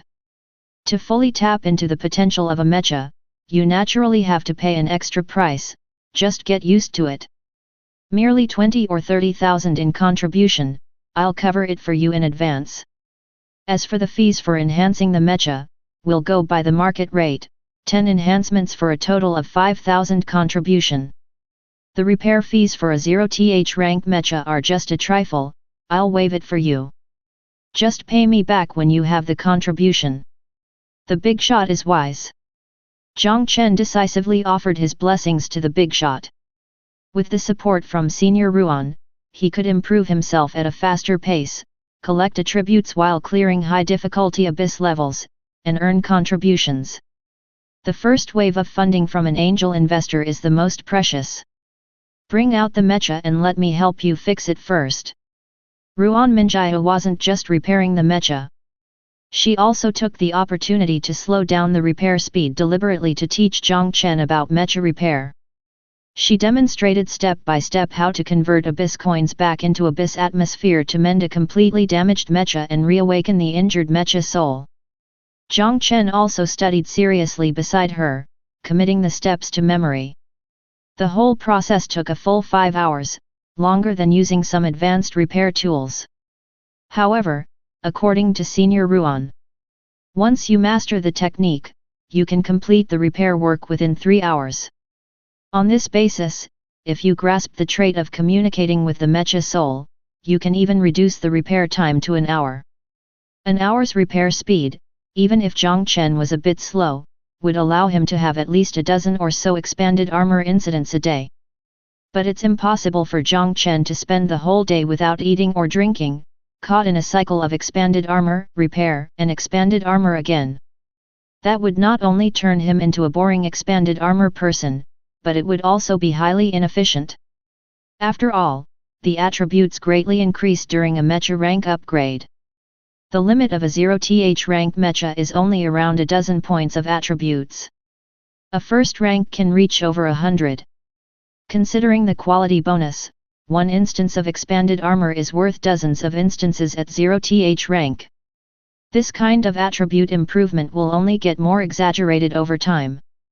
Therefore, enhancing the quality and attributes of the mecha is the best way to grow, and the mere cycle of expanded armor and repairs is just an auxiliary part of this process. After Senior Ruan had repaired the mecha, she began the mecha enhancement. In this process, she devoted all her energy to mecha enhancement, without further communication, only allowing Jiang Chen to watch and learn on his own. As one material after another merged into the Model 0 mecha, Senior Ruan's mental state gradually deteriorated, her eyes darkening slightly. Witnessing her change, Jiang Chen came to a realization. To ensure the mecha perfectly absorbed the material's effects, mecha pilots had to invest a tremendous amount of mental energy during enhancement, presenting a severe challenge to their psyche. Mere enhancement of a 0th rank mecha was already such a drain on energy. Senior Ruan had only recently broken through and had dedicated herself entirely to her own mecha's third metamorphosis and enhancement, which must have taken a long time. It was only natural for her to appear so fatigued. Under such circumstances, she still accepted his invitation, taking out time to enhance his mecha. Jiang Chen felt moved. Once he reached first rank, he would grind a few more materials for Senior Ruan as a way to return the favor. As for the 5,000 contribution mentioned by Senior Ruan, Jiang Chen didn't take it seriously at all. Market price, 5,000 contribution? Find another person and tell a 7th rank mecha pilot this price, and see whether they even bother with you or not. It's been enhanced, have a look for yourself. The enhancement consumed even less time than the repair. Ruan Minjiao packed up her tools, unable to suppress a yawn. Eagerly, Jiang Chen extended his hand to touch the purple and white mecha lying in the spring of life. Code, Model 0 Type 3. Type, Full Coverage Light Armor. Quality, Ordinary. Rank, 0. Enhancement, 10. Attributes, Strength 7, Agility 7, Defense 8, Enigmatism 0. Armor, 100/100, Recovery Rate 0.13/s. Energy, 50/50ths, Recovery Rate 0.03/s. Core Module, Roots Core, Supercharged. Auxiliary Modules, Crystal Rock Carapace, Primordial Essence Enhancement, Blood Demon Transformation. Chapter 28. Soaring Basic Attributes _1. Translator, 549690339. The Model 0 mecha, once enhanced, did not show significant changes in form, just a few distinctively colored patterns as embellishments. The focus was on the attribute changes. Strength, agility, and defense had a modest increase, with a mere 3 points each. However, both the armor value and energy value, in terms of both limits and recovery speed, saw a tremendous boost. The most important thing is that the attributes of the mecha are equivalent to the growth values of the body. Now that the attributes have increased, the growth rate after expanded armor has also doubled. Jiang Chen was very satisfied. Now that the Model 0 mecha had been enhanced to the 0th ranks limit, he could grow with peace of mind, challenge the abyss, and prepare for ranking up. Senior Ruan was clearly overworked, yawning continuously after enhancing a batch of Model 0 mecha. Now that the enhancement was finished, he casually gave a few instructions, said goodbye, and left to rest. Jiang Chen also left Sunshine City with Bai Ying in tow, returning to Shuilin City. Repairs and enhancements took close to 8 hours in total, and the time had reached midnight. But perhaps due to the refreshing presence of the Spring of Life's aura or because of the automatic stamina recovery after absorbing the mecha, Jiang Chen did not feel the slightest bit tired. He had a midnight snack, watched the busy Bai Ying, and made a decision. Let's descend into the abyss again. First, turn the mecha into strength, then consider resting. However, the ordinary difficulty level of the abyss carbon copy, with its low difficulty and low returns, had lost its value. After some consideration, Jiang Chen skipped the ordinary difficulty level and went straight for the hard difficulty level. His current attributes were the equivalent of wearing 2 fully enhanced Model 0 Mecha. If his Mechas shattered, his defense could even stack up to 15 points. With such a level of attributes, soloing the nightmare difficulty level might still be challenging. But the hard difficulty level was definitely not a problem. Time to grind before bed. Construction of the age-old shadow is complete. Welcome to the Abyss. Talent trigger, Undying Barehand, Mecha absorbed, Model 0 Type 3. Attributes, Strength 15, Agility 14, Defense 15, Enigmatism 0. Special, Regenerate 0.23 life per second, doubled under sunlight, 0.05 stamina. Abilities, Uncontrollable Mutation, Roots Core, Blood Demon Transformation. In the hard difficulty level of the Endless Demon's Realm, the strength and agility of the 6-armed Rakshasa went from a mere 8 points to 13 points each. An increase of 5 points in attributes, further augmented by martial skills, meant his combat strength more than doubled. Wielding 6 flame sabers, he nearly turned into a dragon of fire, kept hitting Jiang Chen constantly. However, Jiang Chen was even more exaggerated. Not only were his dual attributes higher than the 6-armed Rakshasas, reaching 15 points in defense, but he also formed a wall of size. The Rakshasa's saber strike landed on his face, only leaving a minor cut, unable to chop through the fragile skin. And with his powerful regenerative ability, what was a small wound 1 second was completely gone the next. Boosted by this formidable defense, Jiang Chen cheekily said, "Master, put some effort into it, will you? Didn't you have your meal?"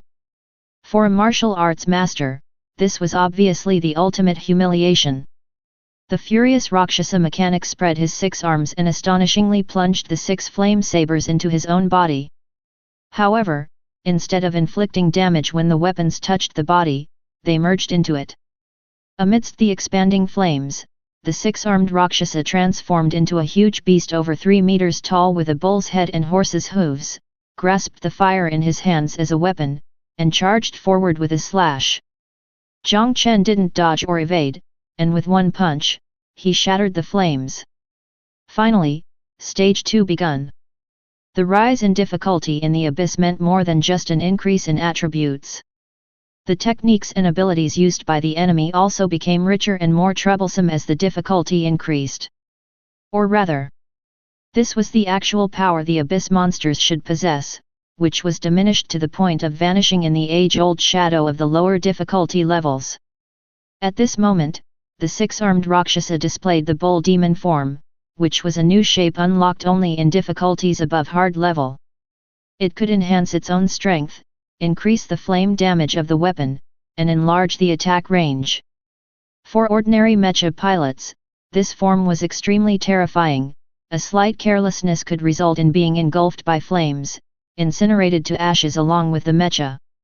For Jiang Chen, this form was likewise fearsome. As flames swept over him, his skin, which possessed strong defenses, merely turned slightly red, while his clothes were reduced to ashes. He walked through the flames and grabbed the arm of the 6-armed Rakshasa. "Playing dirty, hey!" He held on to the arm, pulled downward, and his swelling fist heavily smashed into the bull's face. Bang! Bang! Bang! The earth itself seemed to tremble. The abyss atmosphere was quickly absorbed by the abyss rune.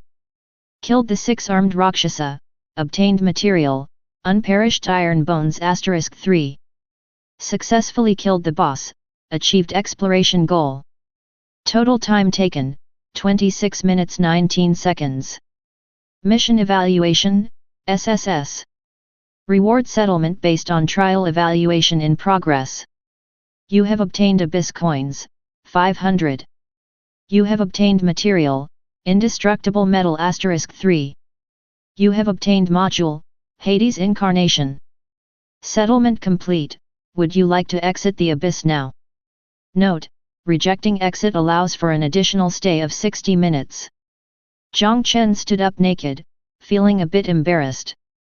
His body's defenses were incredibly high, even his hair strands were enhanced, turning only slightly yellow after being scorched by flames. Clothes, these external objects, couldn't benefit from the defensive boost, and were easily destroyed. It wasn't the price he cared about.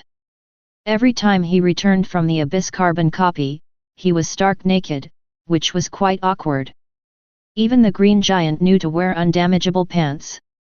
I'm not the only one with physical strengthening talents. Next time, I'll go shopping at the Sunshine City tool store and buy some durable clothes. Thinking this, Jiang Chen glanced over the settlement rewards, and his mood lightened considerably. The profits from the Abyss difficulty level carbon copy were much higher than those from ordinary ones.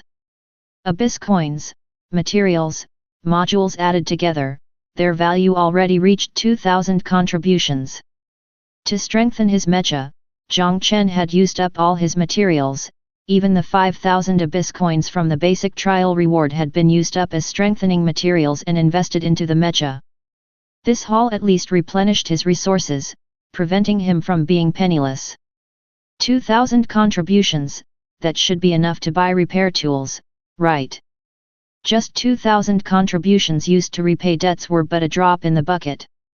However, it was enough to purchase a set of brand new repair tools, allowing Jiang Chen to gain the ability to repair his mecha himself. While strengthening a mecha required the capability of mecha soul perception, repairing a mecha wasn't as strict, it just took slower, with a slightly reduced income. Jiang Chen could get ahead by practicing, familiarizing himself with the operations of mecha repair, laying the groundwork for the future. After all, his mecha damage rate was extremely high, he never lacked opportunities to practice. Exit the Abyss. Back home, in the present world. Bai Ying had just finished tidying up the room and was sitting on the sofa when a rift suddenly opened up in front of her. Jiang Chen fell from the rift, locking eyes with Bai Ying. Hey! Welcome home, master! Jiang Chen steadied his footing and casually grabbed a towel, walking composedly towards the bathroom. He indeed preferred living alone. Chapter 29. She said, you can get on _1. Translator, 549690339. The trade interface in the personal terminal provides a platform for selling and buying but lacks the function to teleport items through space. To truly complete a transaction, one still needs to meet in reality. Jiang Chen had just conquered the difficulty level of Endless Demon's Realm and was in urgent need of contribution points, so he hurriedly came to Sunshine City and sold all his materials and modules. He then found some shops that were still open and began to purchase the items he needed. He outright bought a 0th rank mecha repair toolbox valued at 1,000 contribution points. Next, he spent 850 contribution points to buy a 0th rank external melee weapon. Small thermal lightsaber. Rank, 0. Quality, excellent. Type, external melee weapon. Effect 1, activates at an energy consumption of 5% per minute from the mecha. Effect 2, for every point of energy consumed, increase the lightsaber's power by 1 point. Effect 3, for every point of strength the wielder has, increase the lightsaber's power by 1 point. Effect 4, external weapon, energy consumption increases by an additional 100%, does not enhance power. Description: surely no one wouldn't want to hold a lightsaber and slash through abyss monsters, right? Come to number 367 on Sunshine City Weapon Street to Old Wang's Weapon Shop to satisfy all your violent fantasies. Rookie mecha pilots enjoy a 15% discount. Price, 1,000 contribution points. In the low-rank period, most mecha pilots pay more attention to strength and agility, which directly improve combat abilities. Few mecha pilots allocate most modules and enhancements towards increasing energy value. As a result, the power of ranged weapons is greatly limited. Moreover, the energy recovery speed of low-ranked mecha is low, and in battles against a large number of monsters, melee weapons, which can be utilized for an extended duration, are more practical than ranged weapons. Therefore, the prices of low-rank melee weapons are much higher than those of ranged weapons. When Jiang Chen first visited the weapon shop, he wanted to buy a melee weapon, not only for its powerful force but also to avoid the situation of being unarmed. Unfortunately, due to financial constraints, he could only choose other items. Now, he finally had the funds to make a full purchase. Additionally, Jiang Chen wasn't the only mecha pilot with a physical enhancement talent. When forging weapons, the smiths also took this into account, creating weapons that could substitute the consumption of stamina for energy. Without wearing a mecha, Jiang Chen could activate the thermal lightsaber and even a thermal energy pistol. With the remaining 150 contribution points, he bought a pair of special shorts made from higher grade materials, ensuring that they wouldn't be damaged at the 0th rank. After a round of spending, the contribution points he had just received were all used up, but the experience was quite satisfying. However, as Jiang Chen stepped off the magical array formation, he couldn't help but speak out. I've run to Sunshine City 3 times today for registration, enhancement, and purchasing supplies. The teleportation array formations are convenient, but traveling to the Alliance District still takes time. Isn't this too much of a hassle? Bai Ying, can I directly live in Sunshine City? Bai Ying was silent for a moment. Other rookie mecha pilots, even the top talents who could easily clear abyss carbon copies, also need to consider energy depletion. Who else but you, sir, explores the abyss, learns forging, observes enhancements, and still remains energetic and spirited after a whole day, even late into the night? You've already destroyed your mecha twice. At that moment, Bai Ying felt sympathy for some unknown, naive mecha soul. Our mecha life is too hard. Sir, Sunshine City only allows the rental of houses, establishments of shops, and does not permit the construction of a private base. If you want to teleport to Sunshine City quickly, you can spend contribution points to build a private teleportation array formation at your personal base to link with the teleportation array in Sunshine City. Or, you could use contribution points to directly rent a residence in the Alliance District, which is also not far from the teleportation array. A personal teleportation array formation? It sounded expensive, something he couldn't afford right now. Jiang Chen shook his head. It's better to take the trouble and walk a few extra steps. When he had enough money, he would consider moving then. By the way, Senior Ruan mentioned that a high-rank mecha pilot built a custom mecha enhancement field within a star system. Do all these high-rank mecha pilots establish their own personal bases outside of planet Blue Star and then commute freely back and forth through teleportation array formations? Moon? Mars?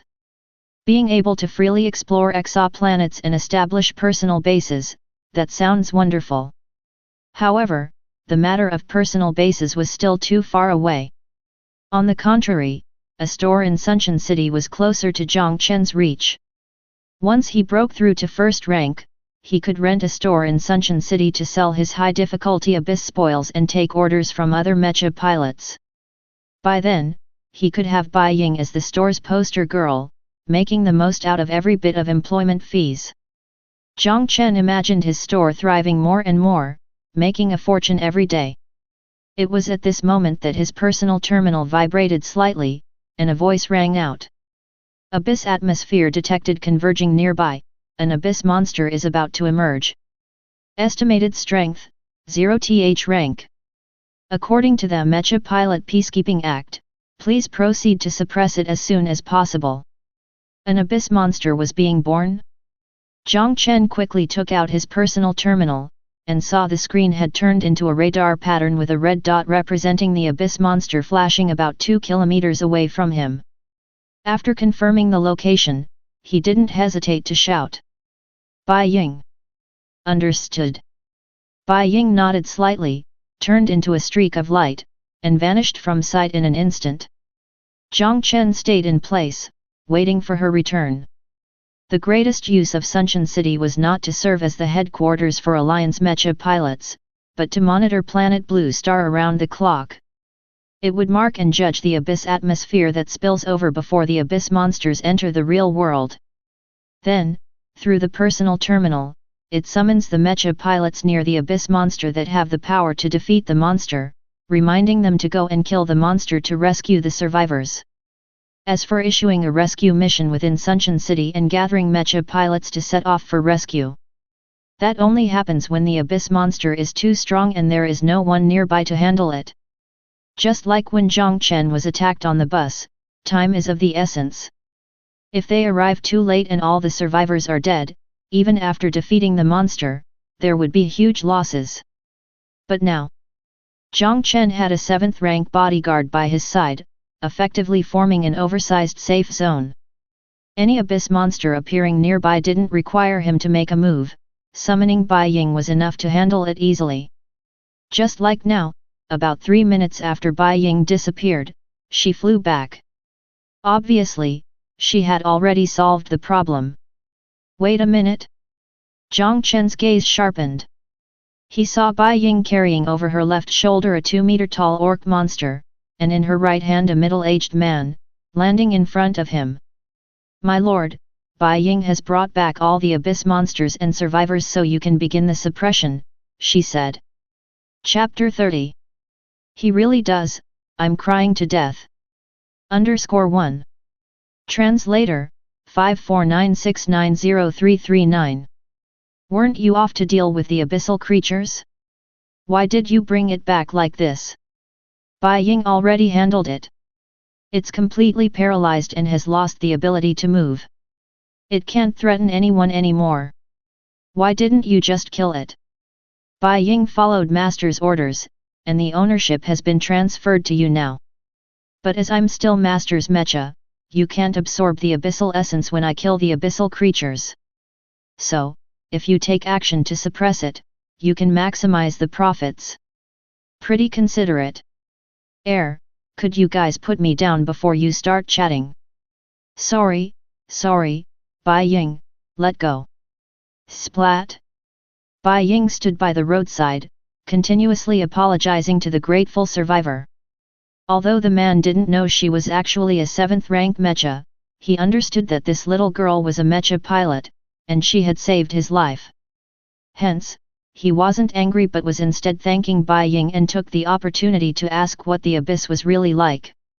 After all, many people knew that those who've experienced abyssal creature attacks had a high chance of awakening an abyss rune.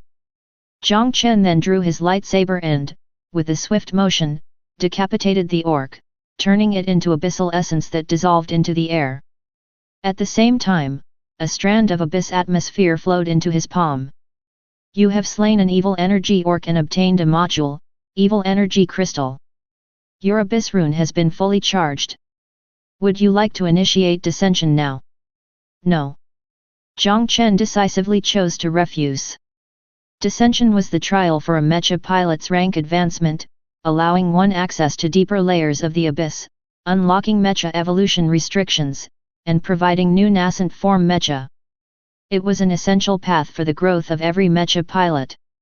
And since it was a trial, naturally, it involved scoring. Jiang Chen hadn't acquired his 0th rank traits yet, and his attributes weren't awfully high, so initiating dissension immediately might not yield the highest benefits. He planned to take some time to gather himself before entering the rank advancement trial in a few days. His gaze shifted upwards, focusing on the line of text above. A 0th rank, non-leader creature actually dropped a quality auxiliary module? Weren't the burst rates a little too high? Did abyssal creatures that entered the real world come with a burst rate bonus?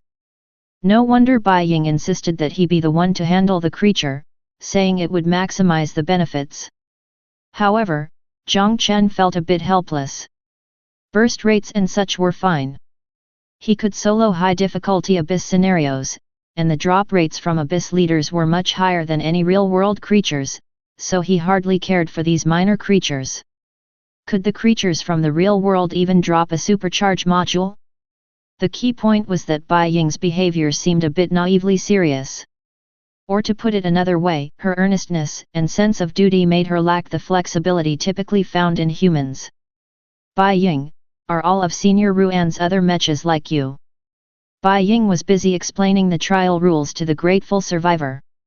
When she heard Jiang Chen's question, she froze for a moment before realizing what he meant and spoke. They're different, sir. Bai Ying is rather clumsy, Sister Bai Lu is much smarter, and Bai Ning is more lively. If you're dissatisfied, Bai Ying can tell Master to have Sister Bai Lu protect you instead. It's fine, no need. Jiang Chen waved his hand dismissively. Although Bai Ying was somewhat naive, she was still very responsible. He was just confirming something. Do Senior Ruan's intelligent Mechas each have their own personalities? Is it because of the settings, or inclinations, or perhaps, the Mecha soul? Jiang Chen remembered the point Senior Ruan had emphasized many times. Mechas possessed souls. If Bai Ying's personality was based on the evolution of a Mecha soul, what kind of Mecha soul would his first Model 0 Mecha possess? Moreover, because of his talent, he was constantly undergoing expanded armor, even deliberately absorbing attacks to accelerate the damage to the Mecha. Having only awakened for a little more than a day, the Model 0 Mecha had exploded 3 times already. Using Senior Ruan's words, the Mecha soul had just been born and had already died a violent death 3 times, and it was still unconscious. If the Mecha soul experienced too many deaths, it might give up completely. This could potentially make Mecha enhancement with materials more challenging and decrease its potential.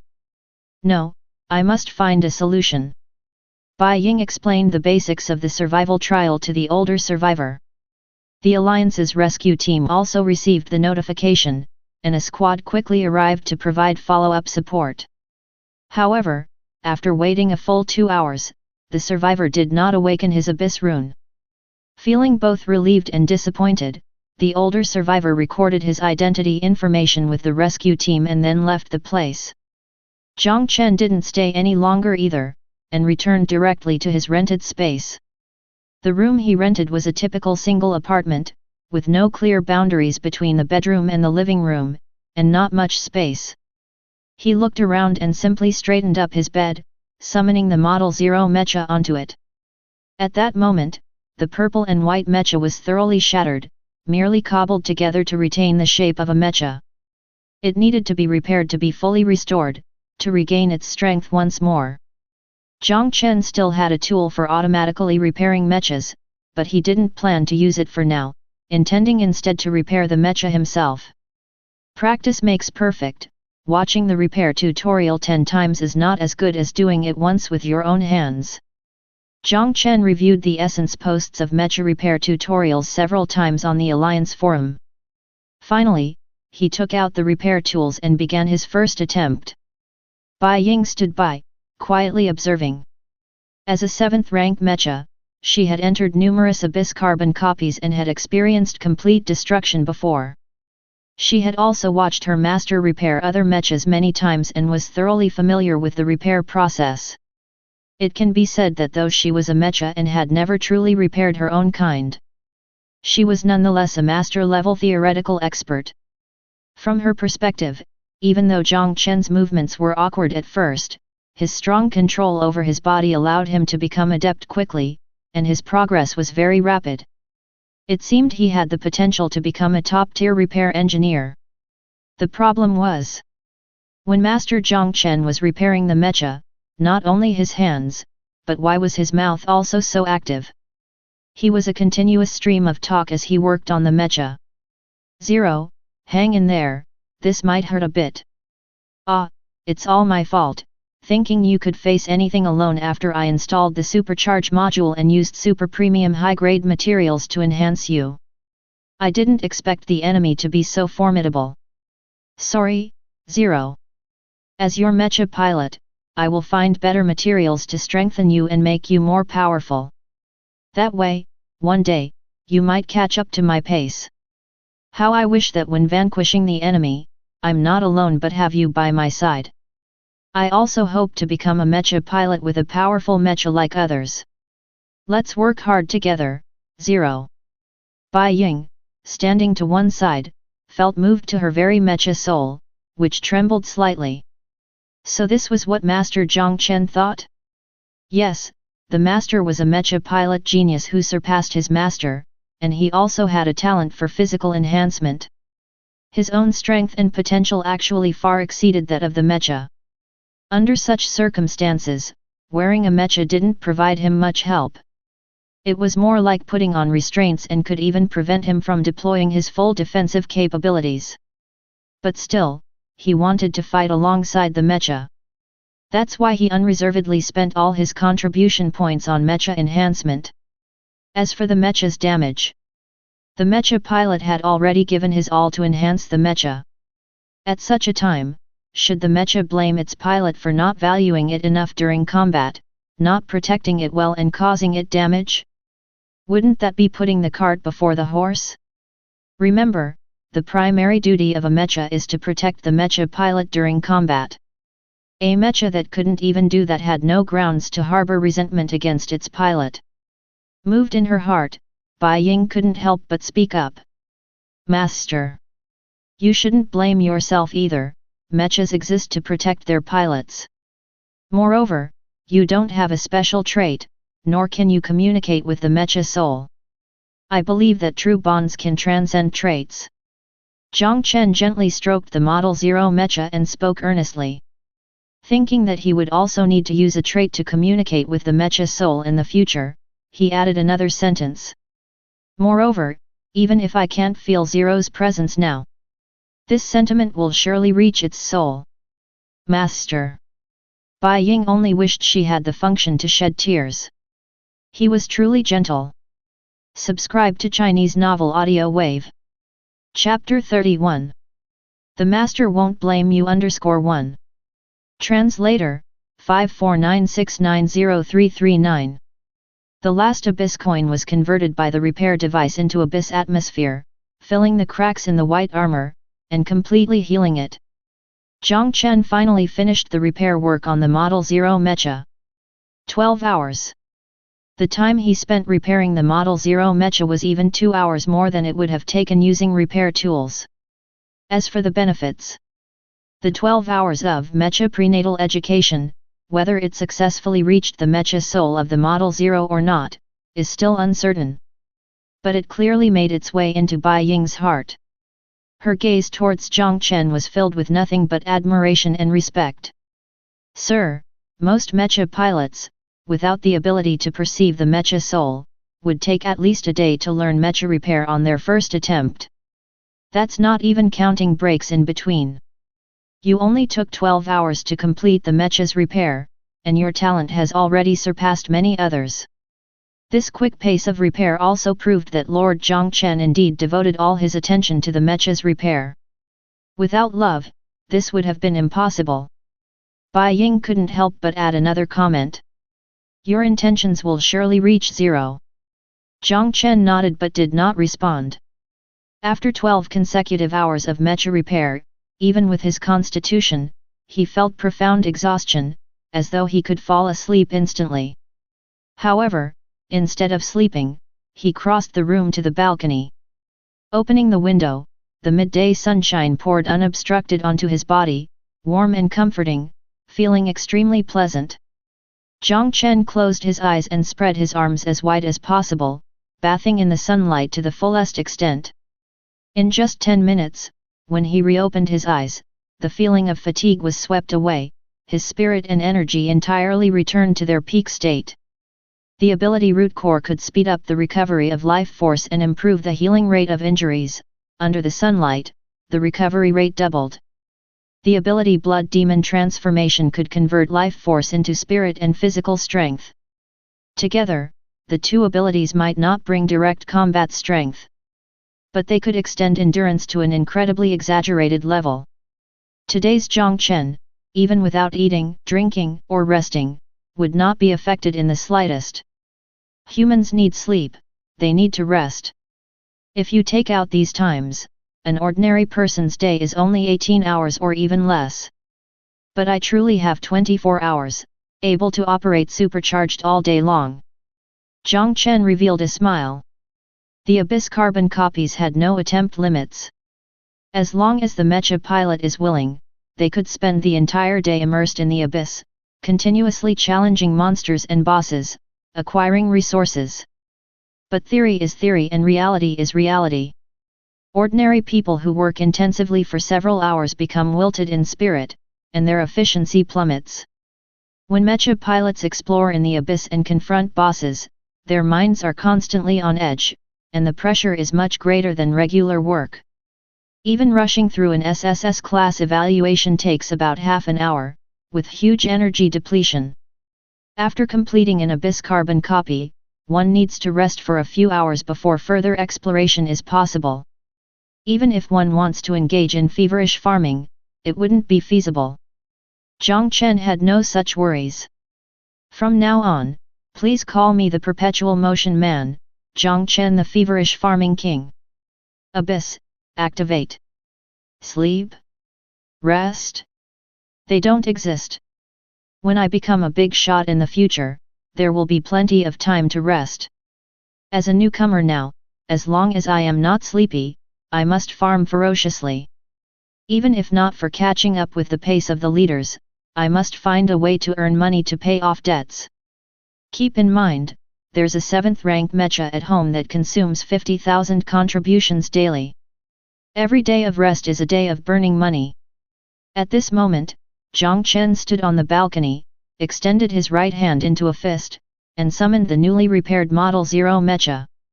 Transform. Roots coiled, white rocks fell. Moments later, a purple and white Mecha warrior reappeared in the mortal realm. Bai Ying, seeing this scene, exclaimed in surprise. My lord, what is this? Exploring the abyss. Jiang Chen sighed. Zero has already loaded all the modules and completed the enhancement, there's no way to advance any further. It's me who limited its potential. Therefore, I need to clear the nightmare abyss as soon as possible, acquire the traits of a Mecha pilot, and begin the descent. As long as I can break through to a first-rank Mecha pilot, Zero will be able to undergo sublimation. My lord. Bai Ying was shocked and touched. Lord Jiang Chen, in order to allow the Mecha to have a higher potential, continued to make repairs for 12 hours straight, not even willing to take a rest. He immediately started exploring the abyss, choosing the highest difficulty of the zeroth level of the abyss. In that moment, she felt as if she saw in Lord Jiang Chen the shadow of their master. She remembered her master as the same, unwilling to rest, devoting all his energy and efforts to their enhancement. But my lord, please rest for a bit. I'm not tired yet. Jiang Chen replied while initiating the abyss carbon copy. 10, 9, 8. Construction of the age-old shadow complete. Welcome to the abyss.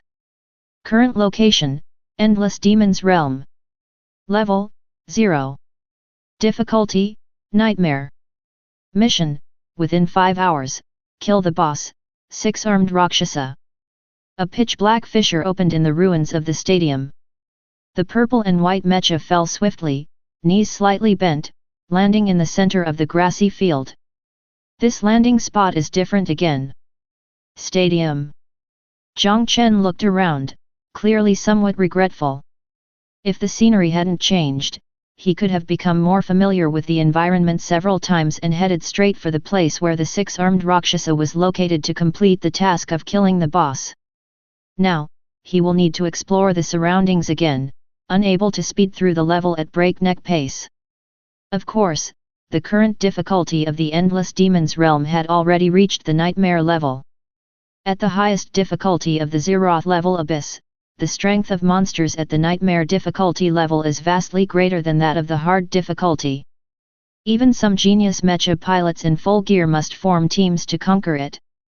Jiang Chen wasn't sure whether he could defeat the 6-armed Rakshasa and solo the nightmare difficulty level.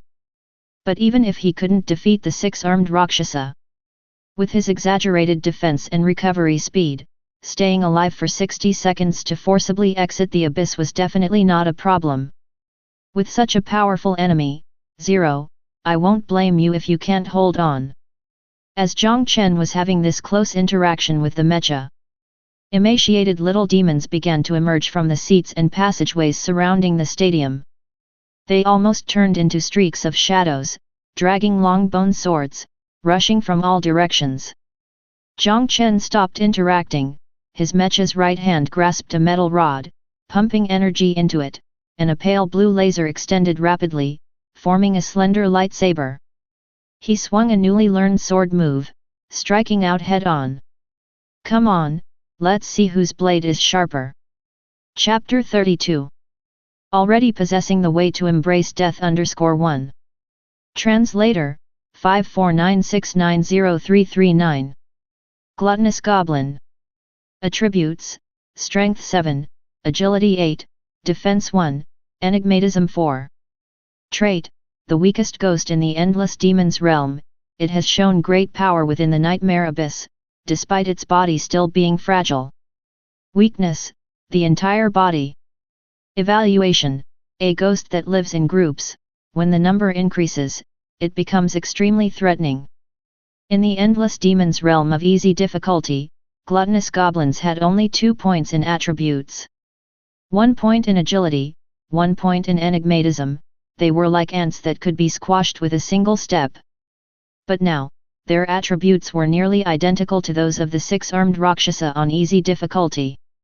At this moment, with 40 or 50 gluttonous goblins charging fiercely, they could be considered as 40 or 50 easy difficulty level abyss leaders, coordinating in an assault.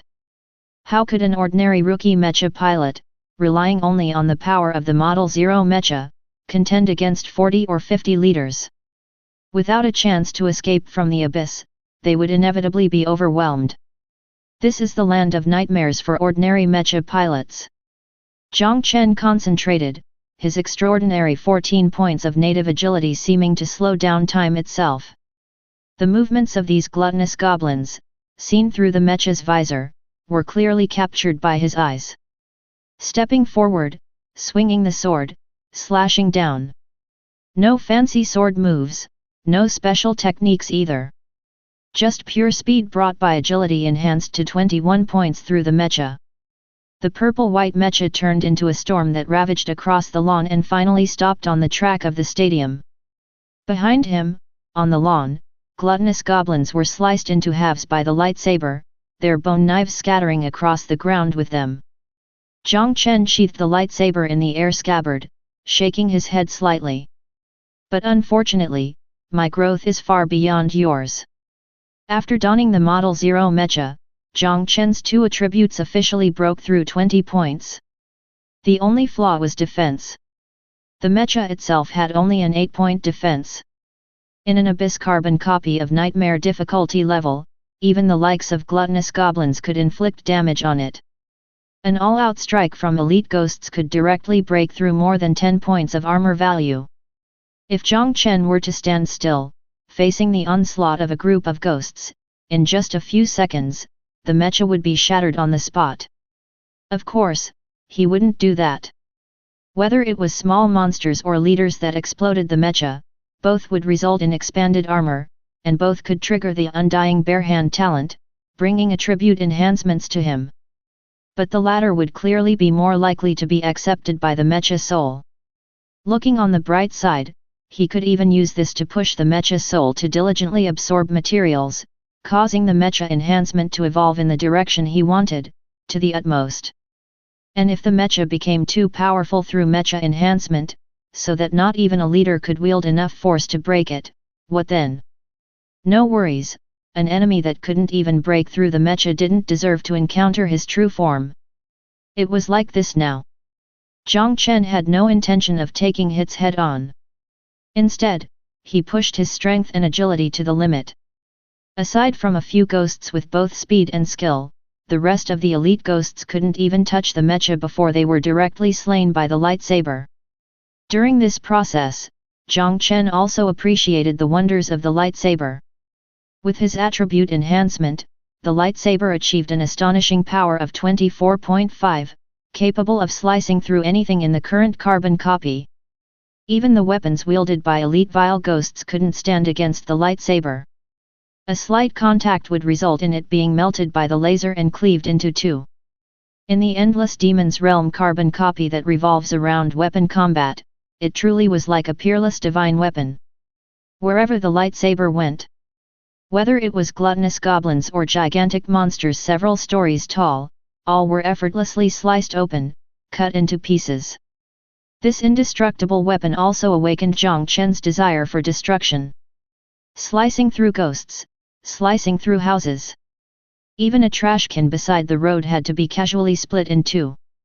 This crazed behavior caused a great commotion in the chaotic ghost city. The six-armed Rakshasa was finally drawn by this commotion as well, revealing its form. Six-armed Rakshasa. Attributes: Strength 19, 24, Agility 20, 22, Defense 9, 13, Enigmatism 10. Trait: the leader of the Rakshasa in the Endless Demons realm, possessing strong attributes, peak martial skills, and terrifying flame power. When faced with danger, it will display a frightening second form. Weakness: Ice. Evaluation: not to be confronted by force. The Abyss Leader, six-armed Rakshasa's nightmare form. As soon as it appeared, it exhibited an overwhelming power beyond all monsters of the past and present. It almost turned into a raging flame hurricane, sweeping through the entire street and appearing before Jiang Chen. Jiang Chen had slightly superior speed and could see its movements, but he had difficulty keeping up with them. With only a lightsaber, he had no way to defend against the assault of the six blazing blades. There was no need to hold back or pull punches. Just one confrontation, and the Model 0 Mecha's 100 armor value directly dropped to 0. The Mecha also shattered into flowing light, melting amidst the flames. However, in the instant the Mecha shattered, the flames stalled. One hand firmly gripped the blade, its skin merely reddening slightly under the blazing inferno. The other hand held the lightsaber, its strength not diminished in the least, and it came slashing down directly. The six-armed Rakshasa released its grip on the blade to dodge the lightsaber attack, while the other 5 flaming long swords continued to swing down. However, when the flaming long swords struck flesh, although they cut open the skin and sliced into the flesh, they didn't penetrate very deep. Barely any blood flowed from the skin before it was trapped by the bulging muscles. Talent Trigger, Undying Barehand, Mecha Absorbed, Model 0 Type 3. Attributes: Strength 22, Agility 21, Defense 23, Enigmatism 0. Special: Regenerate 0.36 health per second, doubled under sunlight, 0.08 stamina. Abilities: Uncontrollable Mutation, Roots Core, Blood Demon Transformation. Jiang Chen, bathed in flames, was furious. You dare to destroy my beloved Mecha? You've already chosen the path to death. Upon killing the six-armed Rakshasa, a trait acquired, Weapons Master. Success in killing the leader, achieving the exploration target. Total time taken, 3 hours, 27 minutes, 51 seconds. Mission Evaluation, D. Calculating rewards based on trial evaluation. You have received Abyss Coins, 200. You have received the module, Shadow Assault. Settlement complete. Do you wish to exit the Abyss immediately? Note: refusing to exit allows for an additional 60-minute stay. The six-armed Rakshasa at the nightmare difficulty level was indeed tough to handle. Especially after it triggered its second form, its attributes surged by a large margin. Combining its own martial skills, it managed to suppress Jiang Chen, whose strength soared after uncontrollable mutation, dominating the entire fight. It's just a shame that Jiang Chen was just too resilient. Not only was his defense extremely high, but after stacking the supercharge module with his attributes several times, his health regeneration speed made even a first-rank Mecha shed tears. Wounds inflicted 1 second were healed the next. How could anyone play with you? As a result, Jiang Chen, relying on his regeneration speed, gradually wore down the six-armed Rakshasa's stamina, accumulating injuries over time, and ultimately emerged victorious. The six-armed Rakshasa couldn't comprehend it even in death. It had been hacking away for 3 full hours, and the blood Jiang Chen had shed could fill a pool, yet how the hell hadn't he run dry? Although I won, the fight dragged on too long, the evaluation plummeted to D level, and the rewards aren't even as high as when I cleared an Abyss carbon copy at the hard difficulty level.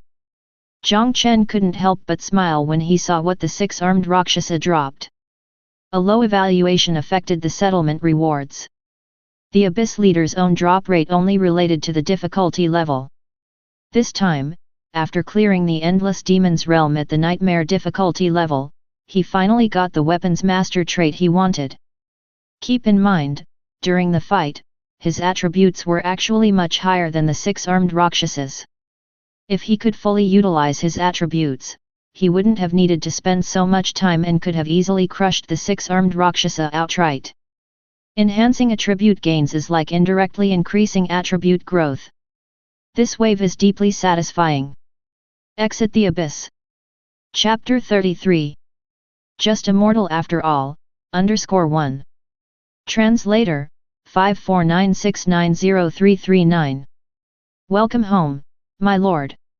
After returning to the real world, Jiang Chen didn't bother to greet Bai Ying but dived straight into the bathroom.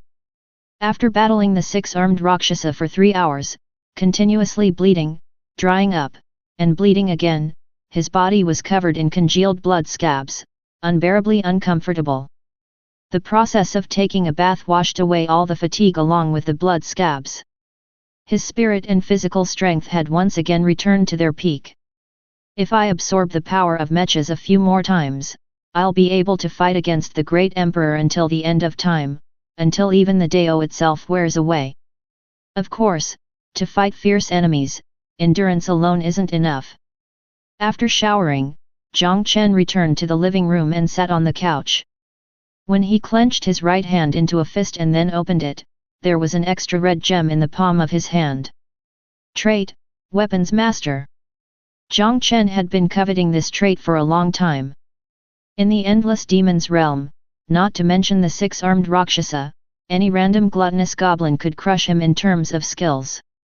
Now, that would become a thing of the past. With a thought, the gem shattered to pieces, turning into a mist of red smoke that surged into his palm through the Abyss rune, then rapidly flowed throughout his body along the countless lines of his veins. Throughout this process, countless combat experiences and fighting memories blended into his mind, embedding themselves in his blood as an instinctual part of him. At the same time, Jiang Chen could feel the world had changed. Not just with swords and spears, the usual weapons. He scanned the rental house, and all the furnishings came into his view. Tables, fruit plates, bed sheets. Everything seemed to have become a lethal weapon, each capable of demonstrating exceptional effectiveness in combat. He picked up a fruit plate, plucked off a citrus leaf, pinched it between 2 fingers, and casually flicked it. The leaf turned into a sharp edge, directly embedding itself in the wall opposite. Before 20, wielding power to traverse the abyss. After 20, comprehending the realm of the swordless victory over the sword, stepping into the dragon realm. From then on, every grass and leaf can be my sword. Jiang Chen let out a long sigh and suddenly spoke. Bai Ying, do you know how to repair walls? Bai Ying can learn. That's great, please fix the wall for me, otherwise, the landlord is going to deduct the deposit when we move out. A realm is a realm. When exploring the abyss, Jiang Chen would certainly still use regular weapons. He took out the thermal light sword from the abyss rune and tried holding it in his hand. Its attributes changed accordingly. Originally it had a negative attribute. Effect 4, as an external weapon, energy consumption increases by an extra 100%, doesn't enhance power. Now, the attribute had changed. Effect 4, as an external weapon, energy consumption increases by an extra 100%, due to the weapon's master trait. The extra energy consumption can normally increase power, and the total weapon power increases by 50%. Normally, compared to a weapons module, external weapons consume more energy and have less power. They are only a substitute when there are insufficient low-tier modules. But with the bonus of the weapon's master trait, the power of external weapons already made no difference from that of weapons modules. It's as if a mecha, normally capable of only mounting 3 modules, suddenly has several extra weapon modules. The improvement is huge. Moreover, the weapons master doesn't only apply to external weapons.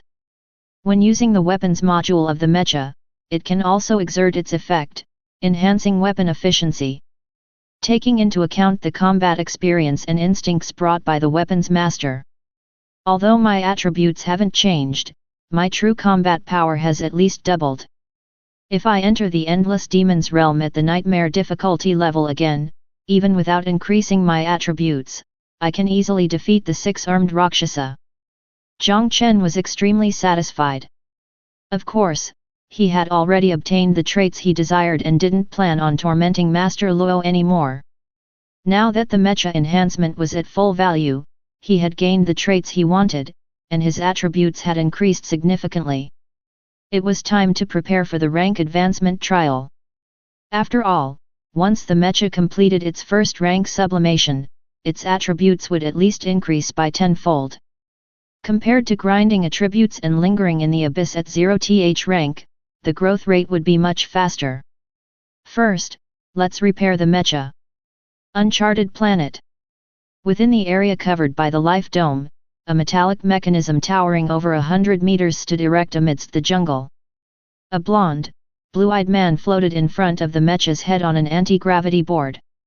In his hand was a silver bead, which emitted a large amount of smoke that the Mecha rapidly absorbed. Until the bead lost its color and turned to dust that dissipated. The blonde man then floated down from the air and stepped back onto the ground. In the jungle, another man in a suit who had been waiting for a long time, immediately came forward to meet him. Simon, there's recent news about the 9th SSS class rookie. Just an hour ago, he solo cleared the nightmare difficulty level of Age-Old Shadow, Endless Demon's Realm, in 3 hours and 27 minutes, earning a D-class evaluation. Simon came to the mechanics bench where he was organizing the enhancement tools. Hearing this, he felt somewhat surprised. So soon? If I remember correctly, it has only been 1 day since he passed the basic trials, hasn't it? The man in the suit nodded. He must have had the support of the Alliance, switched out modules, and carried out Mecha enhancement. He must have high-rank Mechas for protection. The organization has already abandoned the recruitment plan and switched to monitoring the situation. The leader also asked for your opinion. What opinion could I have? Just clearing the abyss at nightmare difficulty level took more than 3 hours. Even for an SSS class rookie, there are discrepancies. If we were to grade them into upper, middle, and lower tiers, that kind of rookie would just belong to the lowest tier, far less threatening than the symbol of the Alliance. Simon waved his hand dismissively and said casually. Does such a rookie need my attention? He will never be able to catch up to my pace. Remember, I was rated SSS class because that's the highest rating possible. He looked up at the 100-meter-tall Mecha in front of him, his expression fervent. Once I've enhanced my Mecha completely and cleared Hell solo to claim the ultimate reward, all the geniuses in the world will be nothing more than that. I will let the world know. Even the symbol of the Alliance is merely a mediocre figure living in an era without me. Once we break through to the first rank, the highest difficulty level of Age-Old Shadow will reach Abyss difficulty level. You're lying down so quickly even at nightmare difficulty level, how will you keep up with me to clear the abyss later? 0, you've got to work hard. During the second repair of the Mecha, Jiang Chen's skills were clearly more proficient. He only took 10 hours to complete the repair of the Model 0 Mecha, almost as fast as using repair tools. He soothed the Mecha's emotions again before retracting the Model 0 Mecha back into the Abyss rune. His words did not stir Bai Ying, who was beside him. Abyss difficulty level was an insurmountable challenge even for the symbol of the Alliance, and no one had managed to clear it to this day. Unless one was seeking death, no Mecha pilot would touch that difficulty level. The clearance of the abyss that Lord Jiang Chen spoke of clearly referred to the abyss carbon copy, not the difficulty level. Chapter 34. The descent begins, the abyss of *1. After the Model 0 Mecha repair was completed, Jiang Chen could undertake the promotion trial at any time. However, Jiang Chen didn't rush to start the promotion trial but took out his personal terminal and opened the interface of the Alliance forum. He planned to first look at other people's suggestions and strategies to make final preparations. Yet when he flipped through the pages, he saw many recent posts related to himself. The 9th SSS class rookie clears the Nightmare Abyss solo, potential realized. The fastest record from basic trials to nightmare difficulty level broken by an SSS class rookie. Insider news, the 9th SSS class rookie has joined the Alliance. Welcome, SSS class rookie.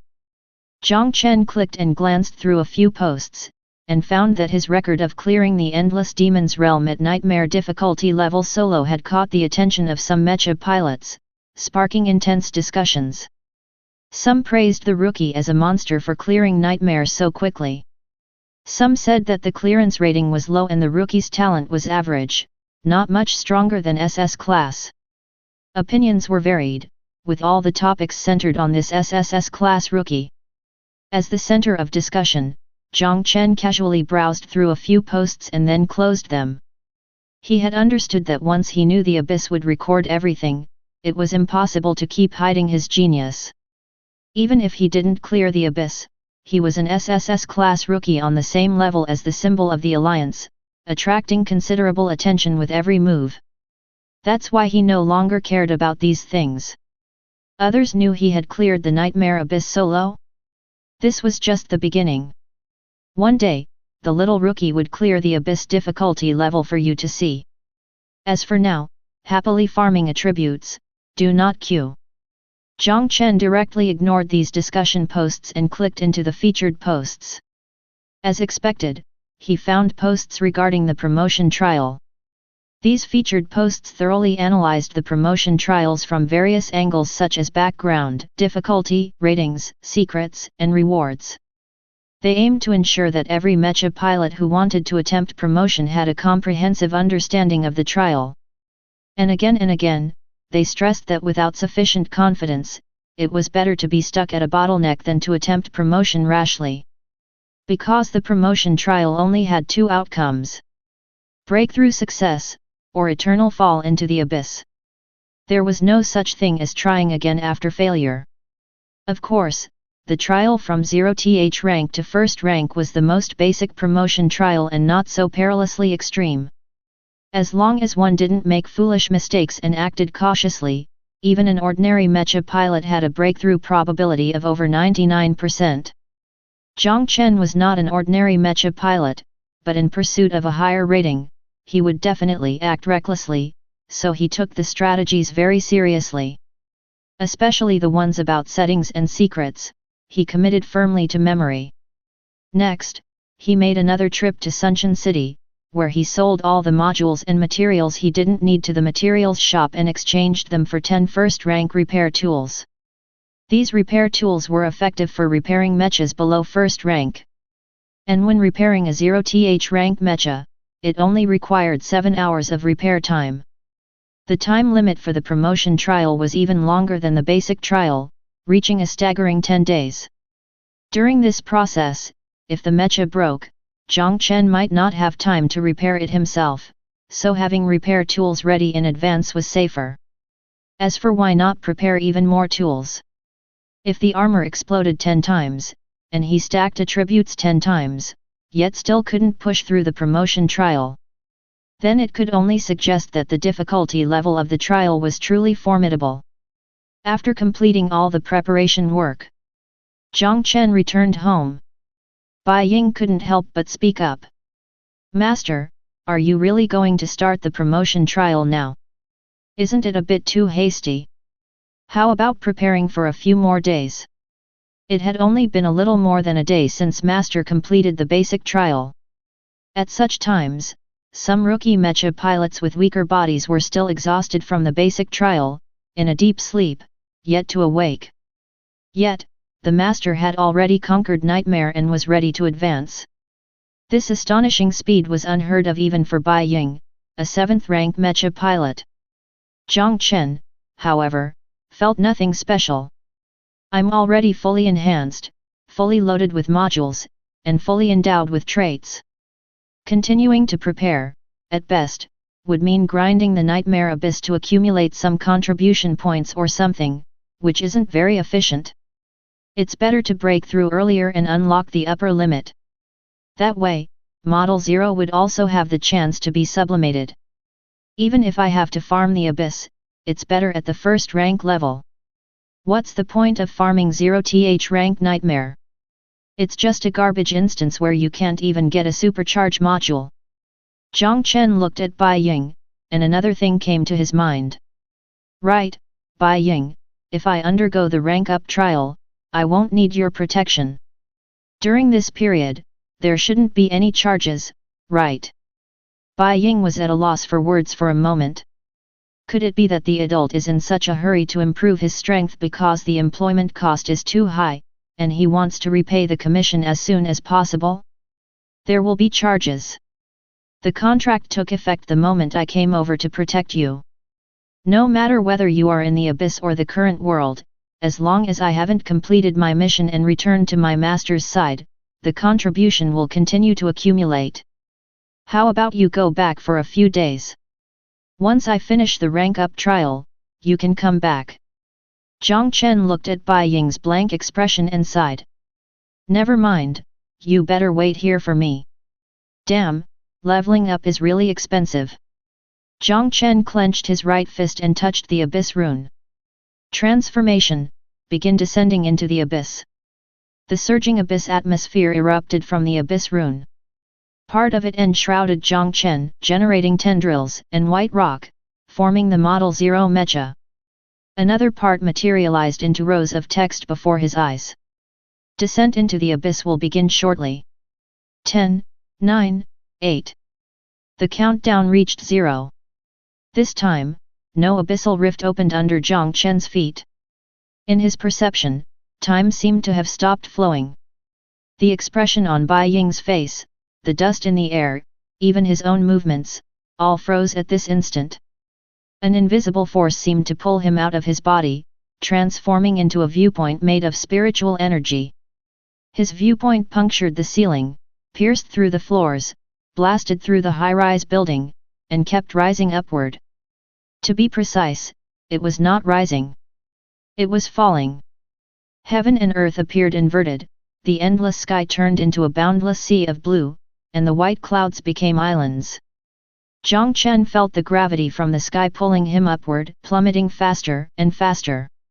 Piercing through the clouds, through the sky, until he completely broke free from it all. The earth turned into a blue planet before his eyes. Jiang Chen then fell into the profound darkness, arriving at an infinite starry space. In the boundless starry sky, black was the absolute dominant color. No matter how many bright stars there were, radiating light and heat, they couldn't light up the darkness.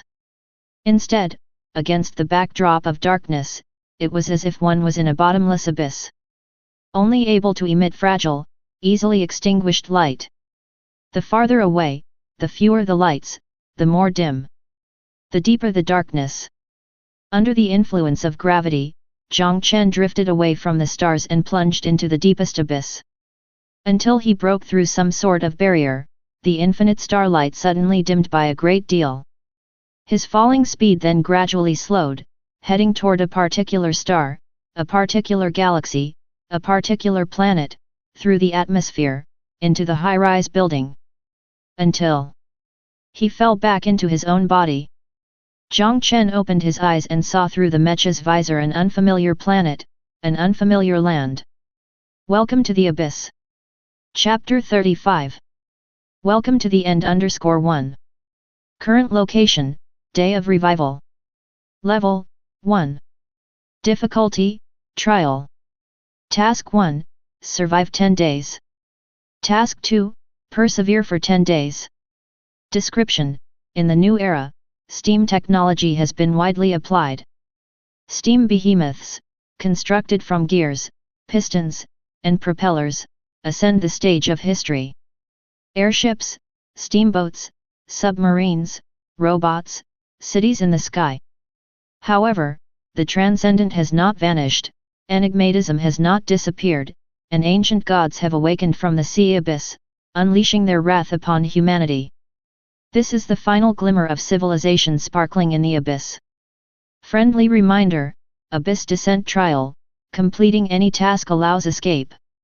In the sky, airships covered in leather, with their metal frames peeking through the gaps and equipped with numerous propellers, sailed through the clouds. The rolling, thick smoke they released nearly blotted out the sky, obscuring the sun's rays.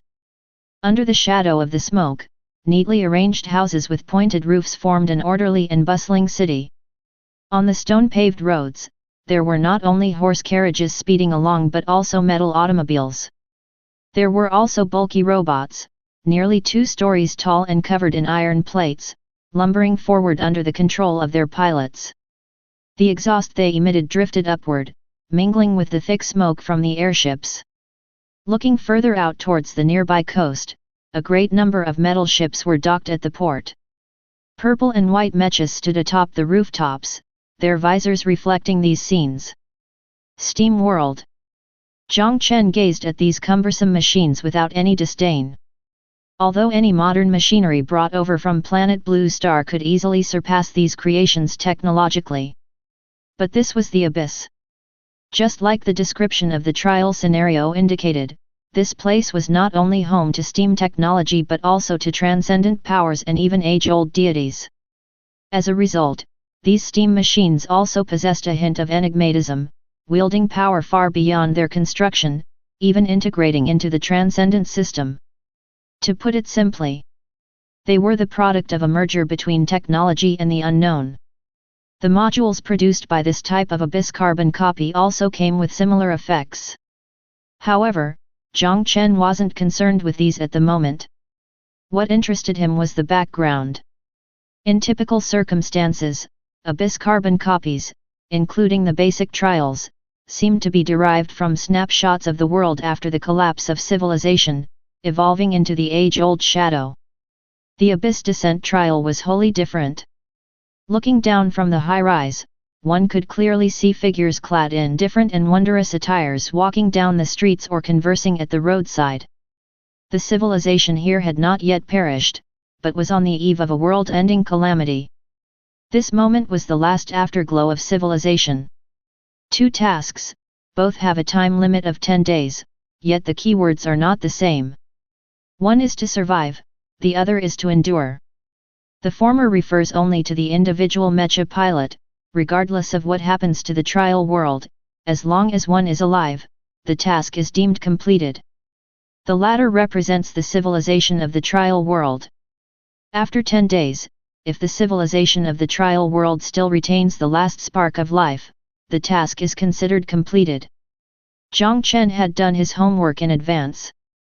He knew fully well the tasks and settings of the Abyss Descent trial. He also knew that the trial world had some hidden tasks that appeared randomly.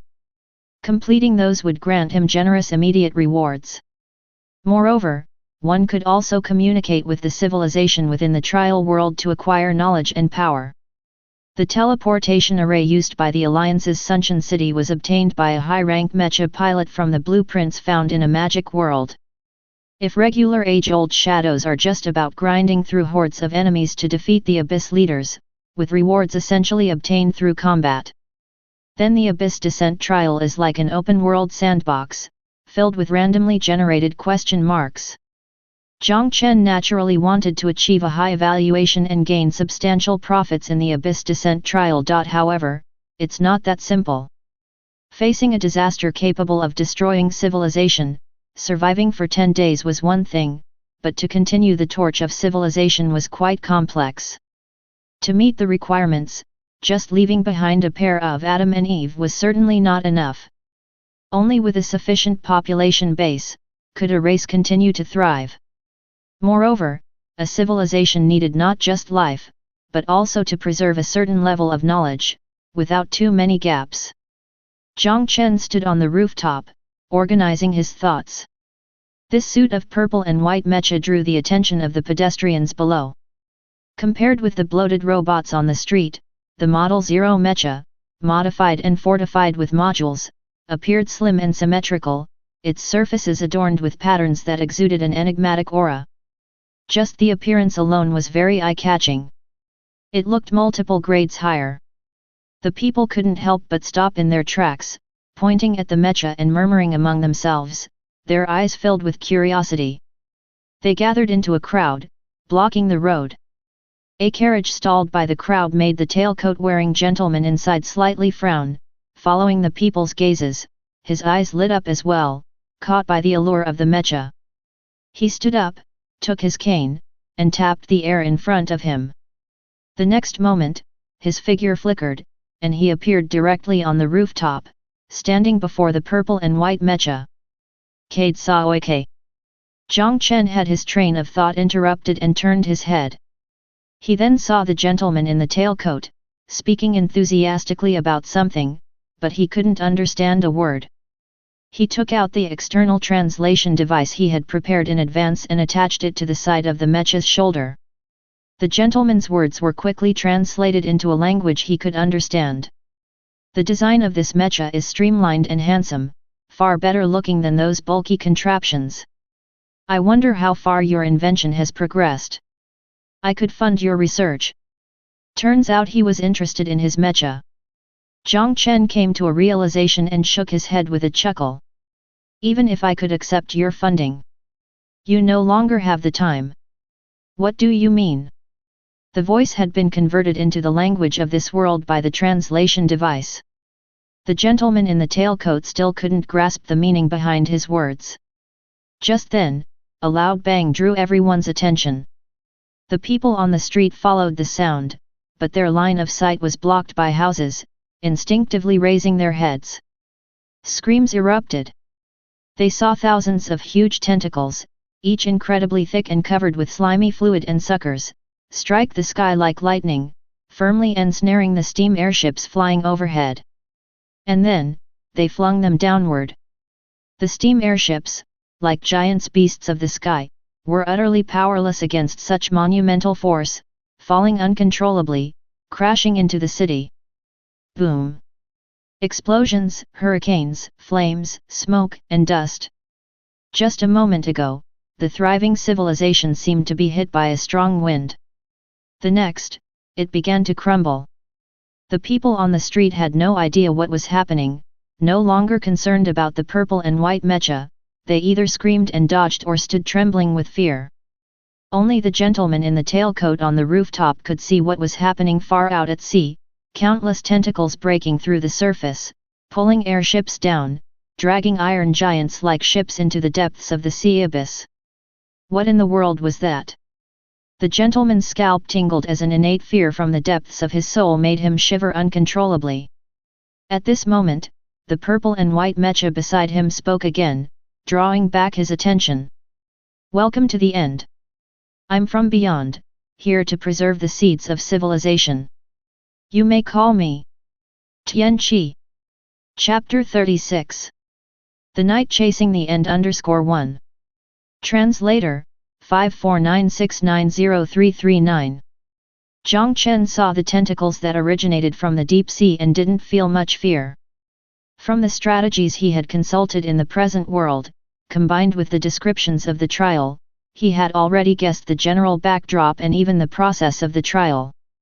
First of all, the ancient deities of the deep sea could obliterate civilizations in an instant, their power was undeniably immense.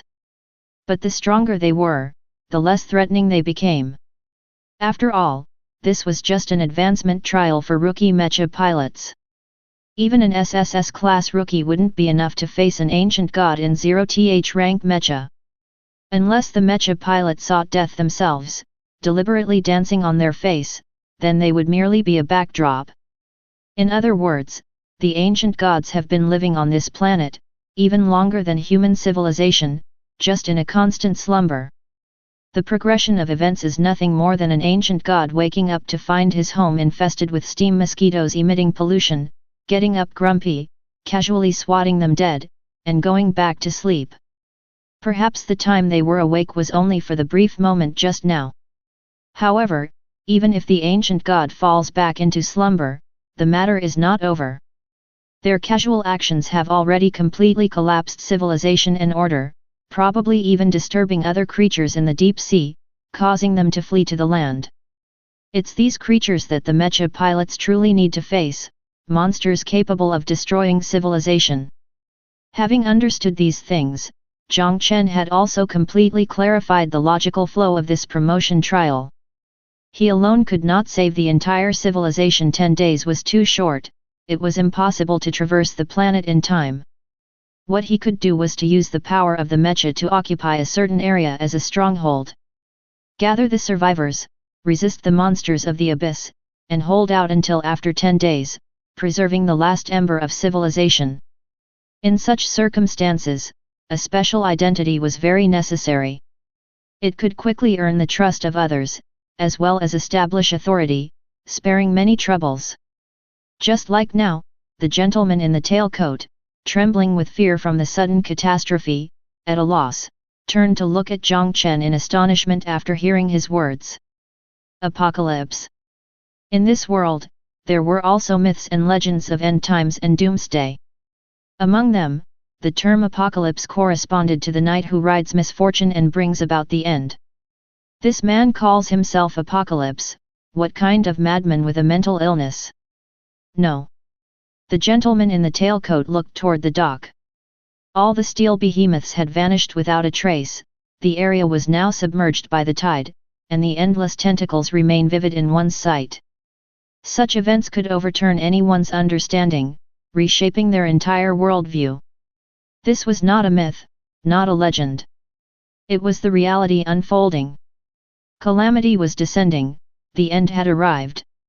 The knight who rides the apocalypse, too, emerged according to myth, from the abyss into the world of humans. Yet, unlike the myth, he seemed not to bring the end but to chase after it, seeking to leave behind the last ember for humanity. By then, the meaning of what he was telling himself was very clear. Past myths in the mind of the gentleman in the tailcoat pieced together into a new logic. After a brief daze, he suddenly bent down, kneeling on one knee. He lowered his cane with his left hand and placed his right hand over his heart, bowing respectfully. I am at your service. Jiang Chen was unaware of the etiquette of this world and couldn't be bothered to respond to these trivial matters, directly asking instead. What schools are nearby? Inside schools, there were both young students and professors with extensive knowledge. Furthermore, they contained an abundance of books and the inheritance of wisdom. If one were to preserve the last ember of civilization, it would undoubtedly be an appropriate place. Violet University, Tulip Middle School. The gentleman in the tailcoat quickly responded. Jiang Chen continued to inquire. Which school has enrolled the most out-of-town students? Weak blood relations can effectively prevent the issue of inbreeding and may enhance the possibility of civilization's continuity. Although time was limited and perfection was unachievable, there would still be some effects. Vanilla University. Lead the way. Jiang Chen made his choice without hesitation. In fact, he didn't have much time to think over it. Thanks to the enhanced physical abilities that improved his vision, he could clearly see the docks, the coast, and other places where, as the tide receded, deformed monsters began to climb out. The external scanning equipment marked these creatures. Shallow Abyss Merfolk. Attributes: Strength 7, Agility 3, 5, Defense 4, Enigmatism 2. Traits: Merfolk lives twisted by ancient gods, once dwelling deep in the ocean, adapted to deep sea pressure, possessing slimy skin and formidable strength. They are not well adapted to land, and their agility is diminished. Weaknesses: speed, fire, blunt weapons. Assessment: individually weak, but they usually move in groups, enough to pose a great threat to rookie Mecha pilots. These deformed merfolk were not very strong. They were nowhere near as formidable as the gluttonous goblins from the Nightmare Abyss. With Jiang Chen's current abilities, he didn't even need to lift a finger, he could simply walk through them, crushing as many as there were, without breaking a sweat. But the humans in this world didn't have his strength. A lucky sailor on the dock, who hadn't been dragged into the deep sea with the large ship or swept away by the tidal waves, encountered these shallow abyss merfolk and was torn to shreds without any capacity to resist, his blood staining the ground red. It wasn't just him. As the shallow abyss merfolk landed, they spread out in all directions, hunting down nearby humans with speed beyond that of ordinary people. Lives were extinguished at an alarming rate. At that moment, a cargo robot stepped forward. Operated by a pilot, it stood nearly 2 stories tall, constructed entirely of metal with gears of various sizes visible in the joints, ejecting steaming vapor. It grabbed a nearby street lamp and, with brute force, yanked it from the ground, wielding it like a steel long stick and sweeping it outward. With a single strike, it sent 3 shallow abyss merfolk flying. The external scanning equipment provided information. Low-level steam mecha, cargo type. Attributes: Strength 12, Agility 1, Defense 6, Enigmatism 1. Traits: Steam-powered mecha. It's hard to believe this thing can move at all, it's quite unscientific. Being a tool for cargo, the inventor did not care for its speed, resulting in its exceedingly clumsy movements. Weakness: the pilot.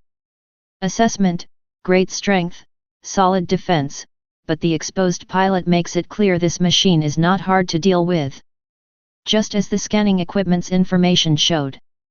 This steam mecha, though seemingly overpowering in its slaughter of the shallow abyss merfolk with sheer strength, was ultimately intended for cargo, with its pilot seated at the chest cavity of the mecha, the upper body completely exposed.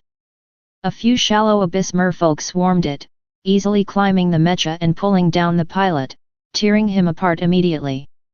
Without an operator, the steam mecha knelt down, motionless. Meanwhile, an endless number of shallow abyss merfolk emerged from the sea, and the situation on the coast collapsed almost instantly.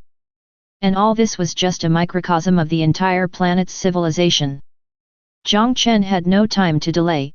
He needed to head to Vanilla University as quickly as possible, gather the survivors, and protect them. Any further delay might mean he could only accomplish the first survival task.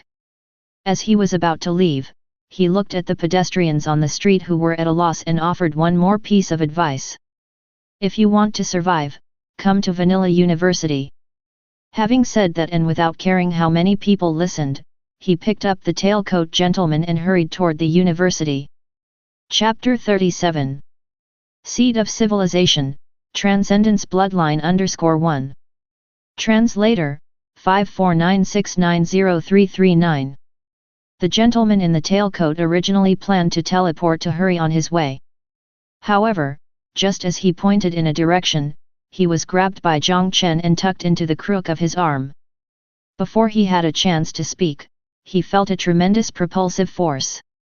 The Model 0 Mecha catapulted off, appearing to turn into a bolt of lightning, rapidly hopping across different rooftops, and in just a moment, they had reached Vanilla University several kilometers away. When the Mecha landed back on the ground, the stone bricks of the road were crushed to pieces. A retching sound followed. The gentleman in the tailcoat nearly vomited out his stomach. When the gap in power is this great, relying solely on self-control is quite limited in effect. Looking back, I could install a bioorganic force field module on the Mecha, which would not only enable flight capabilities but also effectively prevent similar incidents. Jiang Chen's mind raced with thoughts as he put down the gentleman in the tailcoat and surveyed Vanilla University. The abyssal monsters had not yet reached this place, but the scene of the tentacle knocking down the airship had already caused panic and chaos here. After all, even the most knowledgeable professor had no way of explaining what had just happened. The talk of monsters and doomsday quickly fermented, causing the students to become terrified and hide everywhere. Jiang Chen was helpless in this chaotic situation. This place was too foreign to him. Even if he wanted to find a few authoritative figures capable of calming people down, like the university president or professors, he didn't know where to start. He couldn't possibly collect survivors one by one, could he? That would be too much of a waste of time. What this civilization presently lacked the most was precisely time. Fortunately, he still had the gentleman in the tailcoat with him. The man seemed to have some status and might be able to help. Do you have a way to contact the university's president and professors to gather the students again and seek refuge together? The gentleman in the tailcoat managed to stop retching, looking considerably gaunt, and nodded his head. I've sponsored many students here, and they've become professors today. Leave it to me, he said. He took a deep breath, picked up his cane, and lightly tapped the air. The next moment, he disappeared from the spot. Even with the Model 0 Mecha, giving him agility as high as 28 points, Jiang Chen couldn't see how the man vanished. Teleportation ability. Is he a transcendent from this civilization? Is it a genetic-based supernatural ability, or self-taught magic? Perhaps it was the tailcoat gentleman's distinguished status. Perhaps it was that people's mental defenses had been completely shattered by the earlier apocalyptic scene, making them believe in the Tianqi theory. It might also be just a simple case of seeking a mental anchor during a panic-stricken time. The tailcoat gentleman didn't take long to find the university president and convinced him to join in the search for professors, then advisors, and students. By leveraging these connections, most people from Vanilla University were gathered together. He then led these people to the nearby bomb shelter to take refuge. Thanks to multiple past air raid drills in preparation against air strikes, the whole process was quite orderly. The students' emotions also gradually calmed down during this process. Although they were still in fear and recovering from shock, they were no longer in chaos. Until a certain moment. A multitude of deformed merfolk monsters were climbing over houses and fences, streaming into the campus from the direction of the coast.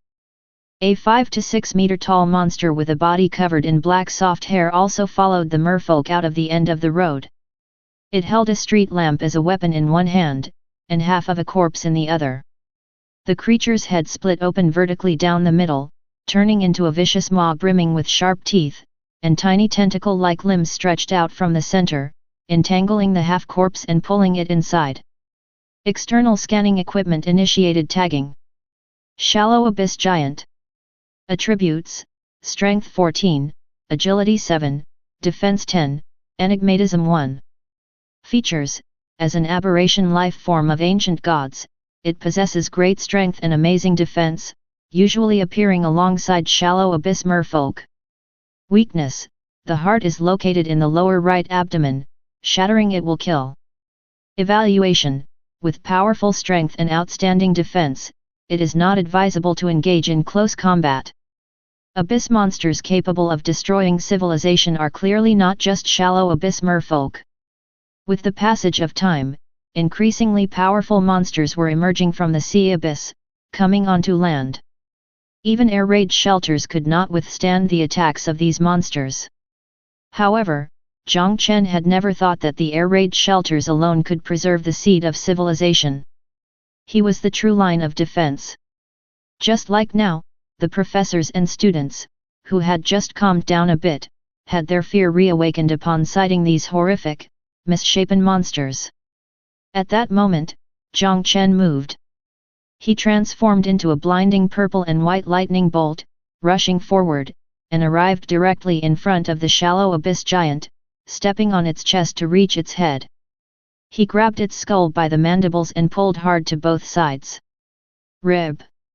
Under the immense strength, the shallow abyss giant's 10 points of defense were utterly useless. It split right down the middle, torn forcefully into two halves. Jiang Chen, holding the two pieces of giant wreckage, swung them around like wielding two enormous staves, casually brandishing them. At that time, the resilient exoskin of the shallow abyss giant proved to be useful.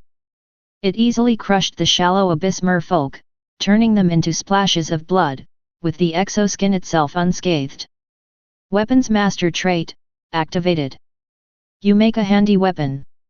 As for Jiang Chen's thermal light sword, cutting down these monsters was naturally like slicing through vegetables. But not as impactful or awe-inspiring as the current method of combat. The fearful students and professors, upon seeing the 5 to 6 meters tall terrifying giants easily torn apart by the purple and white mecha, realized how fragile they were. The purple and white mecha then proceeded with a rampant slaughter until it was soaked in fresh blood, resembling a demon god. Their fear dissolved along with it. It quickly transformed into intense fervor. Tian Qi. The gentleman in the tailcoat no longer had any doubts, leading the last of the students and professors to hasten their pace into the safety of the air raid shelter. Jiang Chen stayed outside, contending against the incessant tide of abyss monsters. The abyss atmosphere, in swathes, got absorbed by the abyss rune. Lines of text also flitted before his eyes. By slaying shallow abyss merfolk, obtained materials, merfolk flippers. By killing shallow abyss giant, obtained module, resilient exoskin. Sheltered 4,725 people, met the conditions for Seed of Civilization, received the basic reward, module, Transcendence Bloodline. For every 3 days the Seed of Civilization is maintained, receive an immediate reward and improve settlement evaluation. Transcendence Bloodline. Rank, 1. Quality, Excellent. Type, Special Module. Effect, after initial installation, undergo a Transcendence Awakening, transforming into a random supernatural ability module. Description, some people are born in Rome. Chapter 38. Seed of Flames, Steam Mecha, _1. Seed of Civilization condition achieved, directly given a module reward. Moreover, it seems to be a transcendent ability module unique to this world. Jiang Chen felt a surge of happiness in his heart. The module rank not only represented attribute and power but also indicated the variety of the module types. Modules obtainable from the 0th rank abyss were mostly simple attribute enhancements or low-level kinetic and thermal weapons, with very few special effects. Transcendent modules with more effects could only be dropped in abysses of first rank and above. As for star-annihilating level weapons, antimatter modules, those were exclusive to high-ranked mechas and couldn't be loaded onto low-ranked mechas at all. Jiang Chen had already spent all his savings on the assembly and enhancement of the Model 0 mecha. He didn't have extra contributions to purchase those high-rank transcendent modules. Anyway, when he absorbed the power of the mecha, he could also repeatedly absorb modules to gain additional attribute enhancements.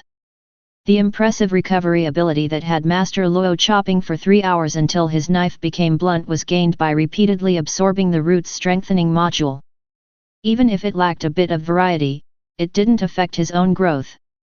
At this moment, obtaining this transcendent ability module was an unexpected pleasure. Currently, the Model 0 mecha has 3 attached modules: Crystal Rock Carapace, Primordial Essence Enhancement, Blood Demon Transformation. The first 2 can directly provide attribute enhancements, while I have already absorbed Blood Demon Transformation twice, increasing the physical transformation efficiency to 1 point per second, which is enough for now. It can be replaced with a transcendent module first to gain some additional enhancements. When the mecha upgrade happens, I can replace the Blood Demon Transformation back. Jiang Chen raised his left arm, the surface of the white rock armor opened a slot, and a red chip popped out vigorously, caught by his right hand. With a flick of his fingers, the red chip turned into an abyss atmosphere and was absorbed by the abyss rune. Another red chip was then pressed into the slot. Module substitution. A trace of red light swiftly spread upward along the armor's gaps and patterns, enveloping his whole body. The next moment, flames gushed out and completely wrapped the Model 0 mecha inside. Transcendent ability awakening completed, module acquired, Seed of Flames. Seed of Flames. Rank, 0, 1. Quality, Excellent. Type, Special Module. Effect 1, slightly increases the mecha's fire resistance, reducing fire damage received. Effect 2, consume any mecha energy to perform flame enchantment on objects, causing contact burn damage, or manipulate flames to launch attacks. Effect 3, each point of energy consumed increases fire power by 3 points. Due to the weapon's master trait, fire power is additionally increased by 50%. Effect 4, each point of energy consumed increases flame duration by 3 seconds, and can be extinguished at any time. Due to the weapon's master trait, flame duration is additionally increased by 50%. Description: let flames purify everything. A fire attribute transcendent ability module. Hey. Jiang Chen felt somewhat disappointed. Modules with water, fire, ice, earth, and lightning transcendent abilities are relatively common. Those with darkness, light, time, space, and mental transcendent abilities are more rare. Some of them are even high-rank modules and exceedingly scarce. What Jiang Chen wanted the most was undoubtedly the teleportation ability used by the tailcoat gentleman, outstanding in its own effect and also a spatial attribute. If it were made into a module and loaded onto the Mecha, during Mecha evolution and upgrade, it could potentially affect the Mecha's inclination, thus leading it towards the path of spatial Mecha. However, these modules are incredibly rare, and if anyone sells them, no matter the quality, they would be bought up quickly. The Alliance shop simply has no stock. Forget it, if it didn't drop, it didn't drop. There will be plenty of opportunities to farm rare modules when clearing high difficulty abysses in the future, Jiang Chen said. For now, the Seed of Flames module belongs to the category of supernatural weapons modules and can benefit from the weapons master's bonuses, he added. Moreover, unlike external weapons, weapons modules are not limited by output power, he noted. They can consume all available energy to unleash a powerful special attack without any issues, he explained. It compensates for my lack of burst attack methods, he concluded. Jiang Chen grasped the corpse of the shallow abyss giant on the ground, his mind intent on his next move. 2 lines of fire spread from the Mecha's hands, quickly enveloping the shallow abyss giant's corpse completely. Giant brand fly swatter, flames-assisted magical version. This time, when he swung the giant's corpse to attack the other monsters, it wasn't just blunt force trauma they would suffer. They also had to pass a fire damage check, turning directly into charred mincemeat. During this process, Jiang Chen noticed something else. Previously, the shallow abyss merfolk were fearless and kept surging forward in waves, even though they couldn't inflict any damage on the Mecha. Now, facing the giant's corpse wrapped in flames, they exhibited a hint of fear, hesitating in their movements. Some shallow abyss merfolk even gave up on attacking. Instead, they bypassed Jiang Chen, scaling the university campus, and ran towards the deeper inland areas. Could it be that flames are not only a weakness of the shallow abyss merfolk but also something they fear? Jiang Chen wondered. He tried setting a building on fire. Since it only consumed a bit of energy, the supernatural flames merely lasted for 4.5 seconds before extinguishing on their own. However, the building itself had been ignited, and the fire spread, forming rolling waves of heat. The shallow abyss merfolk, feeling the heat waves from afar, chose to detour and move on. Good. A glimmer of understanding flashed in Jiang Chen's eyes. In the early stages of the calamity, it was undoubtedly the time when the most survivors were present.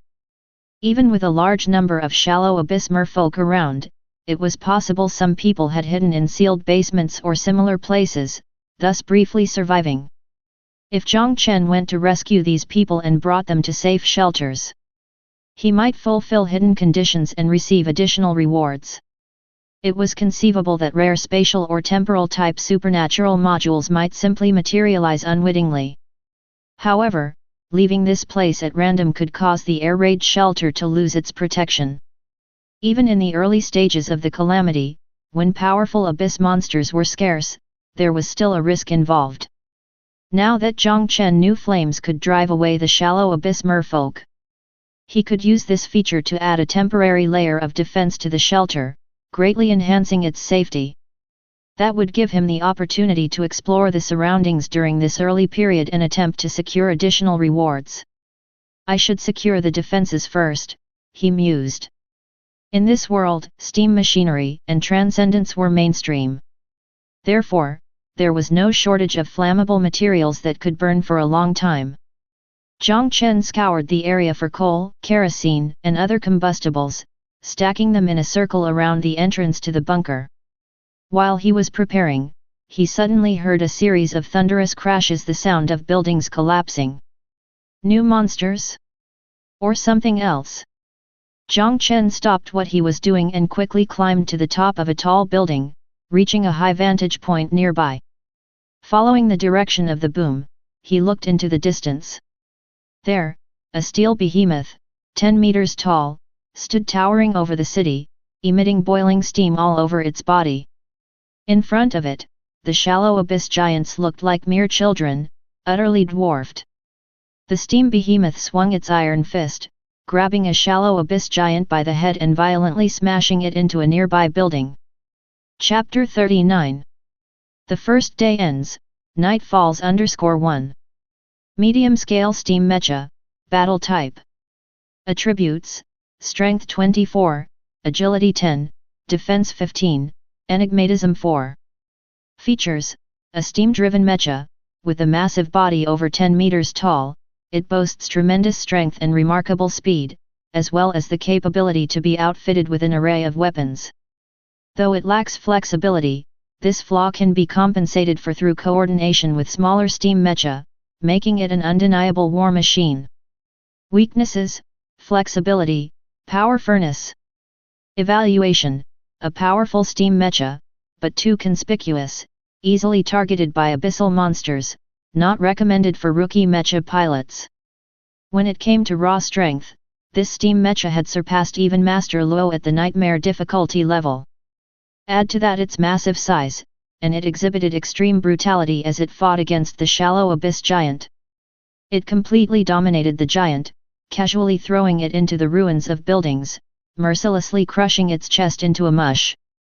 The existence of this war machine proved that the humans of this world were not entirely defenseless against the monsters of the abyss.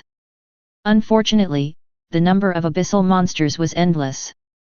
Although it had killed a shallow abyss giant, a legion of deformed merfolk swarmed it, climbing onto the outer shell of the steam mecha with their suction-cupped flippers. They constantly searched for openings, striking the shell, attempting to dismantle this giant forcefully. Usually, in such situations, there would be infantry and smaller mecha assisting by the side, clearing out these mosquitoes that the larger mecha struggled with. However, in an instant, the archaic god had destroyed all flying objects and ships on the planet. It also destroyed people's confidence and will, causing order to collapse and triggering extensive chaos. Now, the steam mecha was fighting a lonely battle, without any teammates. If this continued, even with its formidable power, it wouldn't be long before it would be overwhelmed by the tide of deformed merfolk. Luckily, Jiang Chen saw all of this. This big fellow's combat power was impressive, and it could be taken to the bomb shelter, to ensure the safety of the haven. Moreover, the driver of the steam mecha possessed considerable knowledge and skills that could serve as a seed of civilization. Jiang Chen pinched off a piece of brick from the rooftop, performed a fire enchantment, and tossed it lightly. A small fireball landed on some flammable material, instantly igniting a ring of blazing fire, encircling the haven's entrance. After setting up the protection, he bent his knees slightly. Boom! The blast expanded, and the rooftop directly shattered and collapsed. The purple and white mecha shot out like an arrow released from its bow, flying at an extraordinary speed. In just a matter of seconds, it landed thunderously beside the steam mecha, placing its hand on its steel surface. Raging flames rose, turning the steam mecha into a huge fireball. In a panic, it flailed its arms, lost balance, and toppled beside it, crushing a building. At the same time, deformed merfolk fell like dumplings, screaming as they jumped down, fleeing in all directions.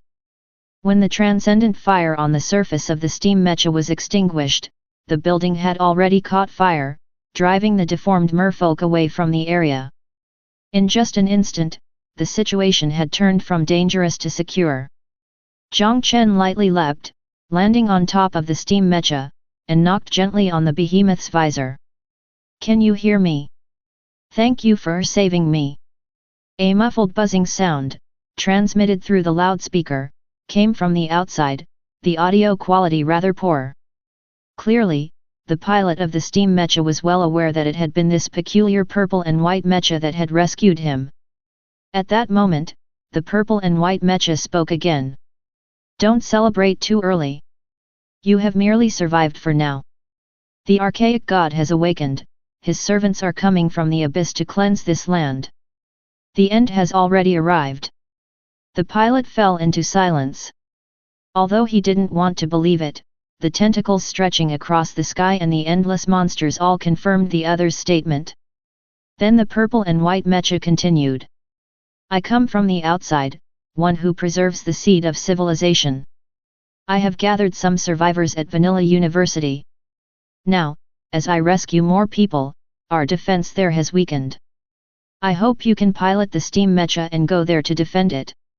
When I return, you too can enter the shelter, and as a seed of civilization, safely survive this catastrophe. Vanilla University? The driver hardly hesitated before giving an answer. Okay. Jiang Chen nodded satisfactorily. I have another question. Where are the other steam mechas? Being a war machine, steam mechas naturally wouldn't appear alone. Following the instructions of this driver, Jiang Chen arrived at the large military camp on the outskirts of the city. Not only was this place a docking area for mechas, but it also served as a landing site for other war machines like flying vessels, housing an array of steam behemoths. However, at the onset of the apocalypse, several flying vessels crashed here, resulting in a chain of explosions and turning it into a land ablaze with raging flames. Mechas destroyed, personnel casualties. The site was almost completely leveled. Considering that the crash sites of the flying vessels were almost always factories, thermal furnaces, and other critical heavy industrial areas, it was hard not to suspect that the locations of the crashes were controlled outcomes. Jiang Chen toured around and managed to gather over 100 people, finding 37 functioning steam mechas, which he led back to the shelter. During this process, he specifically piloted a small steam mecha that was close to being scrapped, attempting to see if he could absorb its attributes. Unfortunately, until the steam mecha was completely dismantled, there was not the slightest stir from his talent. When those drivers and their mechas reached the shelter, they successfully triggered a hidden reward. For assembling 37 steam mechas and providing rudimentary shelter for the seed of civilization, you receive an additional reward, module, Red Hot Mode. Red Hot Mode. Rank, 0, 1. Quality, Excellent. Type, Upper Limb Module, Lower Limb Module. Effect 1, can activate Red Hot Mode, consuming 2 energy points and 2 armor points per minute, significantly increasing attributes. Effect 2, when mounted on the Upper Limb Module, Red Hot Mode provides a strength increase of 10. Effect 3, when mounted on the Lower Limb Module, Red Hot Mode provides an increase of 5 agility and 5 strength. Description, Warning. Warning. It seemed to be the result of bringing the steam mechas. The module provided as a mission reward was also related to steam mechas. After installation, several small nozzles would appear on the mecha's upper arms or calves, capable of ejecting large quantities of steam to enable red-hot overloading. The total increase in attributes was 3 points higher than that of primordial essence enhancement, but the consumption was too great. Even if Jiang Chen's recovery rate was fast enough to offset the cost, it still effectively reduced his recovery speed, making it an unfavorable trade-off. Most importantly, Jiang Chen was not in need of these attributes. The Seed of Flames module was clearly more practical. In comparison, the steam mechas themselves held greater value. In the early stage of the catastrophe, they were stationed around the shelter, and combined with the flame defenses, formed a true barricade. Even if a dozen shallow abyss giants came from the deep sea, they would be easily killed by them. They couldn't pose any threat to the shelter. Jiang Chen could thus leave the shelter with confidence, searching for survivors far and wide. Unfortunately, innumerable abyssal monsters had already completely inundated the city, spreading inland. There were not many survivors left, making the search inefficient. Jiang Chen busied himself for a day and only found a few dozen survivors. The triggered hidden rewards were even fewer, with just a paltry few that were very ordinary and nowhere near as substantial as those for the steam mechas. Nevertheless, he was not disappointed. Rescuing survivors and triggering hidden rewards was part of the process of improving trial evaluations. Without these bonuses, even if he protected the seed of civilization and completed the task of surviving 10 days, he would not be able to receive the highest evaluation. Seeing that the sun was about to completely sink below the horizon, Jiang Chen ceased his efforts and returned to the shelter. Nightfall was approaching. Chapter 40. Strange Corrupted Life _1. Night fell, and the temperature dropped. The abyssal monsters became significantly more active. For example, the shallow abyss merfolk not only became less afraid of fire, but they also moved with greater agility, their force agility rising from 3 to 4 points. Fortunately, they still dared not come into contact with flames and did not approach the refuge too closely. Otherwise, the steam mechas at the refuge would have faced another fierce battle. This environment was clearly not suitable for searching for survivors. Jiang Chen gave up the operation and hurried back. When he arrived at the refuge, the steam mechas stationed at the entrance quickly surrounded him. Lord Tianqi. The tone of the pilots was very respectful. Regardless of whether this self-proclaimed Tianqi was an outsider as he claimed to be, or a somewhat special transcendent. His actions that day were certainly not false. All the pilots present had been rescued by his own hands. Feeling grateful, they naturally did not question anything. "Thank you for guarding the refuge," Jiang Chen said, looking at the various mechas in front of him. "You can now rest inside the refuge like everyone else," he said. "Leave the task of fending off the monsters to me." The pilots fell silent. A 10-meter-tall steam mecha stepped forward, knelt on one knee, and bowed its body. "Lord Tianqi, we have already rested in turns during the day, and we are not tired now," one pilot said. "The fuel reserves in the bomb shelter and the school warehouse are sufficient to keep the mecha's power furnaces running for a long time. Please let us stay outside to help you fend off the monsters." There were a total of 37 steam mechas that Jiang Chen had brought back. Among them, there were only 6 10-meter-high medium-scale steam mechas, but under the control of experienced pilots, they easily crushed many abyssal monsters and protected the refuge's safety during the day. Had this inflated their egos?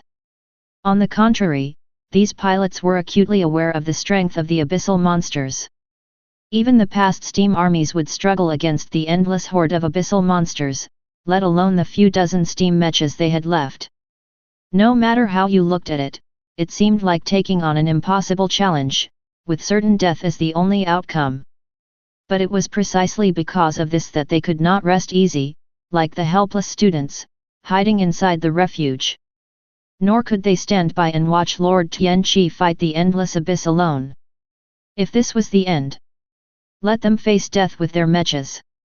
"I can handle it alone, your strength is too weak to be of any help," Jiang Chen said bluntly. Yet not a single mecha wavered, they all stood their ground in silence. After a moment, he shook his head.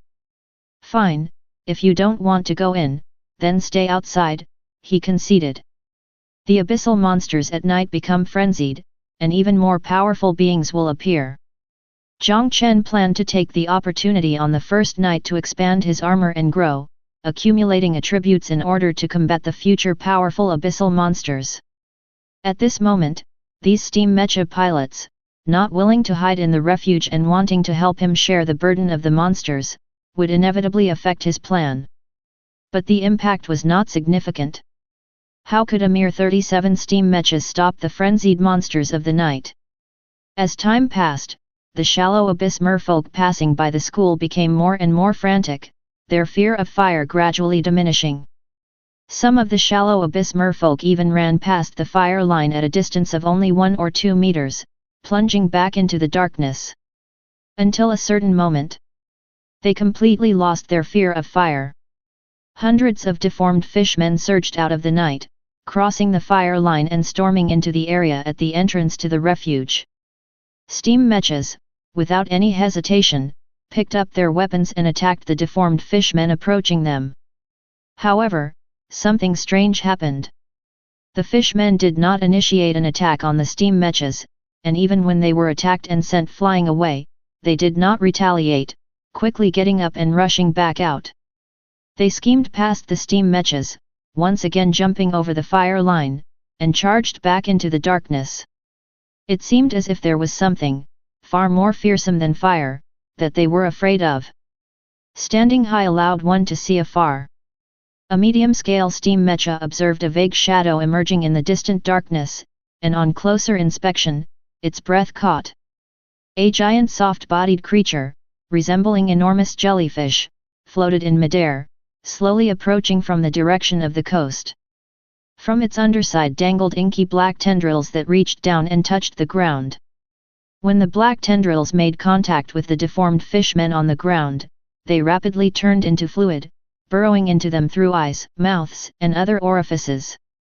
In merely an instant, the fishmen seemed to be completely filled with the black fluid, their bodies swelling several times over, and they moved slowly like puppets. With the approach of the soft-bodied creature, one could see in the streets and ruins below, huge figures began to emerge. Deformed fishmen, shallow abyss giants, and even steam Mechas that were completely filled with the black fluid. Protruding from their heads were tendrils that connected them to the soft-bodied creature in the sky.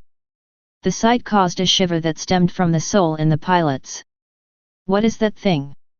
The external scanning device provided an answer. Decaying parent body. Attributes: Strength 4, Agility 4, Defense 30, Enigmatism 30. Traits: a corrupted life form mutated by an ancient deity, not only nearly indestructible itself but also has the ability to corrupt and inhabit other things. The things it inhabits will gain strength far beyond their life before corruption. Weakness: fire. Assessment: an invincible foe. This was the creature with the highest enigmatism attribute Jiang Chen had ever seen. Even with force agility attributes worse than the shallow abyss merfolk, it didn't affect its power in the slightest. The attributes of the shallow abyss merfolk, once corrupted and inhabited, shot up to the level of the shallow abyss giants. The corrupted and inhabited cargo steam Mechas also completely broke away from the awkward situation of having 1 point in agility, skyrocketing to 10 points in agility and greatly increasing in strength as well. Just a cargo Mecha, and its attributes were already catching up to a medium-scale steam Mecha. Not to mention the already powerful shallow abyss giants. With their force agility attributes boosted by more than double, they were completely suppressing the medium-scale steam Mechas. Most importantly, the number of hosts controlled by this decaying parent body was simply too many. Even Jiang Chen couldn't determine an exact number when he looked over. This was undoubtedly the most mysterious creature Jiang Chen had encountered so far. If it were an ordinary rookie Mecha pilot, most likely they would have turned tail and run. But the pilots at the entrance to the refuge couldn't see these data. Although they felt a shiver in their hearts, they still controlled their steam Mechas, each picking up a weapon. Machine guns, flamethrowers, chainsaw blades, metal drill bits. Resolved to face death, they went forth to confront the end. Subscribe to Chinese Novel Audiowave. Chapter 41. My power is infinite _1. The decaying parent body was like a vast cloud of darkness that drifted directly towards the refuge. As its shadow fell upon the ground and entered the campus, one by one, the corrupted parasitized creatures immediately became frenzied. They bypassed the fire line and rushed towards the Mecha squad stationed outside the refuge, like a surging tide. The steam Mecha had long been prepared. They formed a circle, covering each other's backs. Among them, 6 steam Mecha over 10 meters tall stood on the perimeter, serving as the most solid barrier. They pulled the large chainsaws in their hands and fiercely slashed at the corrupted shallow abyss giants. The buzzing was incessant, and sparks flew in every direction. Even though the strength and agility of the shallow abyss giants had been enhanced after corruption, surpassing the steam mecha, it was clear it wasn't enough to compensate for the disparity in weaponry. The powerful strength combined with the might of the chainsaws brutally sawed through the exterior of the giants, slicing their bodies. In the splatter of black sludge, they were cleaved in two. At the side of the medium-scale steam mecha were the smaller mecha. They were only just over 3 meters tall, armed with drill bits, machine guns, flamethrowers, and other weapons, and tasked with dealing with smaller monsters that were cumbersome for the larger mecha to handle, achieving equally impressive results on the battlefield. No matter how numerous the creatures were, they had to reckon with physical collisions and could not face too many monsters at once. At this moment, the mecha squad appeared to withstand the onslaught of the monster tide.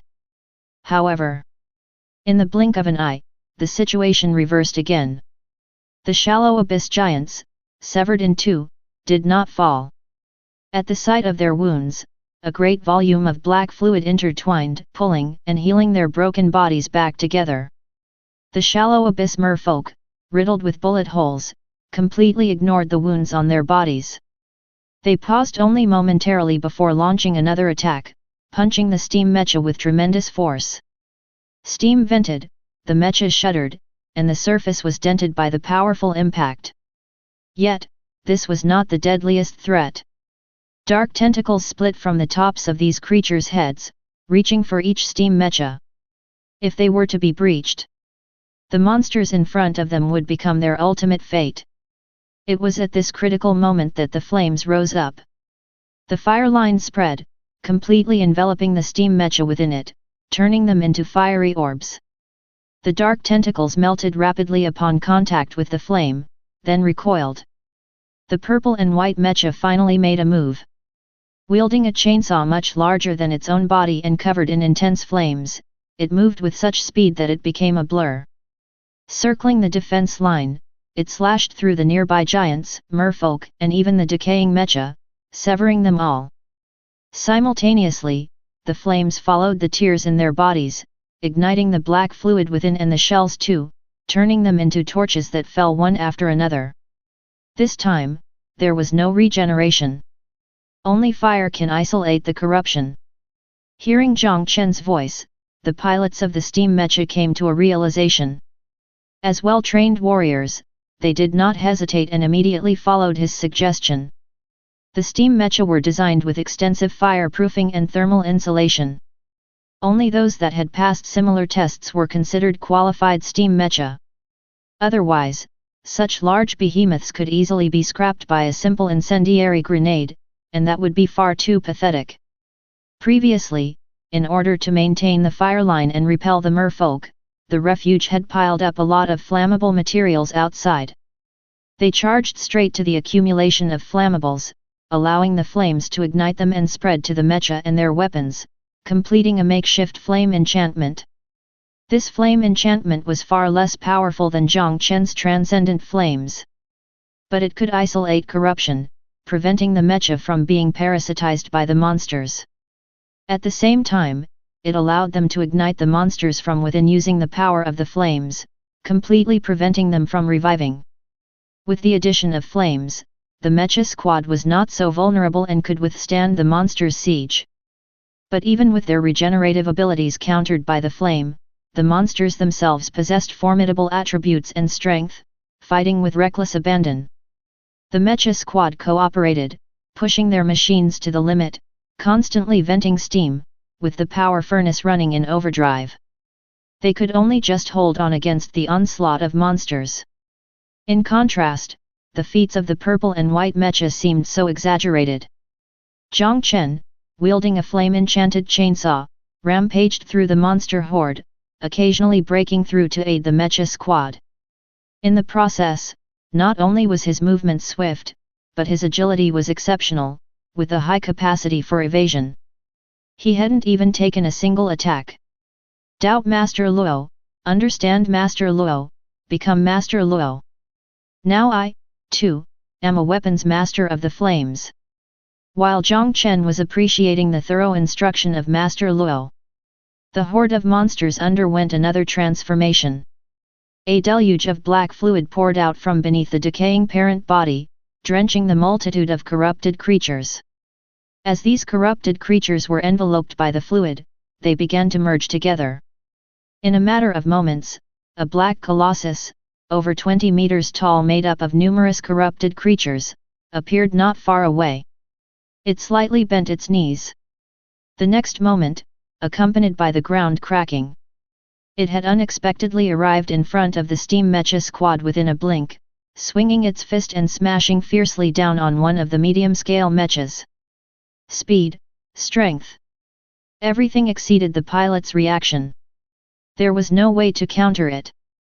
Except for bang. The intense collision created a tumultuous wave of air that spread outwards. The wild wind that blew not only toppled the flames on the steam mecha but also the flames surrounding the refuge, scattering them in an instant. The pilot attacked by the black colossus fell into a state of momentary stupor. When he regained his senses, he discovered that the steam mecha he was controlling was unscathed. Instead, a purple and white silhouette had landed in front of him. Lord Tianqi. Clearly, Lord Tianqi had just sensed the danger and quickly rushed over to repel the black colossus's attack. However, before the pilot had the chance to rejoice after seeing the condition of the purple and white mecha, his back turned cold as if he had fallen into an icy cavern. The surface of the purple and white mecha was covered in countless cracks. And the moment it touched the ground, it completely shattered into myriad streams of light that dissipated.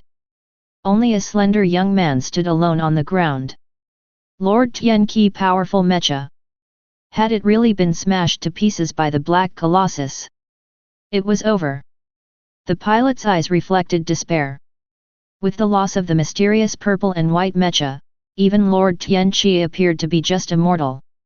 With nothing but flesh and blood, how could he contend with the terrifying monster? Unable to resist the monster meant that the spark of civilization might be completely extinguished.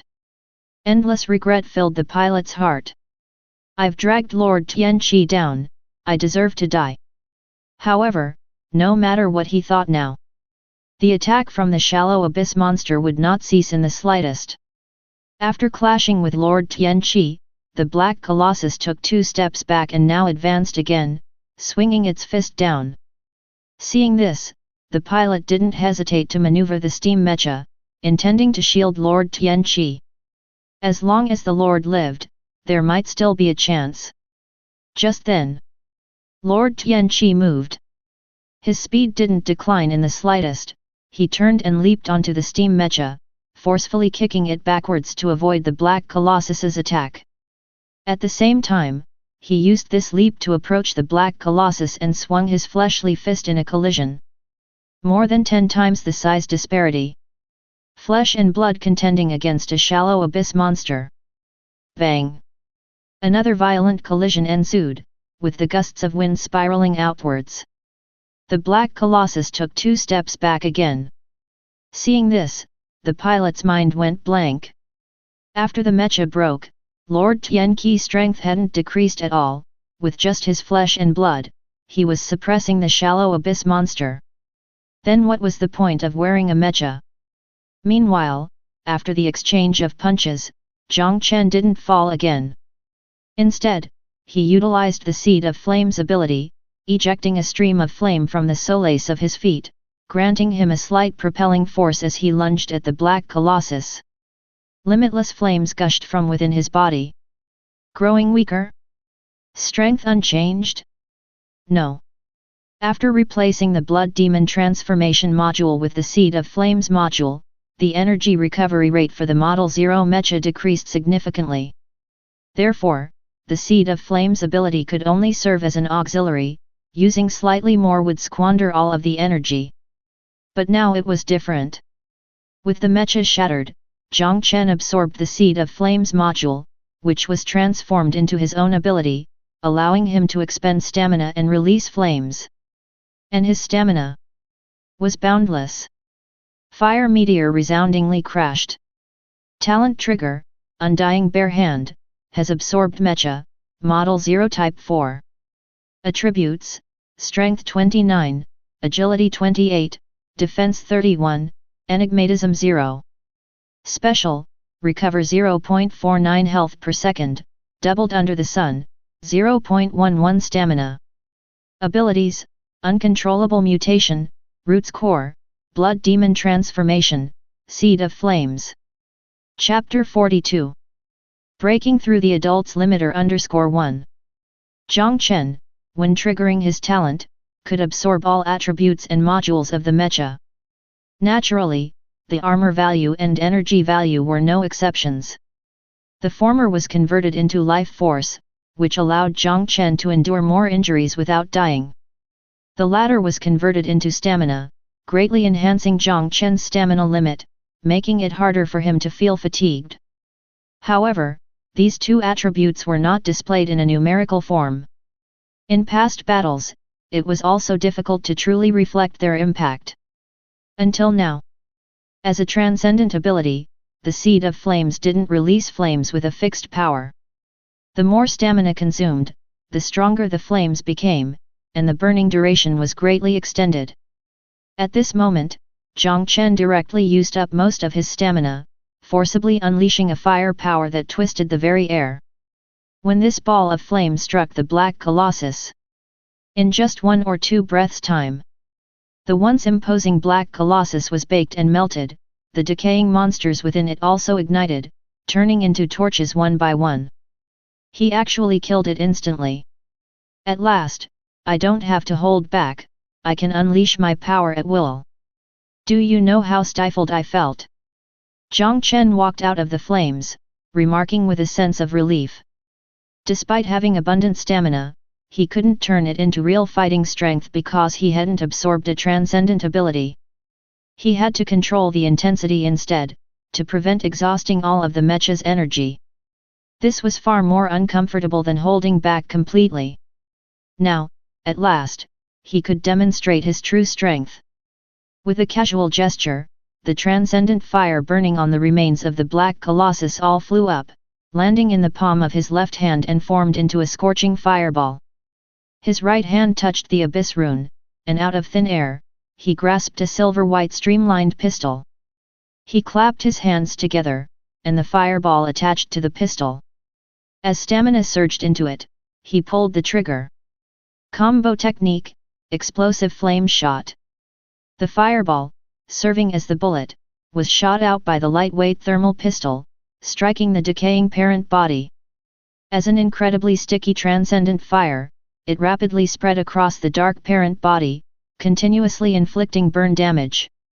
The decaying parent body began to struggle in agony, tumbling wildly in the air. Jiang Chen was a bit surprised to see this scene. Resistant to fire, yet still enduring the attack of the transcendent fire? An astonishing 30 points of defense, there was indeed something special about it. But a pity. The number of times Jiang Chen could unleash was far from just one. Blood Demon Transformation ability activated. Having absorbed the Blood Demon Transformation ability twice, the conversion efficiency had increased from 0.5/s to 1.0/s. The blood-red hue on Jiang Chen's face faded, yet his stamina was eerily replenishing at a rapid pace. After just a few dozen seconds, another explosive flame shot, charged with the majority of his stamina, once again bombarded the decaying parent body. This time, the flames were not the ones whose power had been greatly drained by the black giant. The decaying parent body writhed in pain, countless dark pus dripping from inside, its body visibly shrinking at a speed noticeable to the naked eye. As the parent body was attacked, the decaying monsters on the ground became even more frenzied. They rushed over wildly, trying to stop Jiang Chen's attack. However, there was also the presence of Steam Mecha nearby. Using only some of his stamina, Jiang Chen gave an enhanced fire enchantment to the weapons in the hands of those controlling the Steam Mecha. They displayed an extremely high level of cooperation, staunchly withstanding the onslaught of the decaying monsters. Until the decaying parent body was completely burst into flames, turning into black raindrops that fell to the ground. The movements of these decaying monsters also stiffened, falling one after another to the ground. A dense abyss atmosphere was absorbed by the abyss rune. Killing the decaying parent body, module acquired, Brain of Decay. Brain of Decay. Rank, 0, 1. Quality, excellent, outstanding. Type, core module. Effect 1, slightly increases mental and dark resistance attributes, increases enigmatism by 5. Effect 2, during Mecha evolution, depending on the module combination, there's a low chance to obtain mental or dark attribute evolution/upgrade module. Description: it whispers in the darkness. At last, it was dead. Jiang Chen let out a slight sigh of relief. At night, his life force recovery rate was only 0.49, far from offsetting the consumption of blood demon transformation. Only during the day could it come close to breaking even. Therefore, as his stamina recovered, his complexion became paler and paler. If the decaying parent body could hold on a little longer, Jiang Chen figured he'd have to take a break, catch his breath to restore some life force before he could kill it. Of course, it was so fierce that the loot it dropped was exceptionally rich. Excellent quality, psychic and dark dual attributes, core module. Each of these keywords was very precious by itself, and combined they greatly increased the value of the module. You see, psychic and dark are both rare attributes, and the chances of them appearing in low-rank modules are extremely low. Coupled with the traits of the core module, it was enough to make the mecha that loaded it have a higher chance of awakening the powers of psychic and dark during evolution and upgrading. At this moment, the attribute enhancement it provided became secondary. Double rare attributes, an excellent first-rank core module. The lowest price, 10,000. Anything less than that, don't even think about getting a glance at it. Jiang Chen was satisfied. Just this one module was worth 2 or 3 seeds of civilization traits. Indeed, one had to slay powerful monsters to get a higher burst rate. However, since the decaying parent body was able to drop modules of such caliber, it was definitely a boss-level abyss creature. It couldn't be as common as shallow abyss merfolk or shallow abyss giants. Unless Jiang Chen chose to abandon the shelter and hunt everywhere, he wouldn't encounter many. Considering the task rating, seed of civilization, and burst rate issues, Jiang Chen gave up this tempting idea. After the decaying parent body died, all the controlled offspring perished along with it. The Steam Mecha squad finally had a chance to breathe and stopped their weapons, standing still. It was to reduce the burden on the power furnace, give the Mechas a rest, and also to relax the tense nerves. During the rest, they couldn't help but look towards Jiang Chen. They had originally thought that Lord Tianqi's strength all came from that enigmatic purple and white Mecha. But after the Mechas shattered, Lord Tianqi seemed even stronger. He not only physically repelled enemies but also freely unleashed flames, burning those terrible abyss creatures. This was much more powerful than any transcendent they knew of. We thought that the Mecha was the source of the Lord's power. Turns out it was just an insignificant piece of clothing. No, to be precise, a straitjacket. One of the drivers looked puzzled. In his memory, ordinary soldiers would go through weight training to enhance the effectiveness of their strength and stamina training. Could it be that Lord Tianqi Mecha served a similar purpose? The abyss creatures thought they had crushed Lord Tianqi armor, when in fact they had broken his restraints. Is this the Tianqi knight pursuing the end? Although he looks like a human, he certainly isn't one. The driver was contemplating this when he suddenly heard a medium-scale steam mecha speak. "I'm going back to the shelter." The other drivers turned to look, only to hear him continue. "Just like Lord Tianqi said, we are too weak. Even if I'm not afraid of death, forcibly staying outside wouldn't help alleviate any pressure on Lord Tianqi, but would instead become a burden. Lord Tianqi even took on the enemy's attack deliberately to save me, resulting in his mecha getting shattered. He didn't need to put in that much effort. I don't want something like that to happen again." The other drivers simply had no way to refute his words. Standing aside, Jiang Chen sighed softly. The drivers were retreating to the shelter. What excuse would he use to appease Zero next time? He had prepared 10 mecha repair tools, and he'd only used one so far.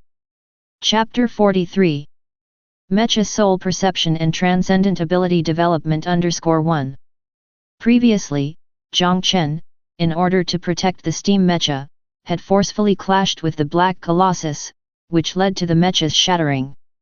Although somewhat melodramatic, it had fully demonstrated Jiang Chen's noble sentiment of self-sacrifice. The mecha soul probably wouldn't mind. However, once the pilots returned to the safe haven, he would lose this excuse. Jiang Chen felt regret, but he didn't stop them. He had already promised these pilots to protect them and naturally wouldn't break his word. Moreover, after giving it some thought, if he couldn't take a blow for the pilots, he could still take one for the gates of the safe haven.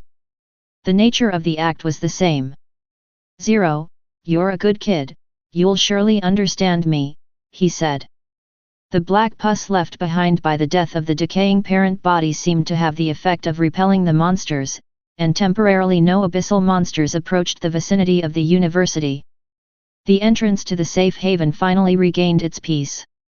The pilots of the steam mecha had also reached a consensus and decided to enter the interior of the safe haven now. However, the air raid shelter of Vanilla University was originally not big, accommodating at most 6,000 people. The entrance was relatively narrow and could not allow the bulky steam mecha to enter. They could only park their mecha outside and enter the safe haven alone. Steam escaped from mecha after mecha, as the cockpits slowly opened. From the cockpit of one of the medium-scale steam mecha, a small girl with golden short hair who appeared to be about 10 years old crawled out. Jiang Chen was taken aback for a moment. If he remembered correctly, of the 100 or so people he had rescued from the military camp, all were adults. Where did this little girl come from? Are you the one who fought the monsters in the city? Pointing me in the direction of the military camp, the girl asked. Once on the ground, she nodded her head. Yes, Lord, she replied. The sound quality of the steam mecha's amplifier was really poor, and it had been filtered through a translating device. Jiang Chen hadn't realized at the time that it was a child speaking. At such a young age, you can pilot a steam mecha, he asked. Another pilot explained. Lord, war mecha are different from cargo mecha. Their performance is too strong and their speed too fast for ordinary people to handle, unable to fully utilize the mecha's capabilities. Only those with talent can establish a connection with a steam mecha after long-term training. Jiang Chen nodded slightly. This problem existed with any mecha. If the attributes of a 0th rank mecha were just a few points, ordinary people could still react in time. But if it reached several hundred, several thousand, or even hundreds of thousands of points in agility, ordinary people might not even be able to see the movement of the mecha, much less control it in battle. Fortunately, mecha pilots on planet Blue Star don't have to worry about this problem. When they wear a mecha, their physical fitness will synchronize with the mecha, and their reaction and thought speeds will reach the level that the agility value should have. They can wear the mecha normally and fight. Otherwise, intelligent modules and automatic combat systems would become necessities for every mecha. It's a pity that only mecha pilots receive a boost from their mecha, Jiang Chen pondered. Why can't the mecha receive a boost from the mecha pilot? When will we mecha pilots be able to stand on our own? Frustrating, the pilot continued. Lila doesn't just have talent, she is a true transcendent, the pilot said. She can perceive the soul of the mecha and even any object, easily establishing a connection with military mecha, almost without any burden when piloting. Therefore, despite her young age, she is the most impressive among us, he added. Jiang Chen's eyes lit up. So this child had the transcendent ability to perceive the mecha soul perception? No wonder she was able to pilot a medium-scale steam mecha at such a young age. She was truly a prodigy most suited for the steam world. Lila corrected herself apologetically. It's not that everything has a soul. Inanimate objects don't possess souls of their own. They only begin to develop slight emotions and tendencies after a long time, under the affection and attention of people. Only those objects that have been used for the longest time, received the most attention, and are the oldest, their emotions are the most complete, and can barely be referred to as a soul. Lila hadn't finished speaking. On the open ground in front of them, fragments of a purple and white mecha intertwined and materialized. The pilots hadn't had time to be surprised when Jiang Chen spoke. "Come, try to feel its mecha soul." Lila fell silent for a moment. This mecha was nearly shattered to pieces. Even if it had a mecha soul once, it must have dissipated by now. What was there to feel? But since Lord Tianqi said so, she still gently touched the mecha. The next moment, she incredulously widened her eyes. This fragmented purple and white mecha actually possessed a mecha soul. And it was even more complete than any mecha soul she had ever seen. It was simply like a naive human soul. "I can feel it. But it seems to have fallen into a deep sleep, with no response at all." "It's all right, it's normal for it to sleep when tired, it will wake up." Jiang Chen looked at Lila with satisfaction. A mecha pilot's traits were limited, and he had already allotted the first trait slot to the weapons master. To acquire the trait of mecha soul perception, one would have to wait until they completed the rank upgrade trial. Before acquiring the trait, he could only unilaterally perform prenatal education on the mecha soul, without knowing how effective it was. But now with Lila, things were different. He could have her help communicate with the mecha soul for deeper interaction and instruction. This process would undoubtedly play a significant role in the mecha upgrade after the rank upgrade trial. With this in mind, Jiang Chen retrieved the Model 0 mecha and used a repair item, then spoke. "In 7 more hours, it will awaken again. Then, I would like to borrow your transcendent power to help me communicate with the mecha soul." Naturally, Lila couldn't refuse and agreed with a nod. Jiang Chen had no more questions and asked the pilots to return to the interior of the shelter, staying outside by himself, guarding the entrance to the shelter. The black pus left by the decaying parent body was extremely potent. The shallow abyss merfolk merely sensed its presence and took a wide detour, not daring to set foot in the school. Even when a few shallow abyss giants passed through the pus and approached the shelter, Jiang Chen did not need to move. He pulled out a lightweight thermal pistol and with a few laser shots pierced their hearts. It was a rare opportunity for him to rest for the night. When daylight brightened, the first night had passed. Jiang Chen opened the doors of the shelter again and called Lila out, ready to start the nurturing action. Apart from Lila, he also called out the gentleman in the tailcoat.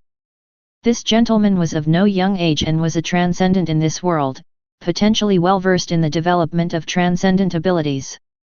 Jiang Chen called him out because he wanted to learn about the transcendental ability cultivation methods of the STEAM world. It was known that the effects of transcendent abilities were not fixed from birth. All transcendents would undergo the process of developing their abilities, gradually growing stronger. However, once a transcendent ability was transformed into a mecha module, it lost the capability for normal cultivation. Instead, it grows through absorption by the mecha as it ascends in rank. But now, the mecha module created from a transcendent ability had been reabsorbed by Jiang Chen back into a transcendent ability. It came full circle. So, could Jiang Chen, now with a transcendent ability, develop and cultivate it in the manner of the STEAM world? Chapter 44. He really cares about me. 1. The development of transcendent abilities is not something that can be completed in a mere moment. Moreover, the core strength of a mecha pilot will always be their mecha. Jiang Chen didn't rush to learn the methods of cultivation. Instead, he summoned the repaired Model 0 mecha and said to Lila, "Now it should have awakened. Try to feel it again." Lila nodded, extended her right hand, and touched the purple and white mecha in front of her. It was as though a baby was born. From the moment the mecha was summoned, a sprout of consciousness burgeoned into existence. A sprout is simply that, chaotic and confused. Like a blank sheet, empty, awaiting to be inscribed upon.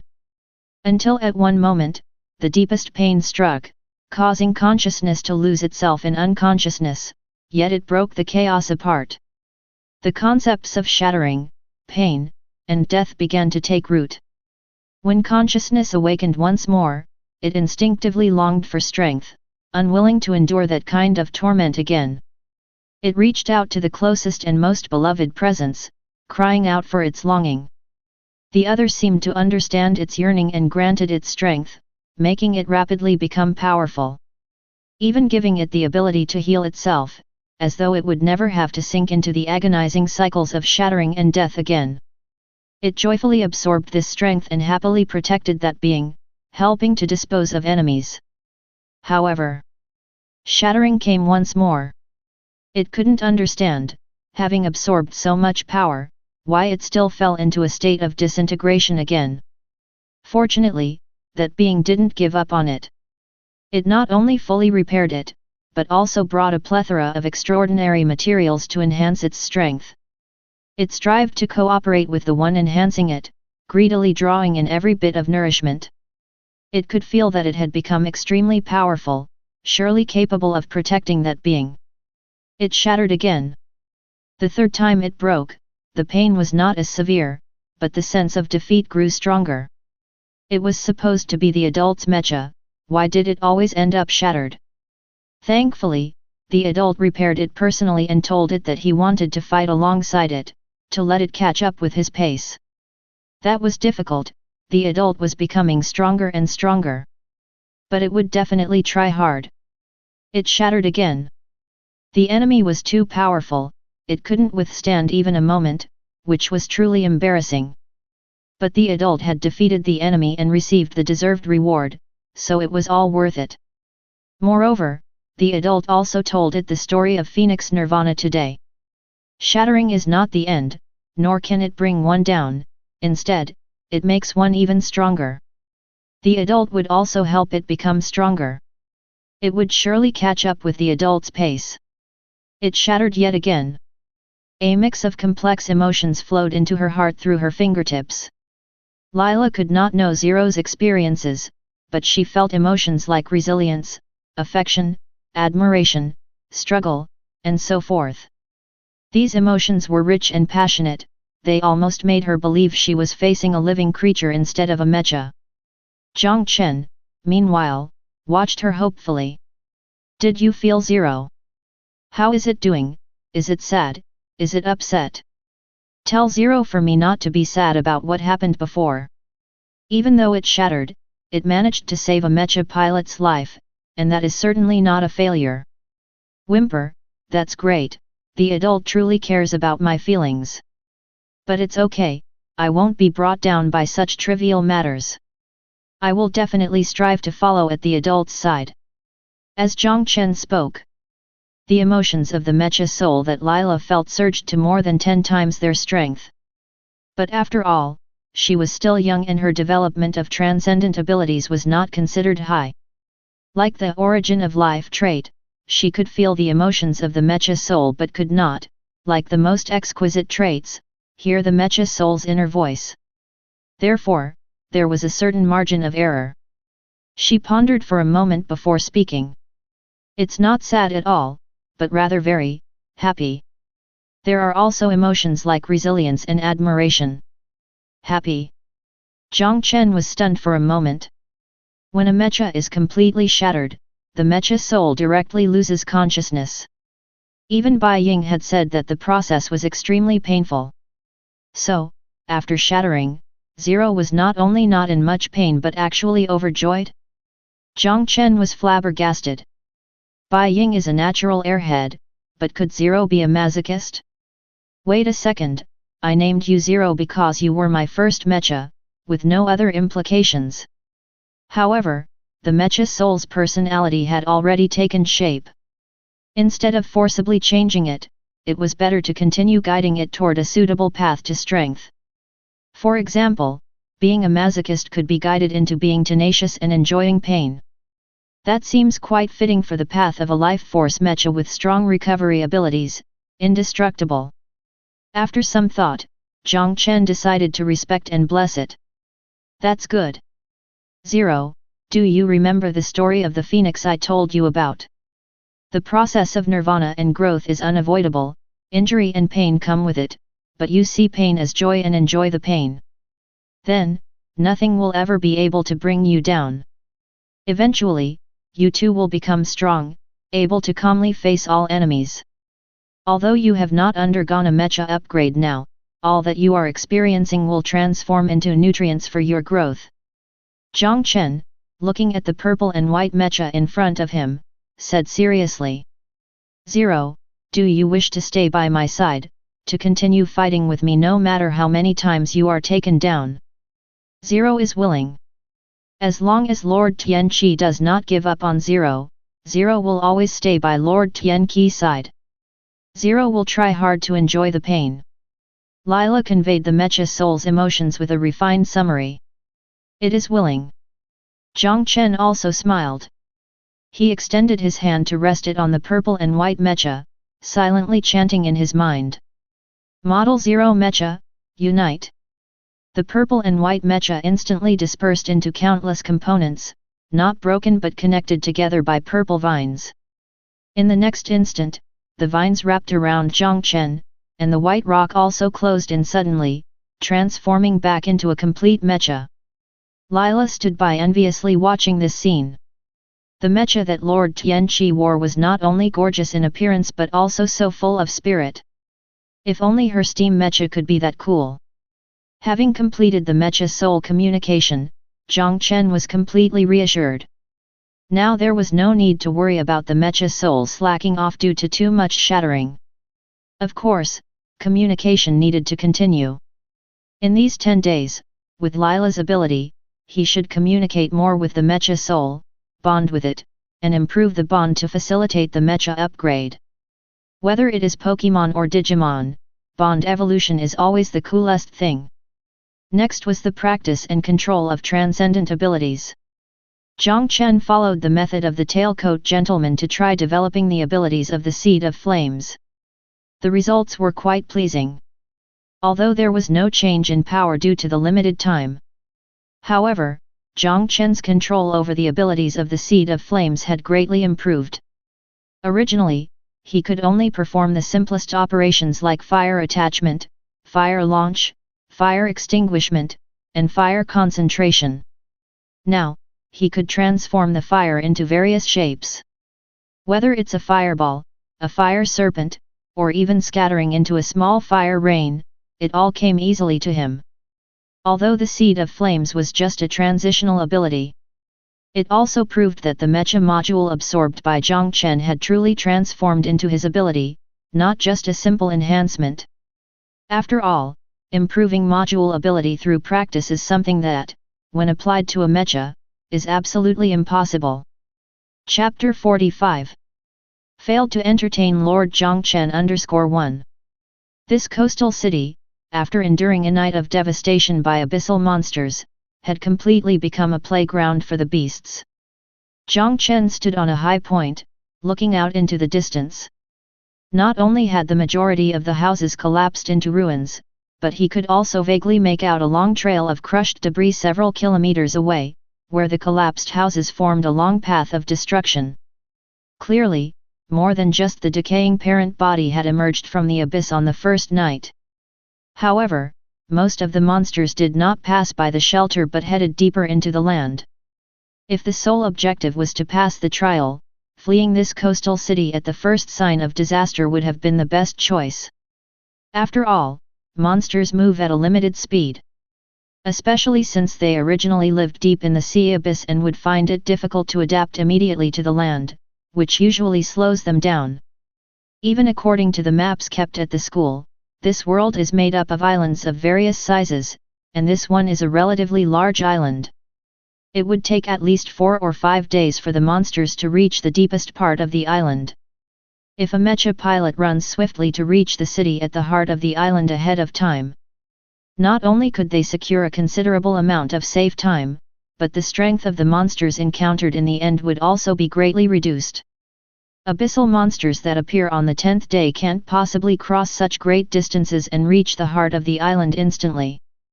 Jiang Chen combined his understanding of the map and the movements of the abyssal monsters to make this deduction, but had no regrets. After all, for every 3 days the seed of civilization is sustained, the evaluation increases. The total time limit for the rank upgrade trial is only 10 days. This means that staying in the most dangerous coastal city and activating the seed of civilization at the earliest opportunity is the only way to achieve the highest evaluation. Fleeing to the depths of the island might indeed lower the difficulty, but would also lower the evaluation. Working together with Zero, what abyssal boss can't we just behead and put up for sale? Why should we avoid them? Bring them on, and I'll slay as many as come. It seemed as if the monsters had sensed Jiang Chen's thoughts. The next night, a new beast broke through the sea and came up onto the land. This creature continued the bizarre appearance of deep sea life, looking like a gigantic sea anemone that was 20-something meters tall. Although a soft-bodied creature, it was wrapped in thick layers of shell, and each of its elongated tentacles had worm-like sharp-toothed feeding appendages. It crushed houses and toppled walls on its way straight toward the shelter. Facing this powerful monster, Jiang Chen was as uncompromising as ever, unleashing his strongest power with the flame attack. However, flame was not the weakness of this monster. His long-range transcendent fire only managed to shatter one layer of the shell before being extinguished by the water jets sprayed out. After weighing his options, Jiang Chen slightly recovered his stamina and took out his thermal light sword, wanting to completely break open the sea anemone's shell to unleash a fiery attack inside. In this process, he displayed extremely advanced swordsmanship. A single lightsaber danced nearly like a curtain of rain, effortlessly slicing off tentacles as it neared the sea anemone's main body. However, the size difference was just too great. If Jiang Chen's mecha were the same size as the sea anemone monster, then these tentacles would seem quite delicate, and a single slash could sever dozens or even hundreds, easily breaking open the shell to slay it. Now, a single slash could only sever 1 or 2 of the sea anemone's tentacles. No matter how skilled his technique or how quick his movements, it was difficult to completely block the attacks from all directions.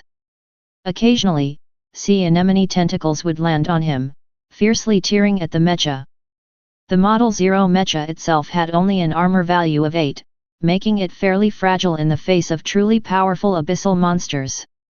After persisting for a moment, its armor value dropped to 0, and it broke apart into flowing light. Talent Trigger, Undying Barehand, Mecha Absorbed, Model 0 Type 4. Attributes, Strength 36, Agility 35, Defense 39, Enigmatic 0. Special, regenerates 0.62 health per second, doubles under sunlight, 0.14 stamina. Abilities, Uncontrollable Mutation, Roots Core, Blood Demon Transformation, Seed of Flames. You have no idea what you have released. When fighting with Zero, Jiang Chen still had some concerns. Now, he completely ignored the surrounding anemone tentacles, charging forward forcefully, brutally chopping up the anemone's shell and killing with impunity inside its body. After the slaughter, he even emerged with full health. Killed the mutated anemone, acquired module, Aberrant Feelers. Aberrant Feelers. Rank, 0, 1. Quality, Excellent, Outstanding. Type, Torso Module. Effect 1, for every 3 points of enigmatic value, gain 1 aberrant tendril, up to 6 tendrils maximum. Effect 2, aberrant tendrils cannot be controlled, possess 30% of Mecha's strength attribute, and will automatically attack nearby enemies. Description: we are the slaves, and he is the master. Similar to the basic trials. The drop rate for rank upgrade trials is extremely high, especially for these strong bosses. They're almost guaranteed to drop top-notch modules, each a walking treasure chest. However, when Jiang Chen saw the effects of the aberrant feelers, he frowned. It was clearly a module with great potential. Even in its 0th rank excellent state, it could endow a mecha with 6 tendrils with 30% strength, massively boosting its combat power. If it followed the mecha rank upgrade, both the maximum number of tendrils and the strength they possessed would continue to increase. However, the fact that it couldn't be controlled by the mecha, only automatically attacking enemies, was a substantial flaw. It was still tolerably acceptable when merely attached to the mecha, if its strength was high enough. But if it were to be absorbed as an ability, Jiang Chen absolutely wouldn't accept having several uncontrollable tendrils sprouting from his body. Moreover, what would happen if I absorbed this kind of module that significantly changes the mecha's appearance or adds new equipment? For instance, with spider form arm, would my body also grow 2 or even more arms? Can the additional arms be retracted at will, or must they exist permanently? Jiang Chen had some concerns. He could accept certain degrees of physical change, like the muscle expansion that came with uncontrollable mutation. But at least he had to maintain a human form, right? Even taking a step back, it wouldn't matter during combat, but he at least had to look human in normal times, right? Otherwise, what would he do if he scared children on the street? I could first absorb 1 or 2 permanent modules that don't cause much change, to test the effects. Jiang Chen killed more creatures and defended the refuge. The second night also passed quickly. After the sun rose, he got some free time, continuing to call out Lila and the tailcoat gentleman to assist him in communicating with the Mecha soul and training his transcendent abilities. The repaired Model 0 Mecha was also summoned again. When Lila touched it, she immediately felt intense emotion. Zero is so sorry for not giving Master Jiang Chen an exhilarating battle.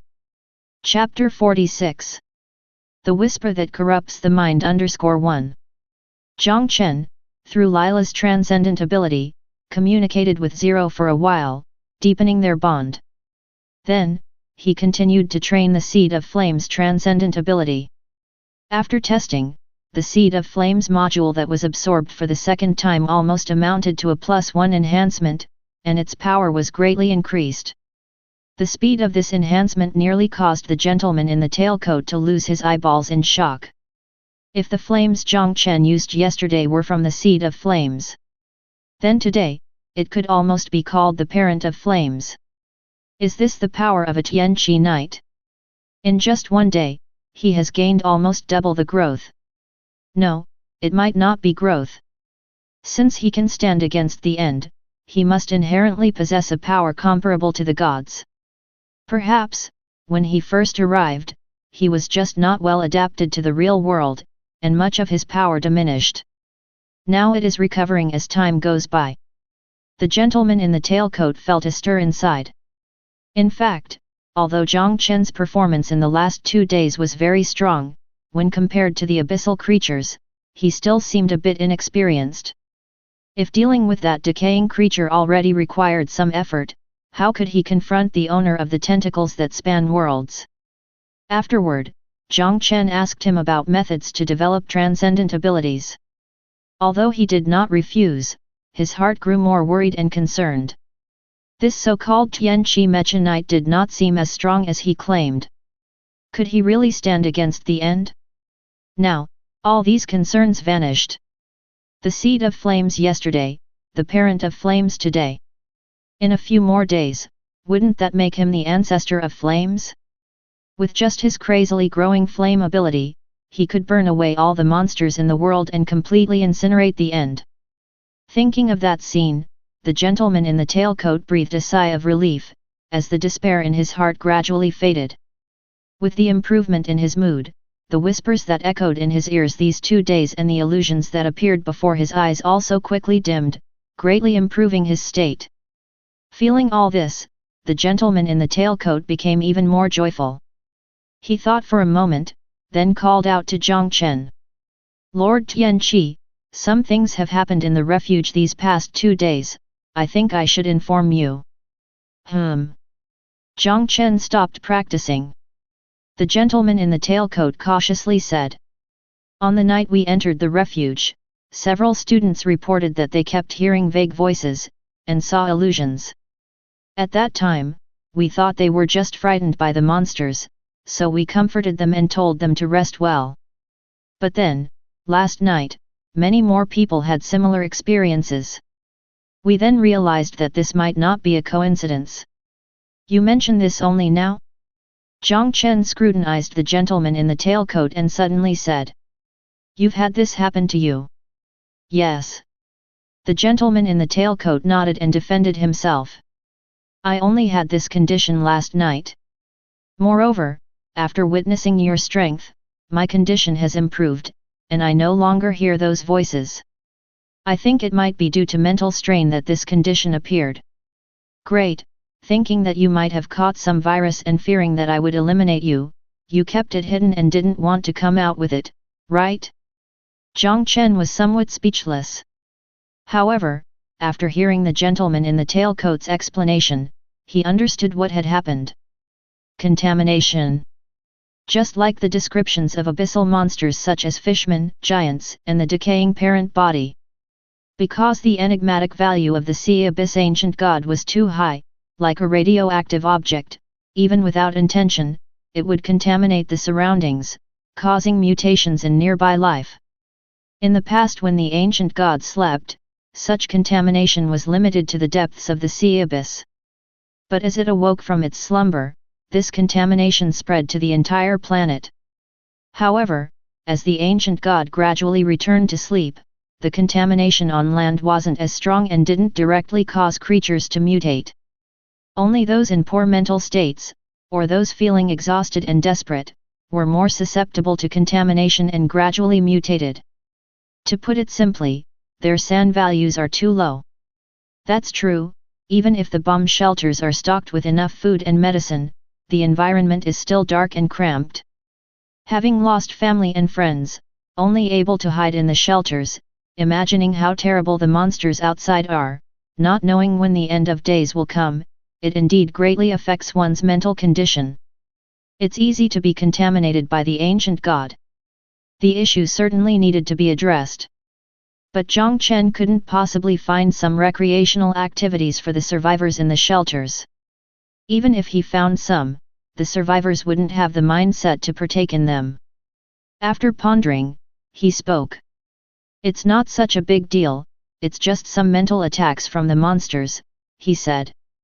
Moreover, these monsters can only attack those in poor mental states and those who are panicked, they aren't very powerful on their own. Jiang Chen first reassured the gentleman in the tailcoat and appropriately embellished the details. The latter indeed sighed in relief. For transcendence, mental attacks weren't incomprehensible, it was the complete lack of understanding of what was happening that caused greater fear. Jiang Chen continued. Secondly, the end will last 10 days. During these 10 days, the monsters of the abyss will cleanse this land, destroy the civilization above, and let everything return to chaos. Correspondingly, if you can survive these 10 days, you will welcome a new world. The end will only last 10 days? 2 days had already passed?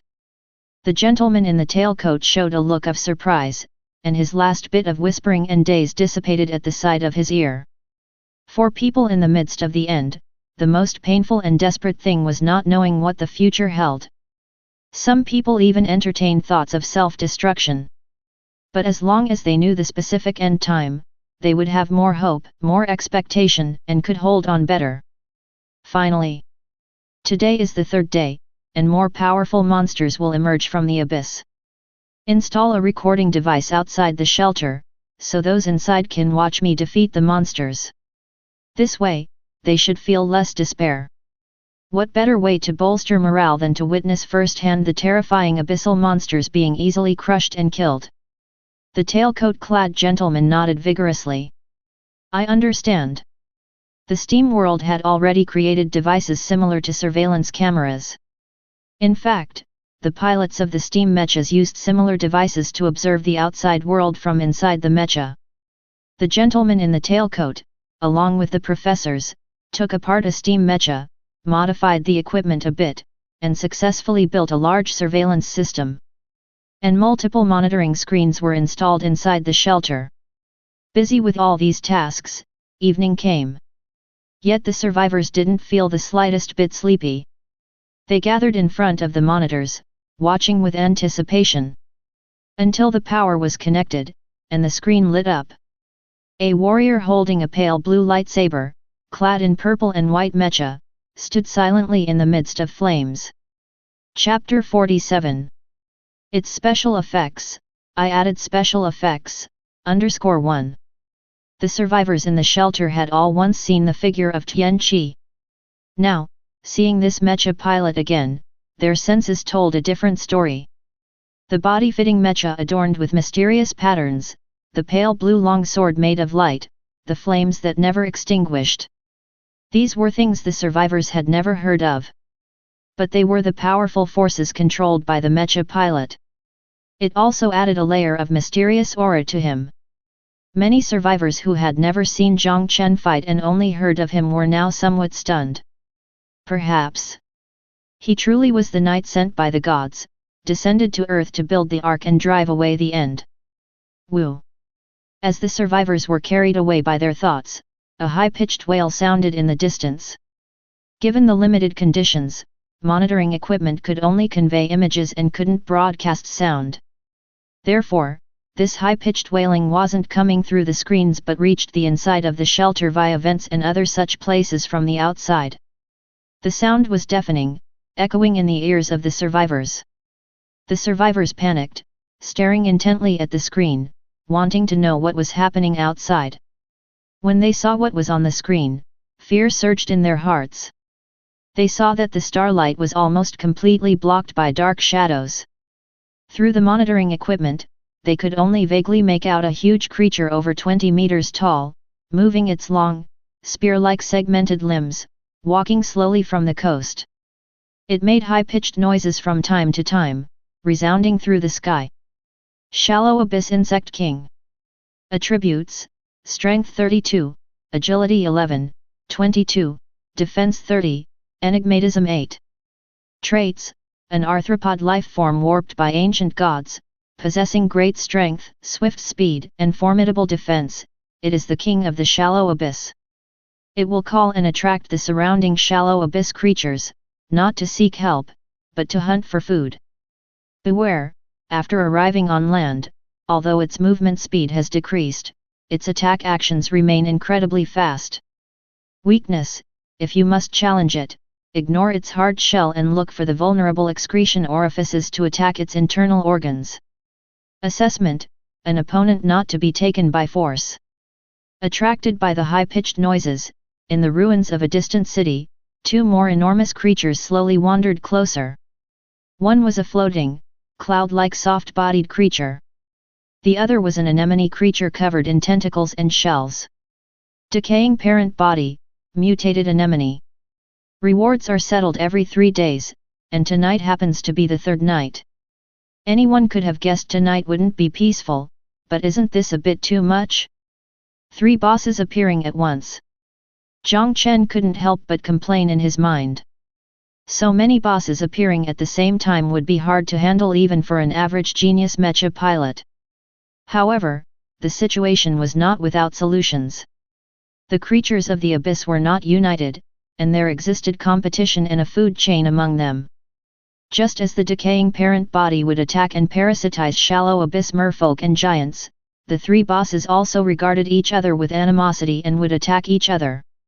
A mecha pilot could simply retreat and watch the bosses fight among themselves, then reap the benefits like a fisherman. But in doing so, it would be difficult to ensure that the creatures of the abyss wouldn't inadvertently destroy the shelter and snack on a couple of fresh survivors to settle their nerves. Moreover, the voice of the shallow abyss insect king is a form of mild psychic attack. Letting it continue to cry out will cause the survivor's mental state to steadily decline. They'll be more susceptible to panic, falling victim to ancient gods' spiritual corruption, leading to irreversible mutation. Jiang Chen moved his body a bit. After triggering his talents twice, his physical strength and agility had reached an astonishing 36 and 35 points, respectively. After donning the mecha again, which provided enhancements, these stats rose to 43 and 42 points. In addition to the enhanced seed of flames and the slight strength boost from the uncontrollable mutation. Watching from the mountaintop as tigers fight? Unnecessary. He could completely rely on his individual strength to kill all 3 tigers, thereby dispelling the survivors' fear in their hearts, converting it all into personal admiration for him. This was his method of counteracting the erosion by the ancient gods. When facing despair, people always need an anchor for their soul, he said. Therefore, let me be that pillar for you.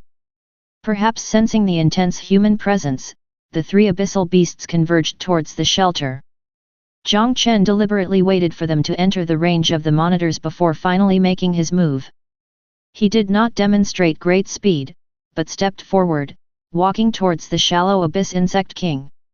Wherever he walked, the fire lingered for a long time, seemingly forming a path of flame that illuminated the night sky. As for the specific effect, don't ask, being cool is all that matters. After all, Jiang Chen's stamina recovered quickly, and adding a bit of special effects would further steady people's hearts. Even so, he had prepared more than just the effect of the path of flames. After practicing his control over transcendent abilities for 2 days, he could do much more. For example, when the purple and white warrior came before the shallow abyss insect king, he actually rose on flames. Feet ejecting fire, providing brief propulsion. Not only that, but as the roaring flames expanded, they transformed into the shape of a gallant horse. It stepped on sparks in the air, carrying the night towards the insect king. Practiced flame shaping for 2 days. At the same time, surging flames burst forth from the lightsaber handle, completely enveloping it, turning it into a 10-meter-long flame saber, and viciously slashing down. Explosive enchantment with flames. The scene and special effects were cranked up to the maximum before the fight even started. As for the actual power, when the shallow abyss insect king's pincers swung like lightning, Jiang Chen threw a punch with his left hand, directly clashing with the pincer, and with overpowering strength, he forcefully repelled it, causing numerous cracks. The flame lightsaber in his right hand followed with a slash, cutting open the shell along the cracks and burning the flesh. However, because the monitor footage wasn't from a super high-definition high-speed camera, such clear images couldn't be seen. They could only see Tianqi riding a fiery steed, wielding the flame lightsaber. With just one strike, he severed the terrifying creature's pincer. As the huge pincer fell to the ground, they seemed to faintly hear the thud of impact, and the shallow abyss insect king's angry and pained cries. Seeing these scenes, the survivors were dazed. Such a terrifying, powerful creature that made people feel helpless from the bottom of their hearts turned out to be no match for the Knight of Tianqi, who severed its strongest weapon with just one blow. While the survivors were dazed, the gentleman in the tailcoat suddenly knelt on one knee, bowing while chanting. And I saw him chasing the end, riding a steed of flames, his name is Destruction, also called Rebirth. The survivors were slightly stunned but quickly understood. This was the description of Tianqi when he made an entrance in the myth of the god's downfall in this world. Although it was slightly adapted by the gentleman in the tailcoat, it fit the current scene even better. The self-proclaimed Knight of Tianqi, battling the monster representing the end. Wasn't this a scene straight out of the myth's reenactment? One by one, the survivors were moved, kneeling on one knee like the gentleman in the tailcoat, bowing and singing. And I saw him chasing the end, riding a steed of flames, his name is Destruction, also called Rebirth. He wore a crown of slaughter and wielded the scepter of death, to conquer and conquer again. Chapter 48. I really didn't mean to _1. Jiang Chen unleashed the power of the Seed of Flames, shaping a 10-meter-long flame blade, not just for show. After severing the shallow abyss insect king's pincers, he twisted the blade and plunged it harshly into its body from the wound. The shallow abyss insect king's defense, which reached up to 30 points, largely originated from its hard carapace. Although the flesh underneath the shell was tough, compared to the carapace, it was clearly a significant weakness. Faced with the transcendent flame that Jiang Chen had released, consuming a great deal of his stamina, the flesh had hardly any resistance and was quickly incinerated into char. The shallow abyss insect king also let out mournful cries as it struggled and eventually collapsed to the ground with a thunderous fall. A strand of abyss atmosphere, taking the opportunity, flowed into the abyss rune. After killing the shallow abyss insect king, you have obtained an item, Insect King's Spear. The enigmatic value of the shallow abyss insect king wasn't high, its strength came entirely from basic attributes such as power, agility, and defense. The advantage was that it didn't need any special abilities, and each strike possessed immense power, easily crushing opponents. The downside was that once the enemy's strength surpassed its own, it was utterly doomed with no chance of resistance. This was also the reason why Jiang Chen was able to quickly finish the kill. High attribute stats combined with the weapon's master trait completely overpowered the situation. However, the item dropped by the shallow abyss insect king caught Jiang Chen's attention. Insect King's Spear. Is this an external weapon? There were various types of items, including repair and enhancement types. The thermal light sword and thermal energy pistol that Jiang Chen used were also categorized as items. Touching the abyss rune, information emerged before his eyes. Insect King's Spear. Rank, 0, 1. Quality, excellent, outstanding. Type, external melee weapon. Effect 1, when held, it consumes 3% of the Mecha's energy per minute. Energy limit 50. Effect 2, for every 1 point of strength the holder has, increase sharpness by 2 points. Strength limit 100. Effect 3, size adjustable, matches up to medium-sized mechas, larger size increases power.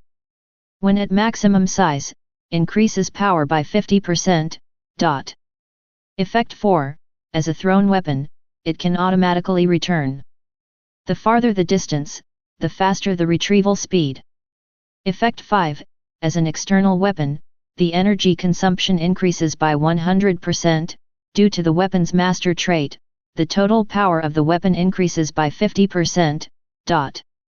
Description: the soul of the insect king still seems to be wailing, unwilling to die completely.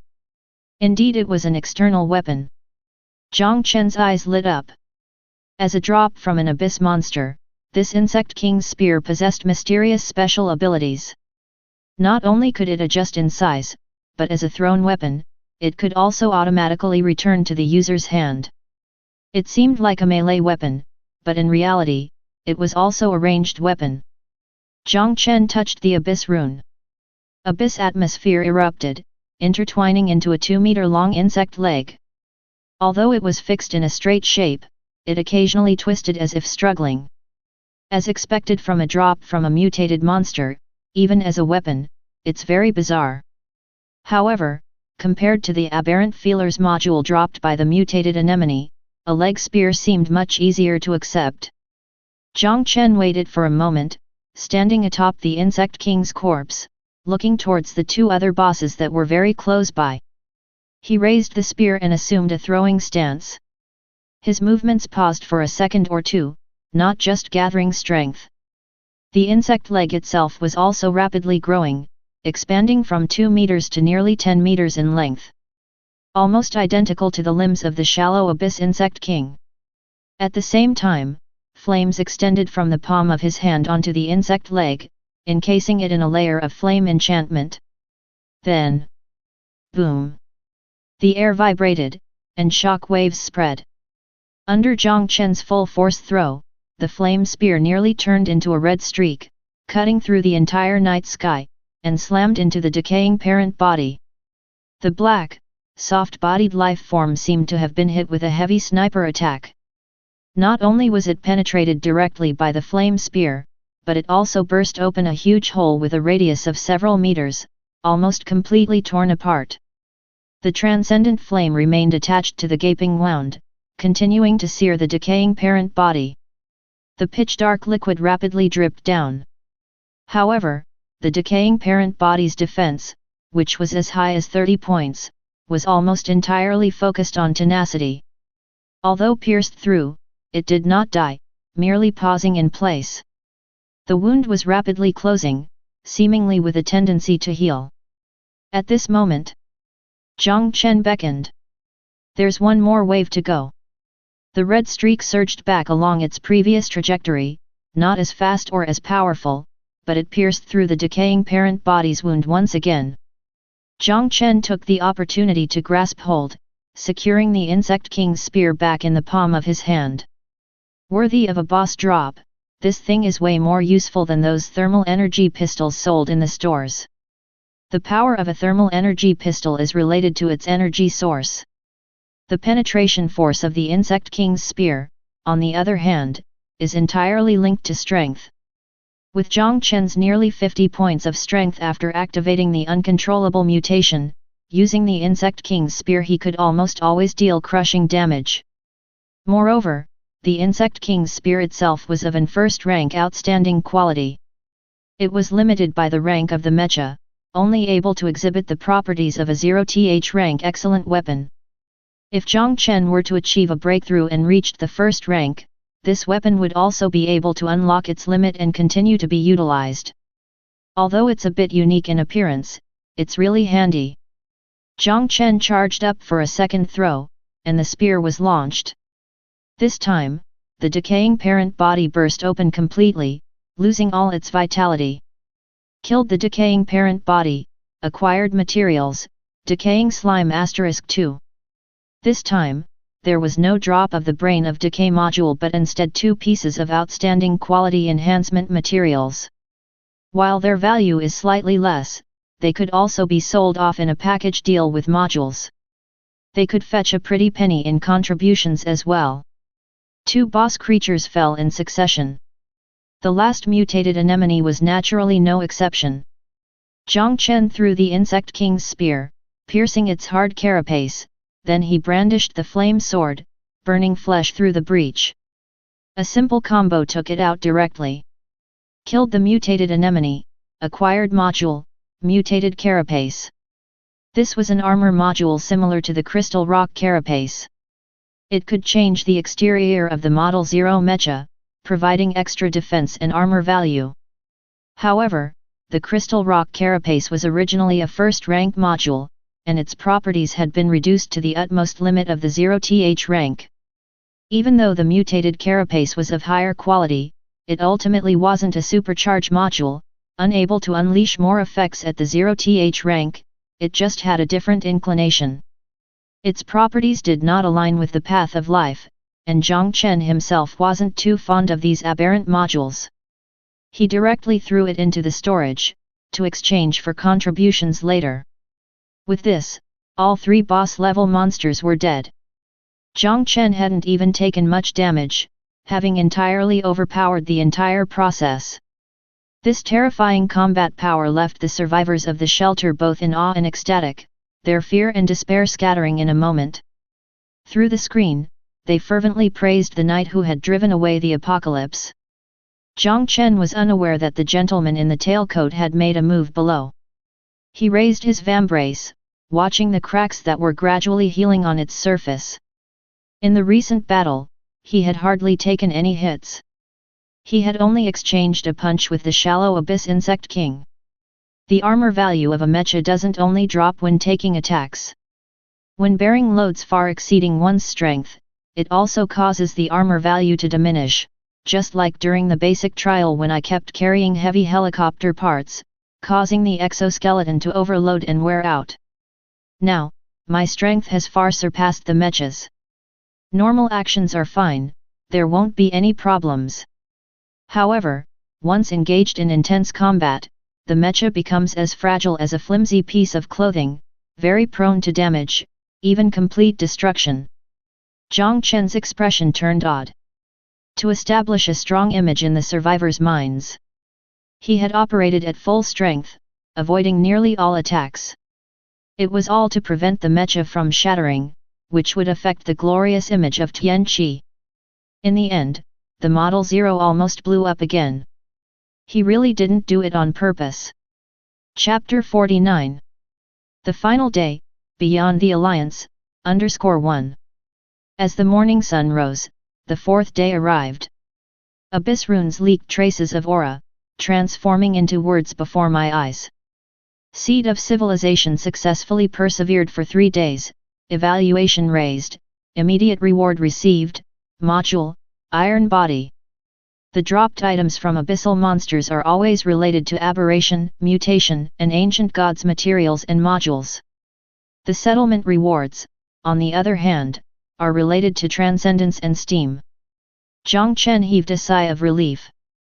Materials and modules related to ancient gods were too bizarre, aberrant feelers couldn't even be fully controlled. Who knew what abnormalities might occur once such modules were absorbed into the body? Transcendence modules were far better, straightforward supernatural abilities.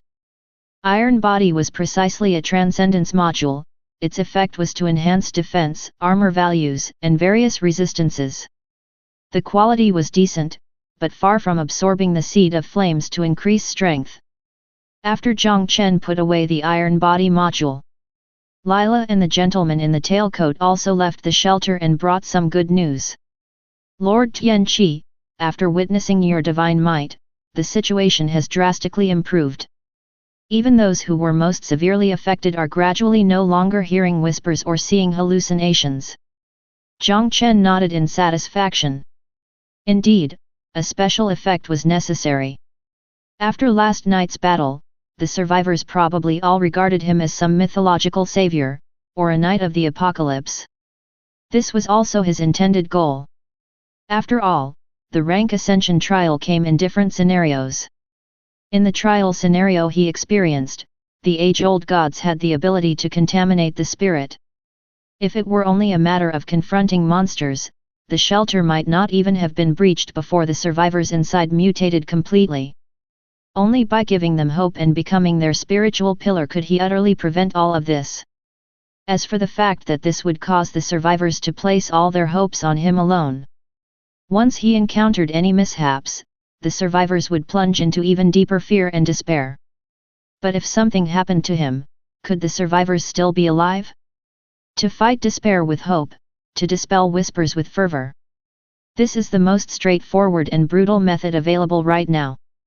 Moreover, once hope was born, Jiang Chen didn't need to do anything more. As long as he normally combated the abyssal monsters, day by day, the survivors' hope would grow, completely dispelling the whispers of the ancient gods. The survivors in the shelter were on the right track, needing no further attention.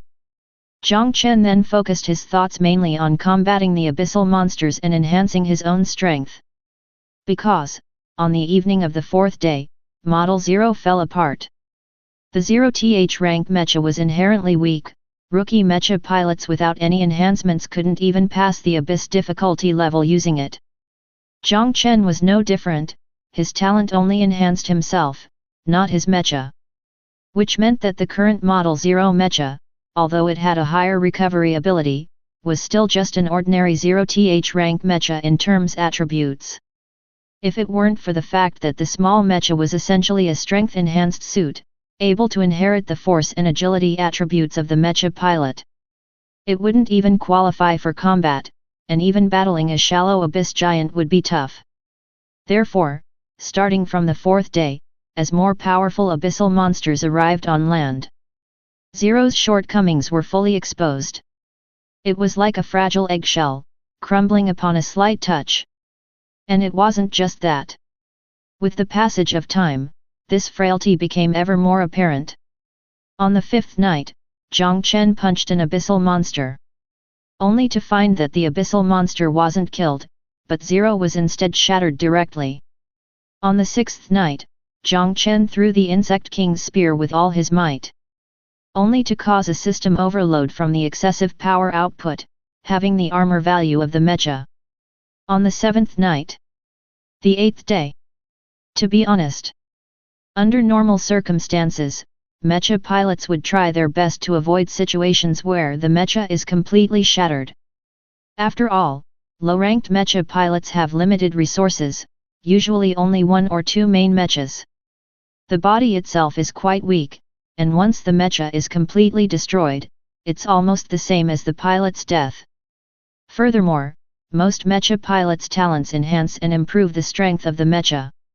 If during a solo Abyss encounter their strongest Mecha is completely shattered by the enemy, unless the enemy is also near their limit, it would be difficult to turn the tide even with a new Mecha. Additionally, Mecha pilots tend to select difficulty levels they are confident they can clear when challenging the Abyss. So, the scenario where a Mecha completely shatters is actually quite rare. At most, it's close to shattering, and then it's taken back for repair engineers to fix. Even the 7th rank Mecha Bai Ying, which has grown until now, hasn't shattered more than 10 times. 0, in this wave of rank ascending trials, has almost shattered 10 times already. Shattering so many times in succession, it has even gradually adapted to it, and the pain from shattering has become less and less. It's almost like undergoing a normal attack, with hardly any feeling left. Shatter after shatter, it's become used to it. However, although there's no pain, the sense of defeat is still strong. Emotions are also accumulating continuously. 0 must become stronger. 0 must become unbreakable by anyone, to fight alongside Lord Tianqi. Jiang Chen, through the translation of Lila, learned of 0's emotions and was greatly relieved. Normally, when a Mecha evolves/upgrades, there's a chance to improve quality and awaken/upgrade modules according to the combination of modules and materials. But as for probability, no one can be sure. If it fails to enhance quality or awaken modules, it's tantamount to losing the opportunity to climb to the strongest, sacrificing a huge amount of potential. This is something that can't be regretted or reversed. That's why high-rank Mecha pilots value the Mecha soul so much. By communicating with the Mecha soul, the chances of perfect evolution can be greatly increased, turning the uncontrollable into controllable. There probably isn't another 0th rank Mecha soul that craves strength more than 0 does now.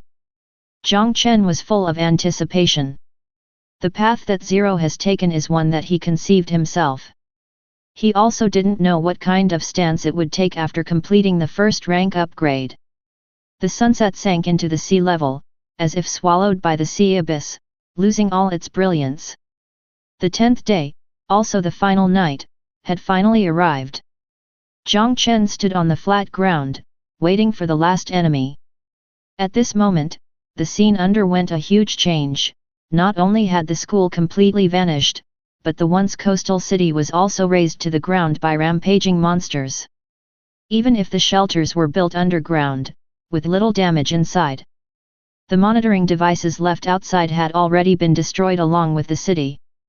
However, the greatest change was in Jiang Chen himself. In these few days, the Model 0 Mecha had shattered 5 more times. Each shattering had brought him permanent enhancements and improvements.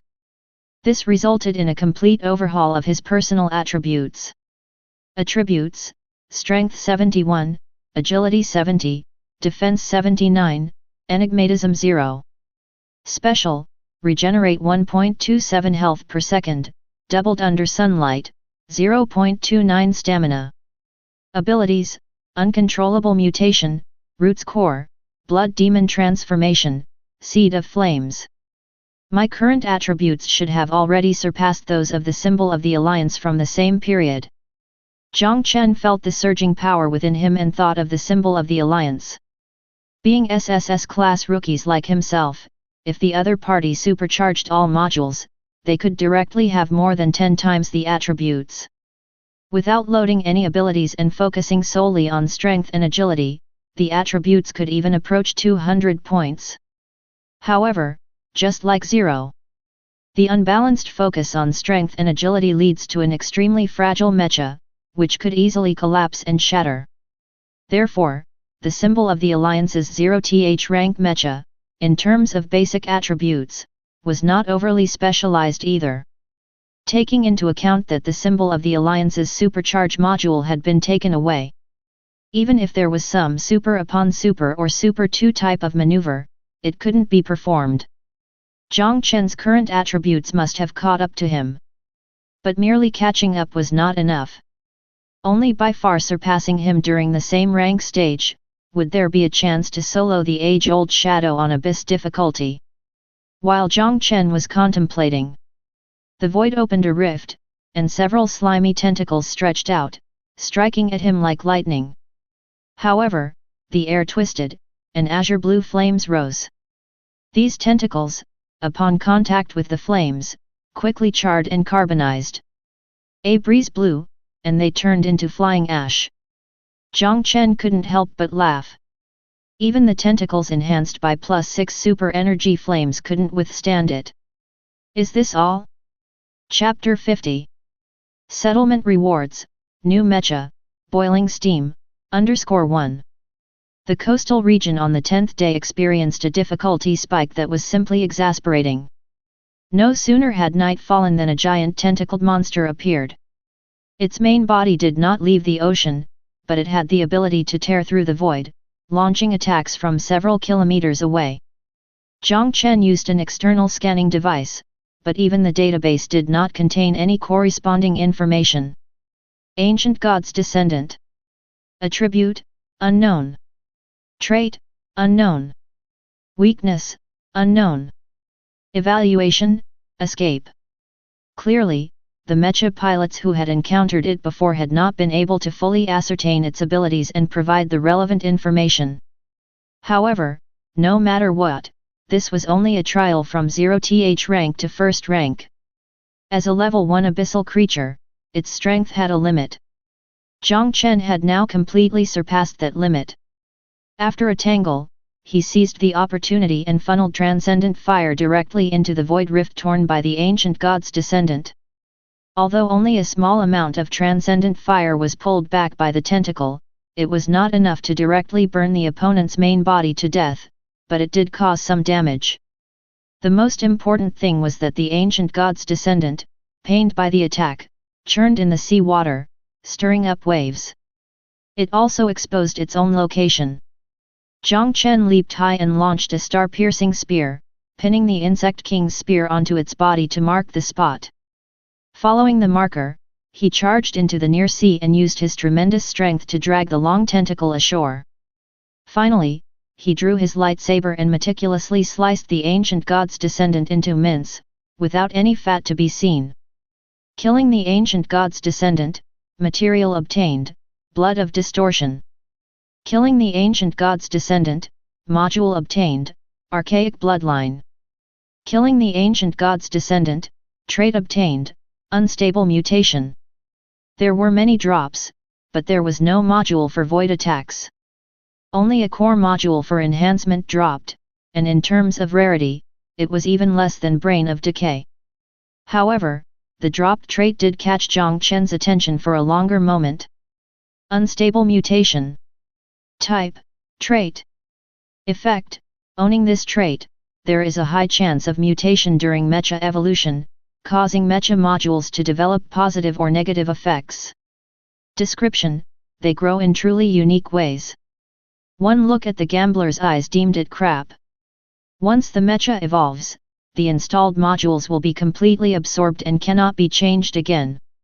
If positive effects occur, it's fine, but if there are negative effects, it's purely disgusting and you can't even replace it.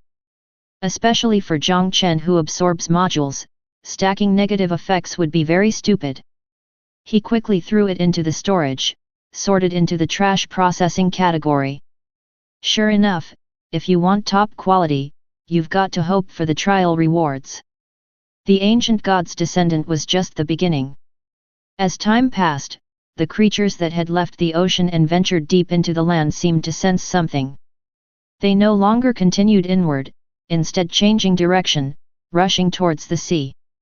Insect kings, mothers, anemones, giants. One abyssal creature after another returned from the depths of the land, almost forming a tide of monsters that made the earth tremble. But in Jiang Chen's eyes, they were like walking treasure chests. Whenever they approached within a certain range, he simply threw the insect king's spear, achieving a kill with high efficiency. Even though the materials and modules dropped by these abyssal creatures were of no use to him, selling them for money was still no problem. Unfortunately, once the accumulation of corpses reached a certain amount, the creatures returning from the land would prefer to take a longer detour rather than approach this land of death again. Time slipped away by the minute and second. The sky gradually brightened. When the permanent star rose completely, its light casting upon the land, Jiang Chen suddenly felt that a certain element he had grown accustomed to for the past several days, almost as natural as the air, had vanished. At the same time, the creatures still on land, even those only inches away from the sea water, collapsed to the ground wailing. In a short time, they were completely silenced. The bodies decayed and disintegrated at an abnormal speed, leaving only skeletons behind. Seeing this, Jiang Chen felt a stir in his heart. Were these creatures relying on some element to survive in the outside world? While he was surprised, lines of text emerged before his eyes. The ancient gods have returned to slumber, and the abyss recedes once more. Beneath the abyss, the spark of civilization continues, releasing a faint yet tenacious glow. You have completed the task. Hold out for 10 days. Evaluation, SSS. Based on the trial evaluation, your rewards are being calculated. You have obtained Abyss coins, 10,000. You have obtained material, heat-resistant alloy. You have obtained an item, reserve fuel. You have obtained a module, rapid cooling. You have obtained a nascent form mecha, boiling steam. Your privileges have been elevated to first rank, unlocking new trait slots and mecha slots. Settlement is complete, you may leave the abyss at any time. Maximum stay, 1 hour. Jiang Chen's attention immediately shifted to the settlement information. The rank elevation, materials, items, modules. All were ignored by him, as his gaze fell directly on the nascent form mecha. It wasn't just establishing a refuge, gathering survivors, it wasn't just posing as a Tianqi knight, bringing hope to survivors. He constantly improved his evaluation at settlement, all for this reward. You see, after a mecha pilot is promoted, they can get a new mecha quota and build their second mecha. Either create mechas through different paths, to deal with different abyss enemies, or choose the summoning route to increase the number of intelligent mechas they own.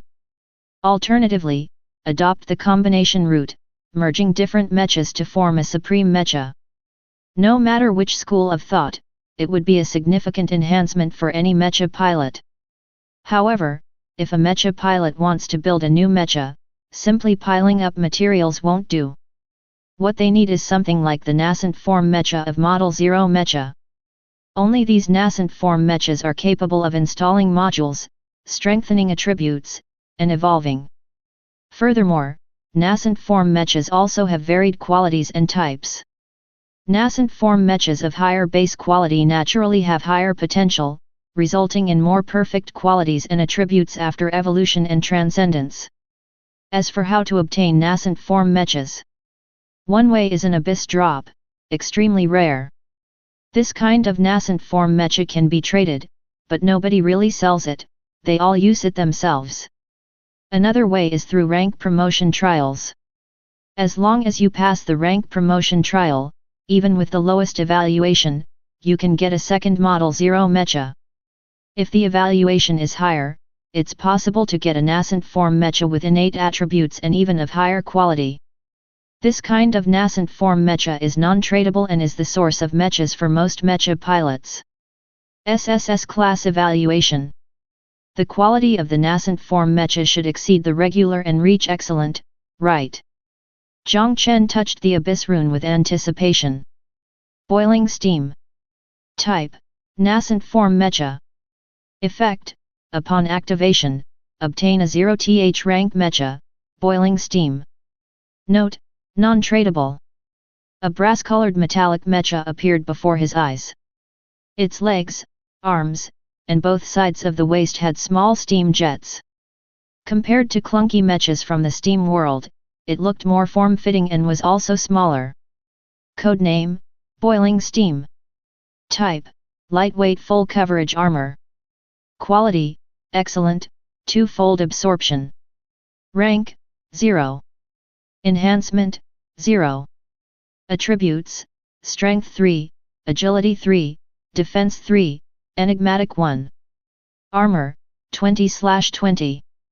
Energy, 40/40ths, Recovery rate, 0.03/s. Core module, not loaded.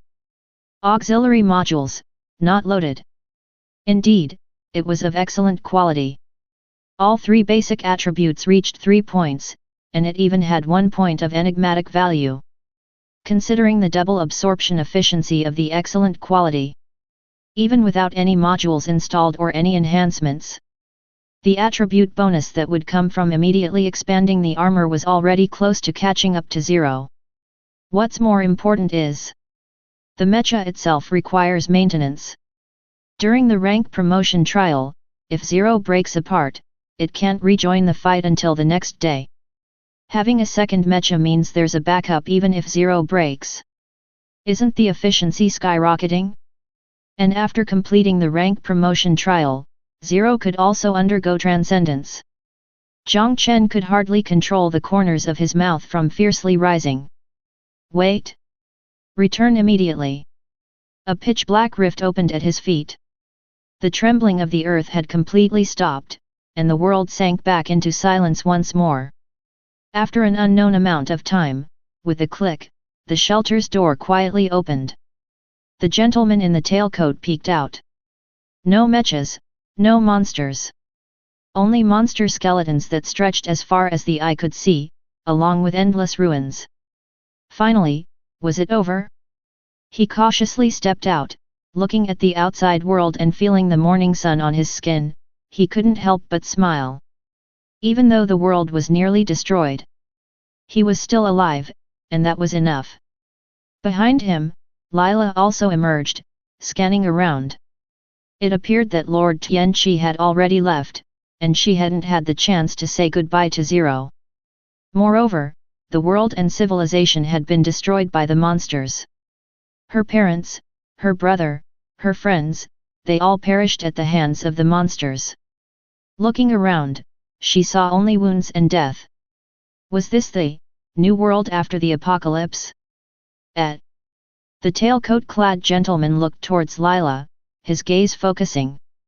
Lila, what's that on your neck? A black eye. Civilization continues to endure. Thank you for watching. Continue exploring the fascinating world of Chinese novels with us. Hit that subscribe button on Chinese Novel Audiowave to stay updated with our latest stories. And never miss out on a great listen.